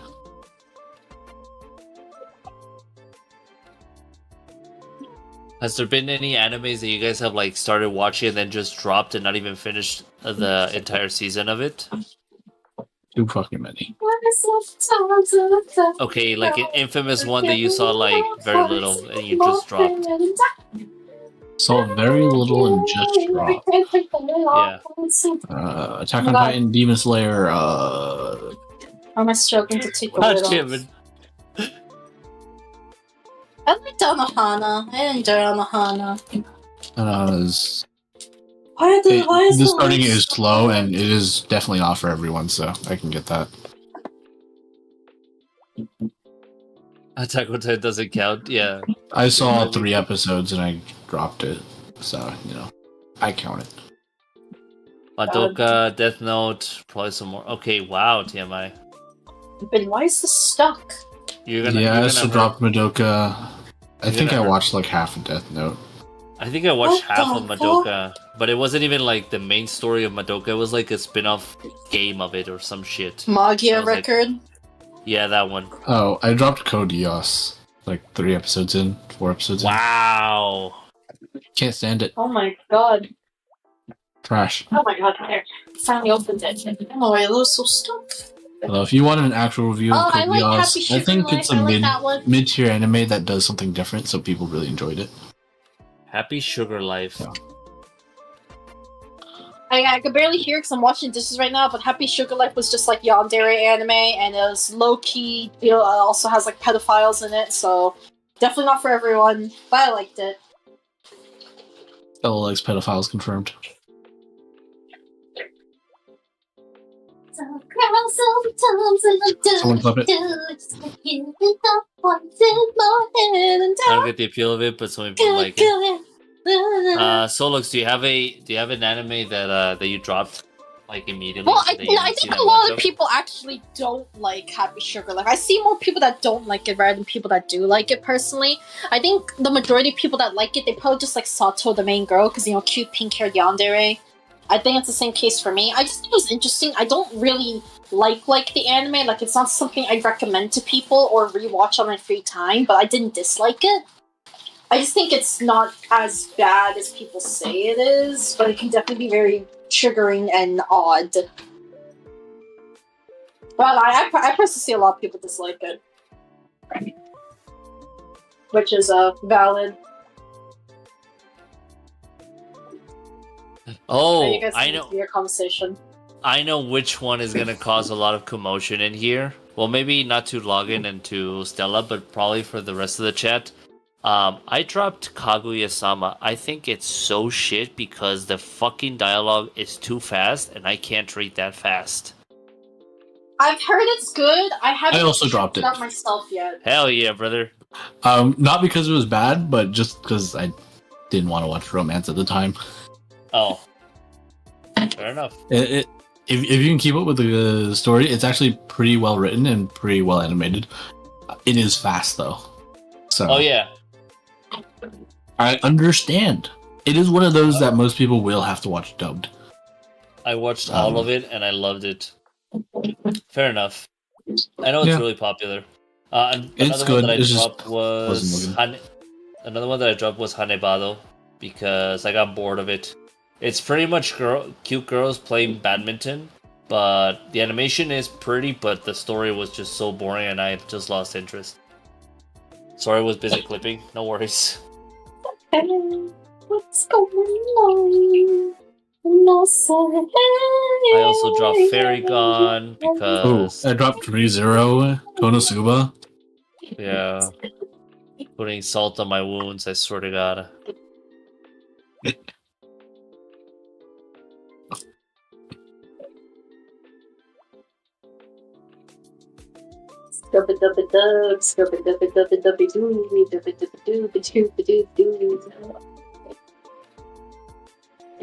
There's a lot of Oshinoko. shows. God damn it.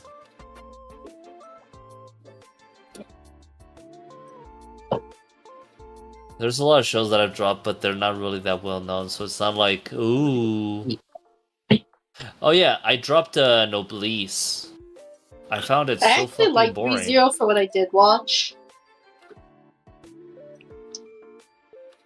I I think it's just because ReZero. I've really I just keep like forgetting to Amelia catch and up on it. Fair enough. Last time I watched I think ReZero's just anime, character it was carry. when Konosuba was airing, so I missed a lot. Damn, TMI. Have you finished all three seasons of Konosuba, TMI? I already watch and drop. I know if I'm going to like it or not beforehand, so fair enough. Well, for me, it's that there's some shows that I read the synopsis and I'm like, oh, I'm gonna love this shit, and then I watch it and the fucking execution of the anime is so shit that I'm like, okay, I hated this. Like, for example, where is it? Oh, where is it?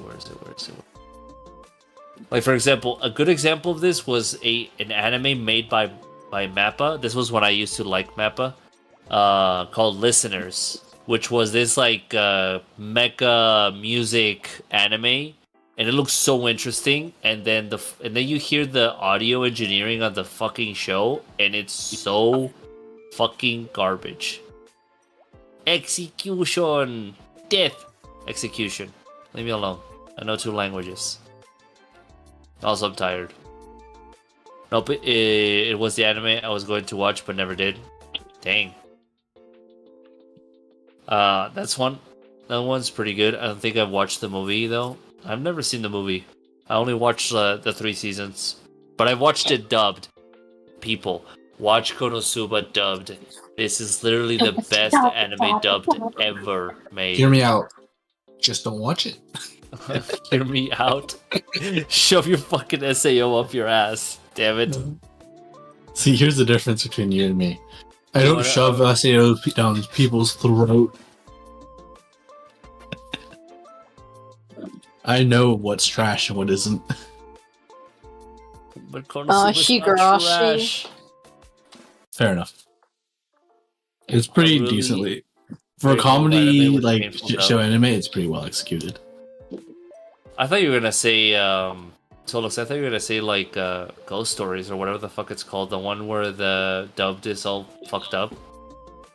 That But- one's I'll be right back. that's hilarious. Hello. Hi, It is Sweep Stella on the computer. and it's just me in the call. Yeah, hello. Oh, I'm hearing the call. Oh. I know Taka's at BRB. Hello. By the way, the texties. Yeah, thank you for letting me make my foods and stuff. Food was good. Okay, well, Ghost Stories dubs is supposed to be satire. That was not meant to be serious. Ghost Stories dub is a treasure.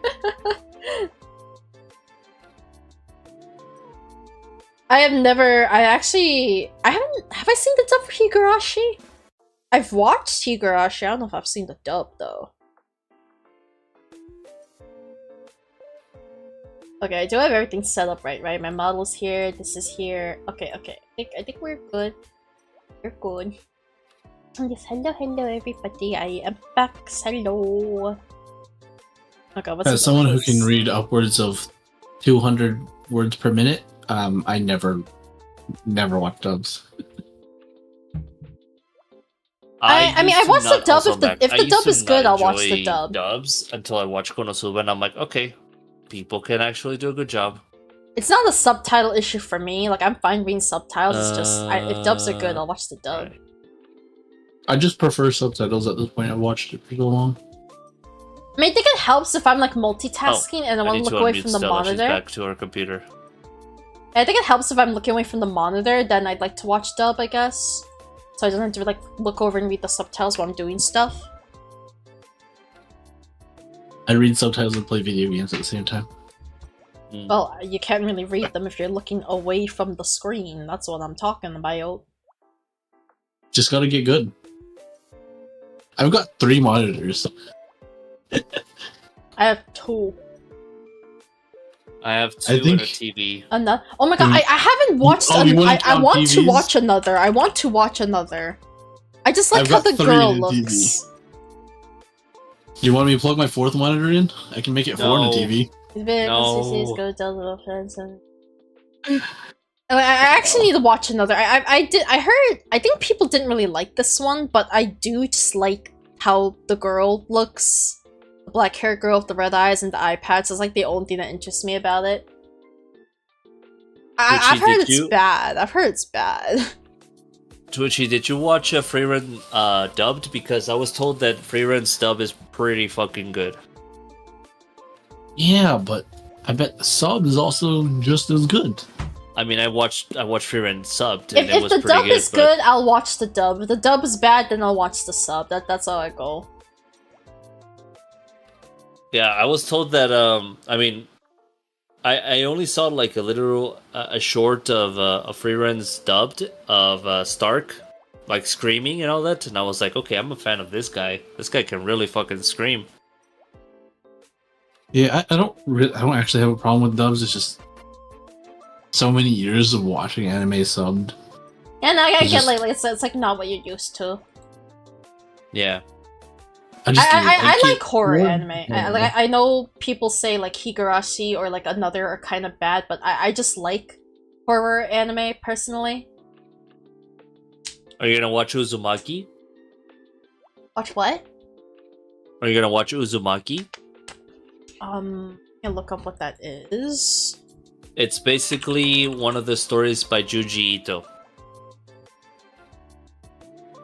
Maybe like I like, cause I know Junji Ito's stuff is very visually creepy.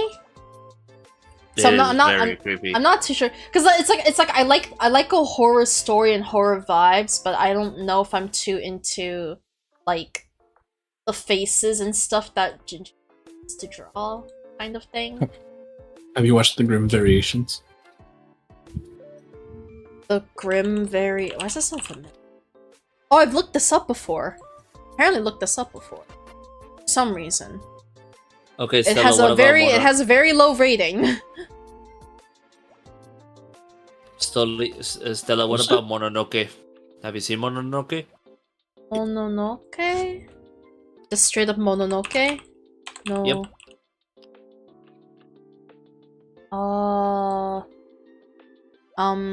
The Netflix series? Or I don't know if it's a Netflix series. I see it's on Netflix. Oh, it is. Are it we is a talking Netflix about series. Princess Mononoke? No, just No, not Mononoke. Princess, no, It's no. a horror. It's a horror show. Oh, okay, I see it. It is on Netflix. Okay, is this Grimm Variations anime good? Because I've apparently looked at it before for some reason. It's good. Do you know the Grimm Fairy Tales?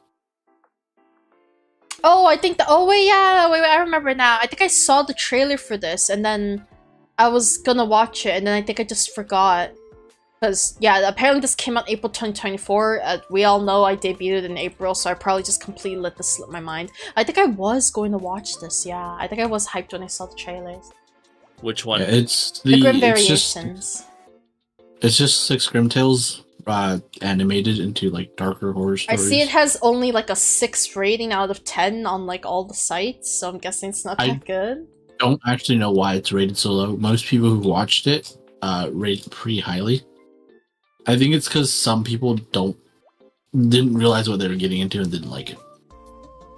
Oh, and Like- Wit Studio? Oh, fuck me up. I'm a simp for Wit Studio. It was well done. I think it's just people didn't know what to expect when they started watching, and didn't like it. Like, they expect what, the horror, or like... What exactly? I think they didn't expect it to be like a retelling of other fairy tales. But I feel like that's thought exactly what it was advertised as. Yeah, but like people don't read. Like, that's literally what it's advertised as. It's about the 6 Yeah, Grimm's people don't fairy read. tales. Like, I mean, sometimes reading is a bliss. I didn't read the synopsis for Gakugarashi, so I got hit with such a surprise at the end of episode 1 for that. I actually went into Gakugarashi completely blind. My friend told me, like, oh, it's a slice of life, give it a shot, and I'm just like, that doesn't sound very interesting to me. And she's like, no, trust me, just give it a shot. And like, this friend usually has really good anime taste, so I was just like, okay, fine, I don't really like slice of life, but I'll watch it. And then yeah, the end of episode 1 hit me. I'm just like, oh. But apparently the synopsis straight up tells you what the twist is, but I didn't read the synopsis, so I was just like, okay, that is a twist. That's the twist. Might have been because people thought it didn't expect it to be so dark, because most people know Grimm Tales from Disney. No, I've heard that most of these Disney fairy tales, the original versions, are quite dark. That's what I've heard. Oh, they are. Like, actually, Dark. like, I've seen a movie which is like a Cambodian retelling of Cinderella, and it like in the Cambodian version of Cinderella, the three sisters, or whatever they were, I don't fully remember, but like they basically killed Cinderella's mother. But Cinderella's mother kept like reincarnating into other things, like whether like a pot or like a fish, and she would like keep trying to talk to Cinderella like that, but then the sisters would find out that that's like the mother's new form, so they would keep killing it. And then I don't remember how it led up to this, but I know at one point it led to a guy like bringing over a carriage to the house, and it was like the head of one of the sisters, and like this is Cambodian Cinderella. Like, it was dark as fuck, bro. That's probably what you should be expecting from the Grimm Tales. I mean, I'm like that shit. I'm down for that shit. Yeah, I think the problem is people didn't realize that.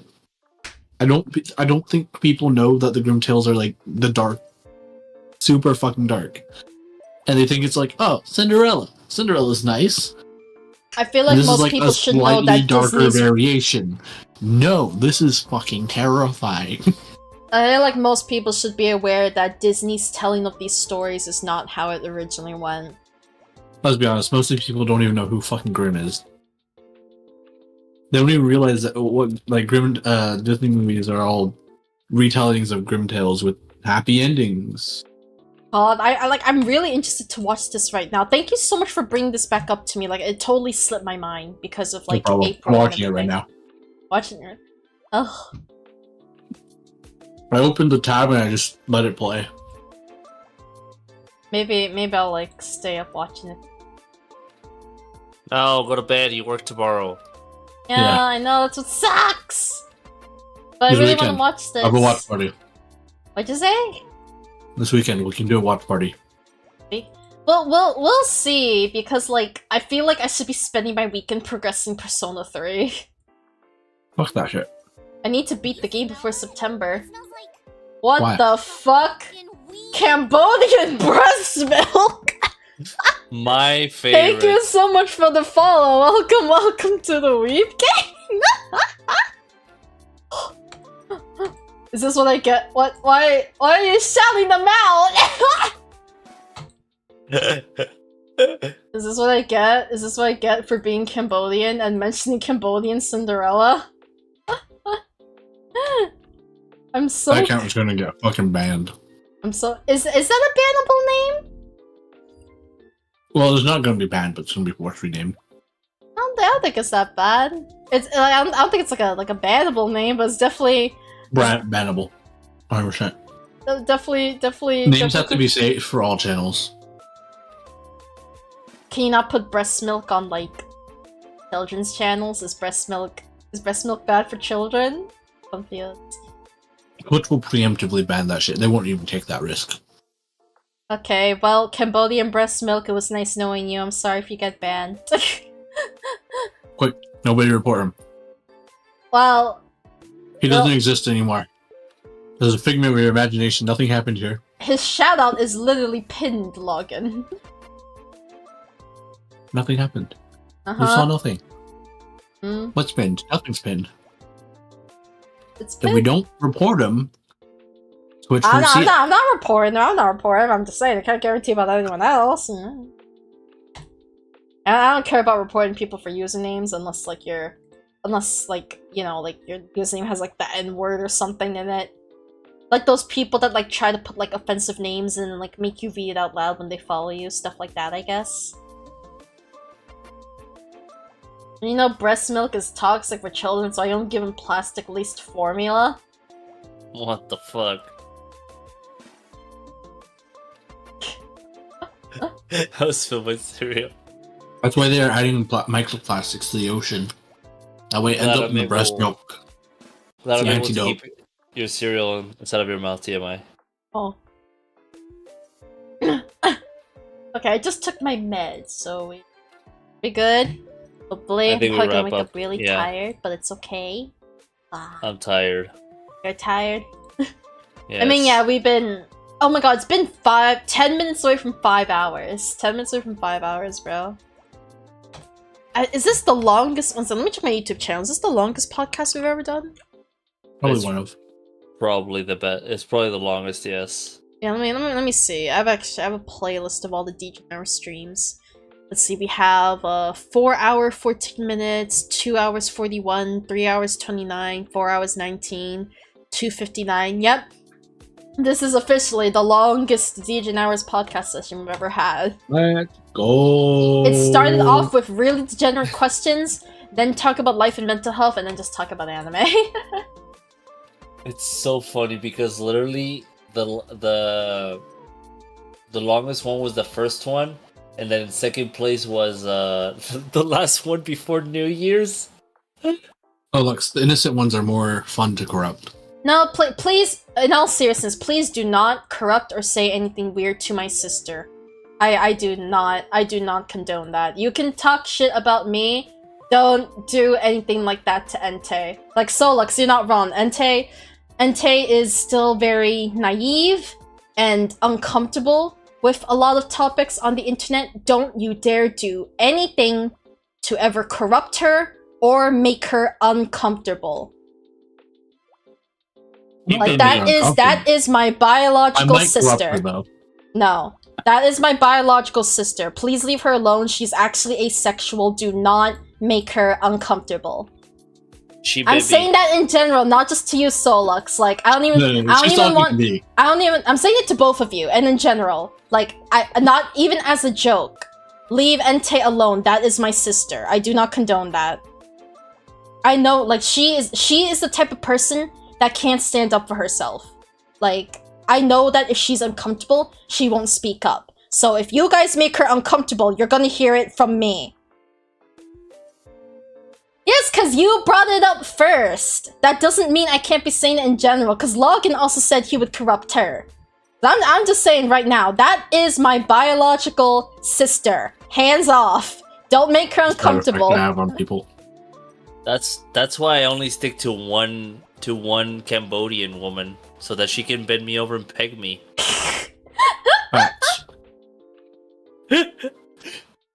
See, I always hear people say that like Cambodian women will be the more like I guess aggressive, dominant one in the relationship.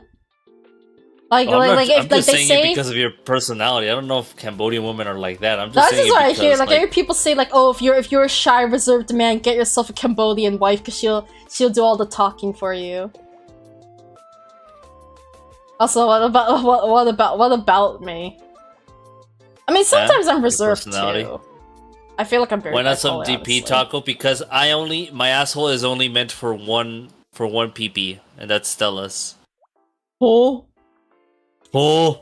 Well, Stella has 2 peepees. Oh. Well, I mean, then she's been hiding some secrets from me, and I feel offended and betrayed. My 2 testicles can That's not the elongate question. to become penises. Will you let her use both? Is the question. Oh fuck yeah, dude! In Fucking one make me a new hole? one. In one hole? Make me a new one.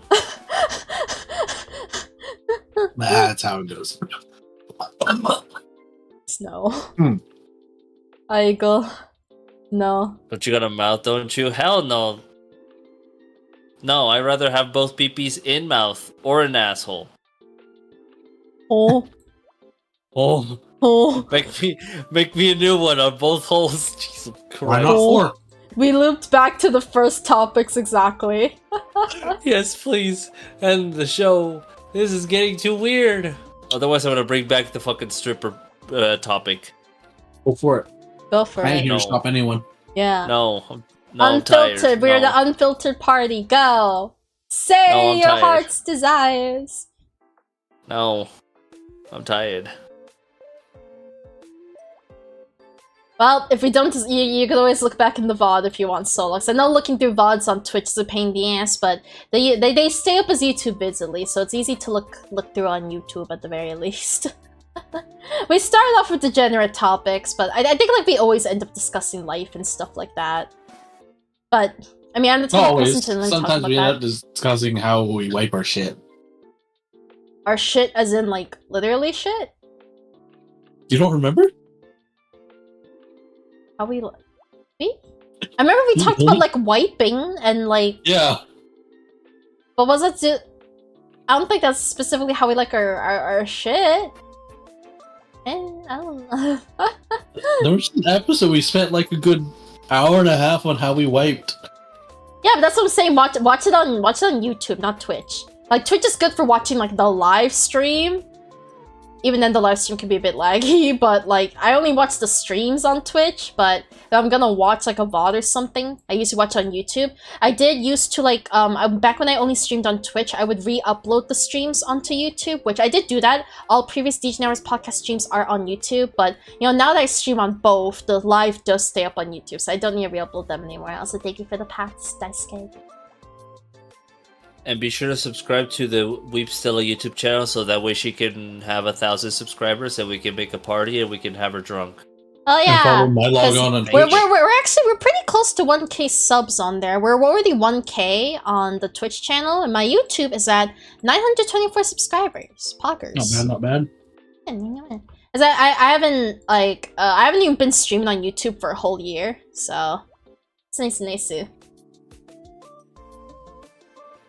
I'm back, but at work. Yeah, I know, Daisuke. I know you're working right now. Appreciate you dropping by. Hope work's not killing you too much. Hey, my bedtime. Sub to make number go big and support favorite Kato girl. Thank you, thank you.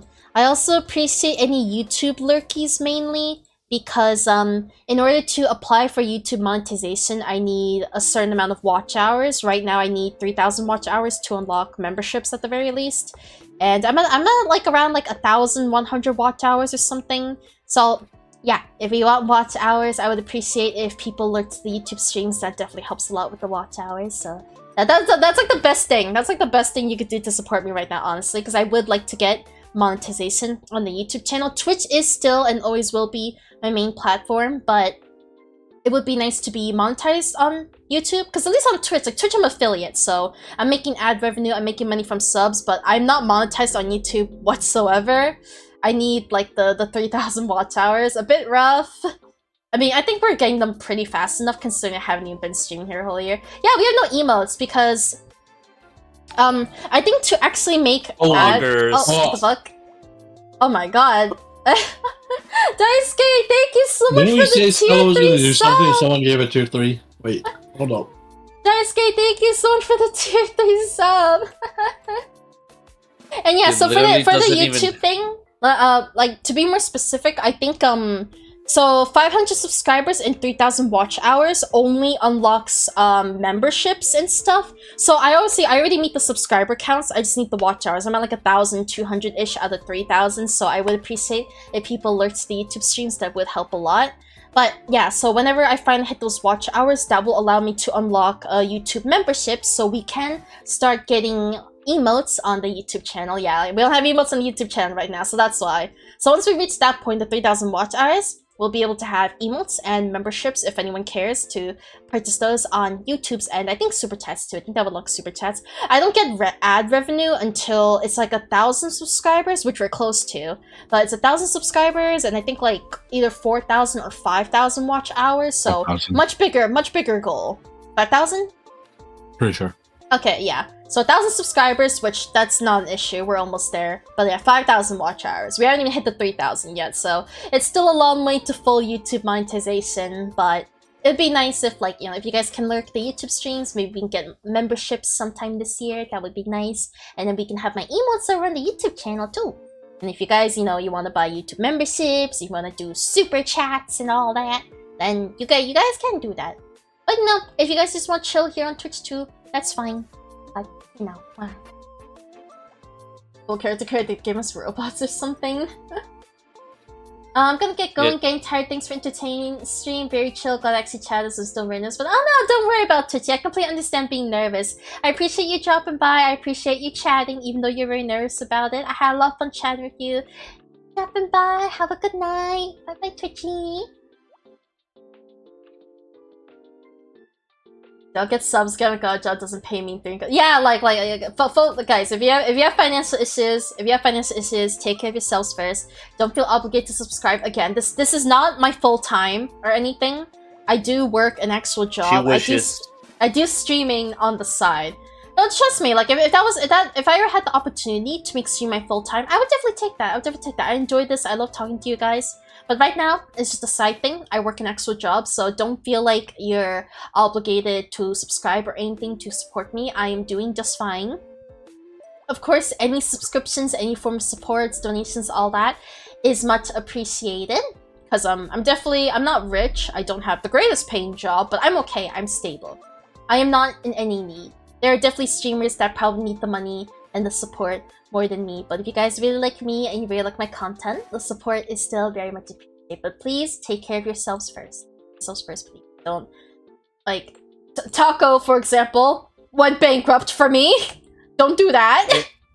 I went bankrupt with 3 different streamers. Don't Yeah. call yourself.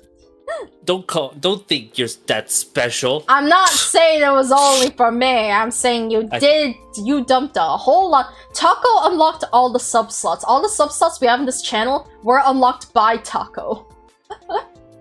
Okay, Hello. Hello, I don't know how to use credit cards. I don't know what to say. You know, The funny part is that from the 3 streamers that I invested so much money on, I think you were the one that I gifted the most amount of subs. Oh yeah, because I know you mentioned that the other ones don't really stream anymore. One of them doesn't. The other one barely does. Daisuke, you've been following for 3 years? Oh my god. It's hard to think I even had this Twitch channel for that long.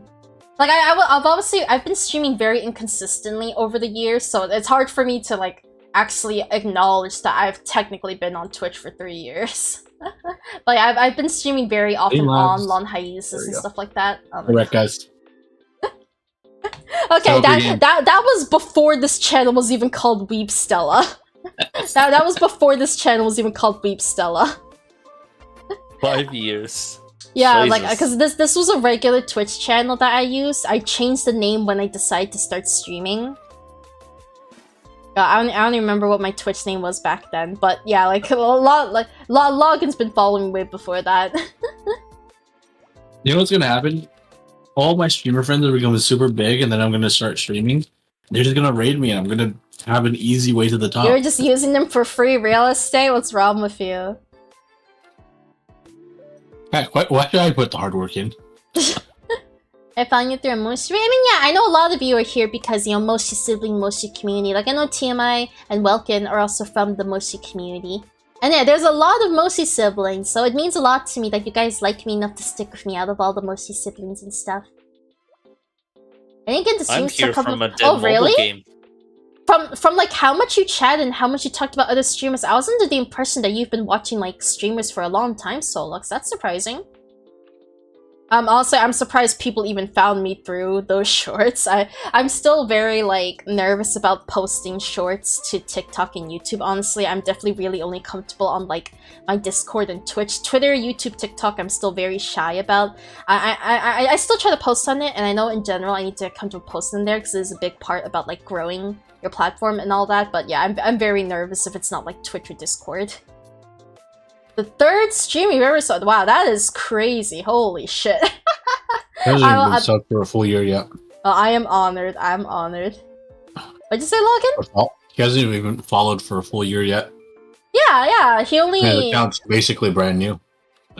Yeah, he met me. He basically first started interacting like when Persona 3 Reload came out. That is how he found me. So I uploaded like a Persona 3 Reload short, and yeah. That was when I did like my P3 marathon and all that. It goes through Kira I found you? Yeah. I think Welkin came from like a crab game collab we did, which I'm surprised because honestly I was like a huge nervous wreck during that collab. That wasn't my first time doing a collab, especially Moshi one. The first one I did was like Arctic Phone, which was like much smaller group. Like it was with like mine, Hitsu, Mari, Skylar, Momoka. But like the crab game one, I definitely wasn't mentally prepared for how overwhelming it would be. It was definitely a lot of people. I felt like I couldn't really talk and I was super duper nervous, but apparently that's how Welkin found out about me. So he liked me enough to stay, which surprises me because I feel like I was really bad during that crab game stream. Like I was so nervous, I barely talked. So the fact that Welkin liked me enough to stay is just through that stream specifically is crazy for that. Is crazy. And I like Skylar. Skylar and Momoka's vibes. I think I'm really chill with them. I don't communicate with the Moshi siblings as much, mainly because like I'm really shy and bad at like socializing and networking. But I like Skylar and Momoka's vibes a lot. I think I just struggle because a lot of them have very comfy vibes. Or like they try to be more family friendly, and I have a potty mouth, and I'm super unfiltered, so it's hard for me to kind of like hang out with them or be on stream with them sometimes when I have to like not swear or not make dirty jokes because like they stream differently and have a different type of community. So it's definitely really hard for me to be with them sometimes. Yeah, like I think Momoka's probably. There's probably others too, but in terms of like who I've actually hung out with, Momoka's probably the one I vibe with the most. I feel like I can actually be myself around her. Like, be unfiltered, be loud, and curse. I feel like I can be myself around her. So I did really like Momoka. I always rate her whenever she is live. I'm usually not like live around the same times as the Moshi siblings, so I don't get to rate them very often, but I do love Momoka. I like Momoka a lot. I feel like I was gonna say like, okay, I think it's because like, okay, I know we're talking about YouTube. We were talking about the YouTube I think channel you're getting and all tired that. and need to go to sleep. Remember Momoka through Twi? I still need to get used to calling her Twi, to be honest. I'm still too used to calling her like no stuff. Introduce me to Haruka and I love watching her. Yeah, I don't even remember when I first rated her. She was just a streamer that I rated a long time ago, and I follow her, and I just rate her every now and then. I don't really watch his streams, but to be fair, I don't watch a lot of streams because I'm either working or streaming myself, and if I'm not streaming, I'm doing stream-related stuff like editing the video and all that, or my own relaxation time, so I'm hardly actually watching streams, but I know I've been following her for a while, so I just keep rating her here and there. You guys are tired, right? We don't have to keep going. We can call it here if you want. It's been over 5 hours. We thought you were gonna call it, but We you've thought been you were yapping tired, for like but- 10 No, minutes. I'm I don't fine. care. If you guys are tired, you guys can call it. I'm fine to keep going. Login is fine. I'm tired. Yeah, okay, if you're tired, then we can stop here. We can stop here. We don't have to keep going. Gosh. Ugh. Yeah, you guys want to call it here? That's why I've been quiet the entire time. I'm like, well, I'll let her. He's out of yap. energy. Me? Yeah. Oh, I am devastated. Like the entire time that Stella was eating, I was talking and entertaining the chat for a bit. Social battery gone. Oh yeah, it's understandable. It's understandable. And also, I'm hungry, and I probably shouldn't eat this late at night. But Bro, I should. ate my ramen at 11:45 p.m. Eating at night doesn't really do anything. It's not great for your weight, but like you exercise, it's fine. The real not problem right is now. that I don't exercise right now people because my who back eat is at killing night. me, yeah. The problem is that people who eat at night tend to eat 4 times. They'll eat breakfast, lunch, dinner, and then again at night. That's the real problem. Well, I only had breakfast and like lunch. I didn't have dinner. Yeah, so I could just Then be go eating eat dinner. Yeah. Yeah, it's not a problem to eat late. I've always heard It's that just- eating too late at night before you go to bed like will make you fatter because like your digestion slows down when you're sleeping or something. It speeds up when you're sleeping. People Okay, are stupid. We've learned this. People are stupid. Yeah, I always The real thing eat is- very, very it's just late at bad night. habit. Like, cause like I usually don't eat until after I'm done streaming, and I'm usually streaming till like 11, 12 a.m. around there. So I'm always eating very late, like basically right before bed. Like, it is 1 a.m. for me right now, but I finished my ramen at 12 a.m. So. Well, yeah, if you guys want to call it there, please, again, like don't feel the need to stay here. We can call it here. Don't sleep on your right; it'll cause acid. Is that true? Which one's my right side? Body image. Remember the one they use for masturbating, Stella. I work and eat overnight. Am I okay? Well, yeah, Daisuke, you work 3rd shift, so that's the normal meal schedule for you. That's the normal meal schedule. Yeah, that for makes you. sense. Yeah. I'm usually laying on my left side. I think I'm usually laying on that side. I'm a weirdo that lays on his back and falls asleep like that. I can't breathe if I lay on my back. Or I not. toss it Or no, sorry. I thought you said lay on my stomach. I can sleep on my back. It feels a little weird sometimes. Like I feel like I get a little stiff if I don't lay on my back. If I just lay on my back the whole night, but I can't sleep like that. I feel like I used to not be able to, but lately I can just lay on my back and fall asleep. Felix is correct about that one, by the way. Sleeping Sleeping on your right acid? can cause acid reflux if you're prone to it. Why is it only right and not left? Your stomach's on your left side, so if you sleep on your right, your stomach gets elevated and the acid can flow out easier. I just had to double check human anatomy before I said that. Why do humans sound so inconvenient? Because your liver's on the other fucking side. I will lay in every position, not sleep, same Solux. Like, this is why I can't share a bed with someone, because I have to flip like 15 times until I fall asleep. I can't stay still. I have to move around. I'm so restless, it's hard for me to sleep. Feels bad. No more sleepovers with Stella. Looks I like know, the right? boss get locked up Like, in the I mean, fucking you dungeon. guys can share the room with me, but like we can't. It literally, like if you guys don't like someone moving in the bed constantly, you cannot sleep in the same bed as me. I have to keep moving. I move in the bed. I don't think it's gonna be a problem.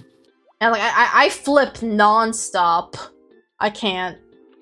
And I move in my sleep too, I think, because I think when I wake up, I'm in a different position than what I remember falling asleep in, so I don't know. I also sleep like a brick, so there's no waking me up. Now, I wake up, I'm a very light sleeper. I'll wake up very easily, so that's like the other thing.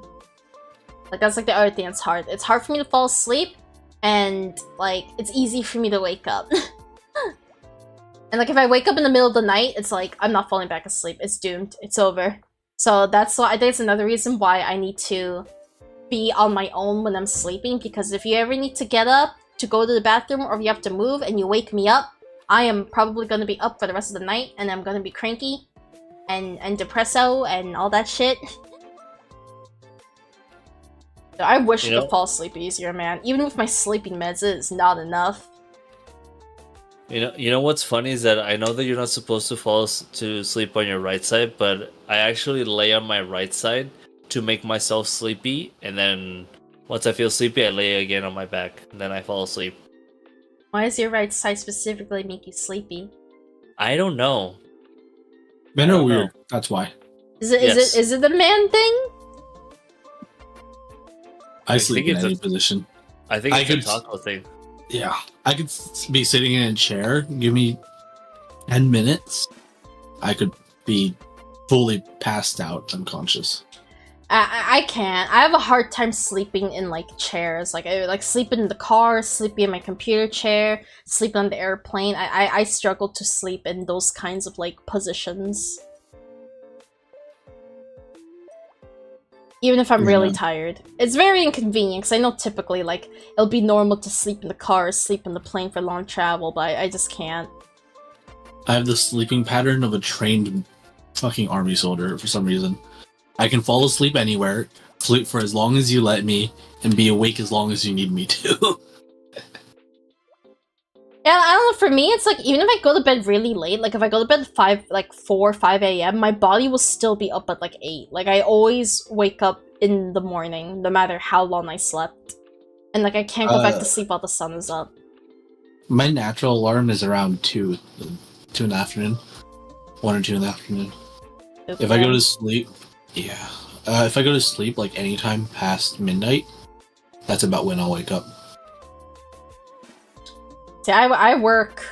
I have to go to work at like 9 a.m. So that's a no-go for me. I mean, if I want to wake up at 8, I can sleep a little earlier, probably around 10, and then my alarm can wake me up.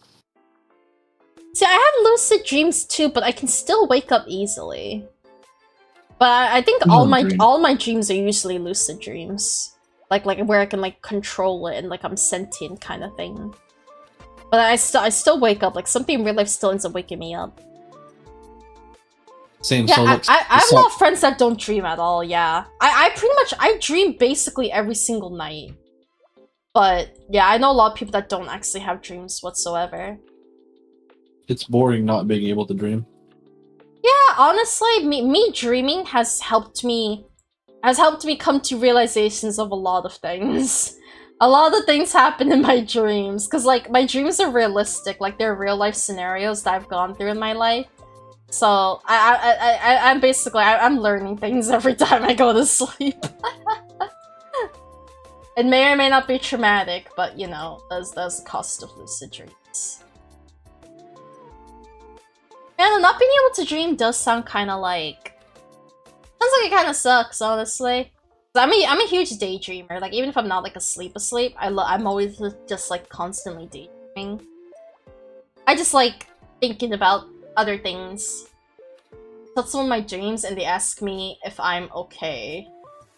Honestly, I kind of want to do like a proper story time of some of my dreams, man.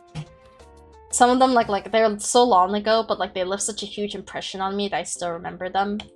I mean, it can go anywhere from, like, oh, it's like a remembrance of a traumatic event you went through, to, like, a lot of them are like me running away from things. Like I have a lot of horror dreams. I have a lot of nightmares and horror dreams for sure. Like I get tons of those, so I think that's what a lot of my dreams are.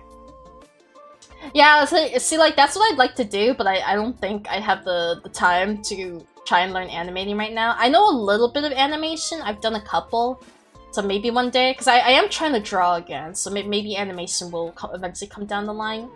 But yeah, like ideally, I would love to like make animated like little short things of my dreams. Ideally, that's what I'd like, but I think right now I'd have to resort to like doodles of them. I do dreams happy with like a lost limbs and dream had like reverse phantom pain. That's the thing with me. That's why I hate having nightmares, because like if I got shot and I wake up, like I still feel like I have a bullet wound in my shoulder kind of thing. Or like if I was like running away from something in the dream, when I wake up physically exhausted, and like it lingers too. Like it's not just kind of like, oh, you woke up and then once you face reality it goes away. The bullet, the dream where I got shot happened like middle school, and like I literally felt the bullet wound like in my fucking shoulder the whole day. Like it's so odd. That's why I hate having nightmares, because it's like you could like, oh, God forbid I have a healthy 8 hours of sleep, but just because I had a nightmare, I'm gonna wake up exhausted because for some reason whatever happens in my dreams fucking happens to me physically. Like literally the worst. Dude, I got impaled by a harpoon. Were you okay afterwards? Like, when you woke up? I'd probably be in so much pain after that. Jesus. And, like, I complain about that all the time. I hate the whole thing where my dreams affect me physically, because it makes me exhausted constantly. Every morning. Sleep cardio hitting hard.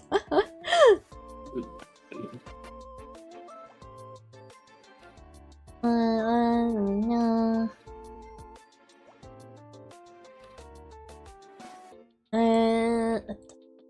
Okay. Okay, one second. Let me leave a note of this anime, The Grim Variations, so I remember to like watch it. I need reminders from other people to eventually watch this. I feel like I'll forget about it. But I think we gotta wrap it up here. It is 1 AM. I know Taco's probably dead tired. He's probably not even here. I know he's Taco's muted. watching memes to stay awake because I got impaled by harpoon. I got dragged between building and fade to black. And oh my god. Yeah, that's like the kind of dreams I have. They're very exhausting.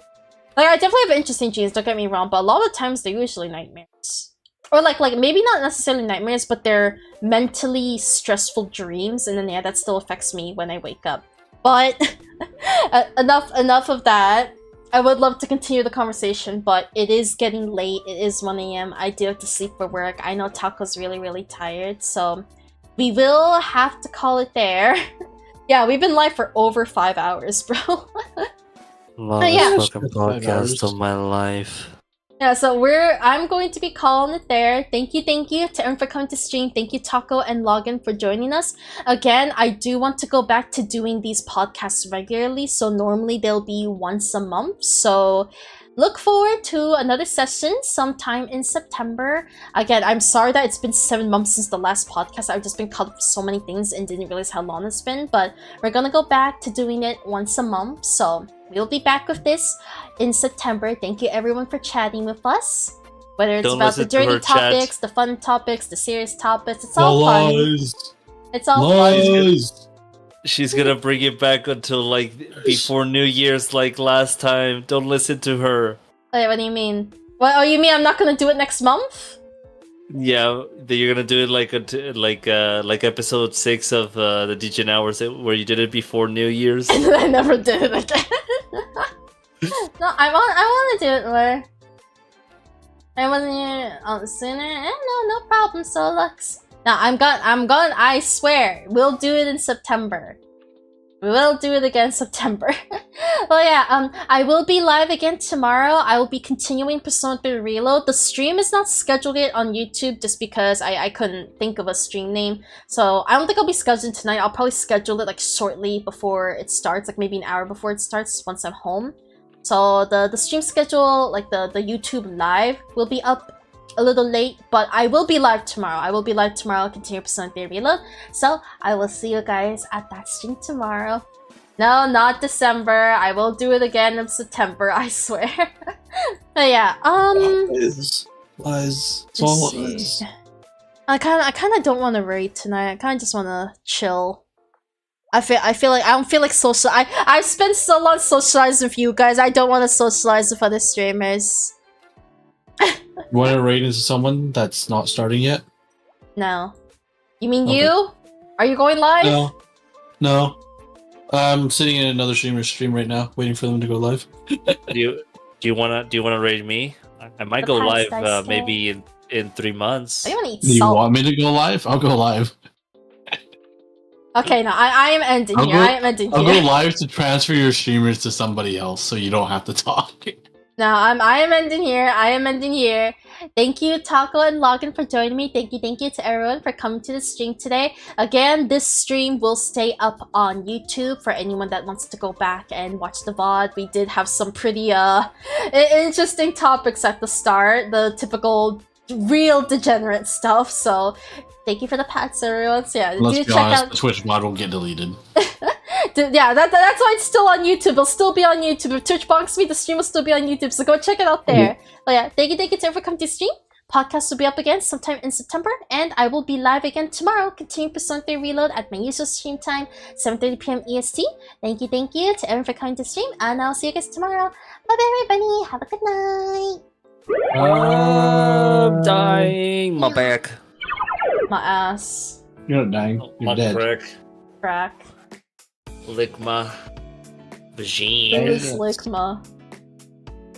Lick my vagine.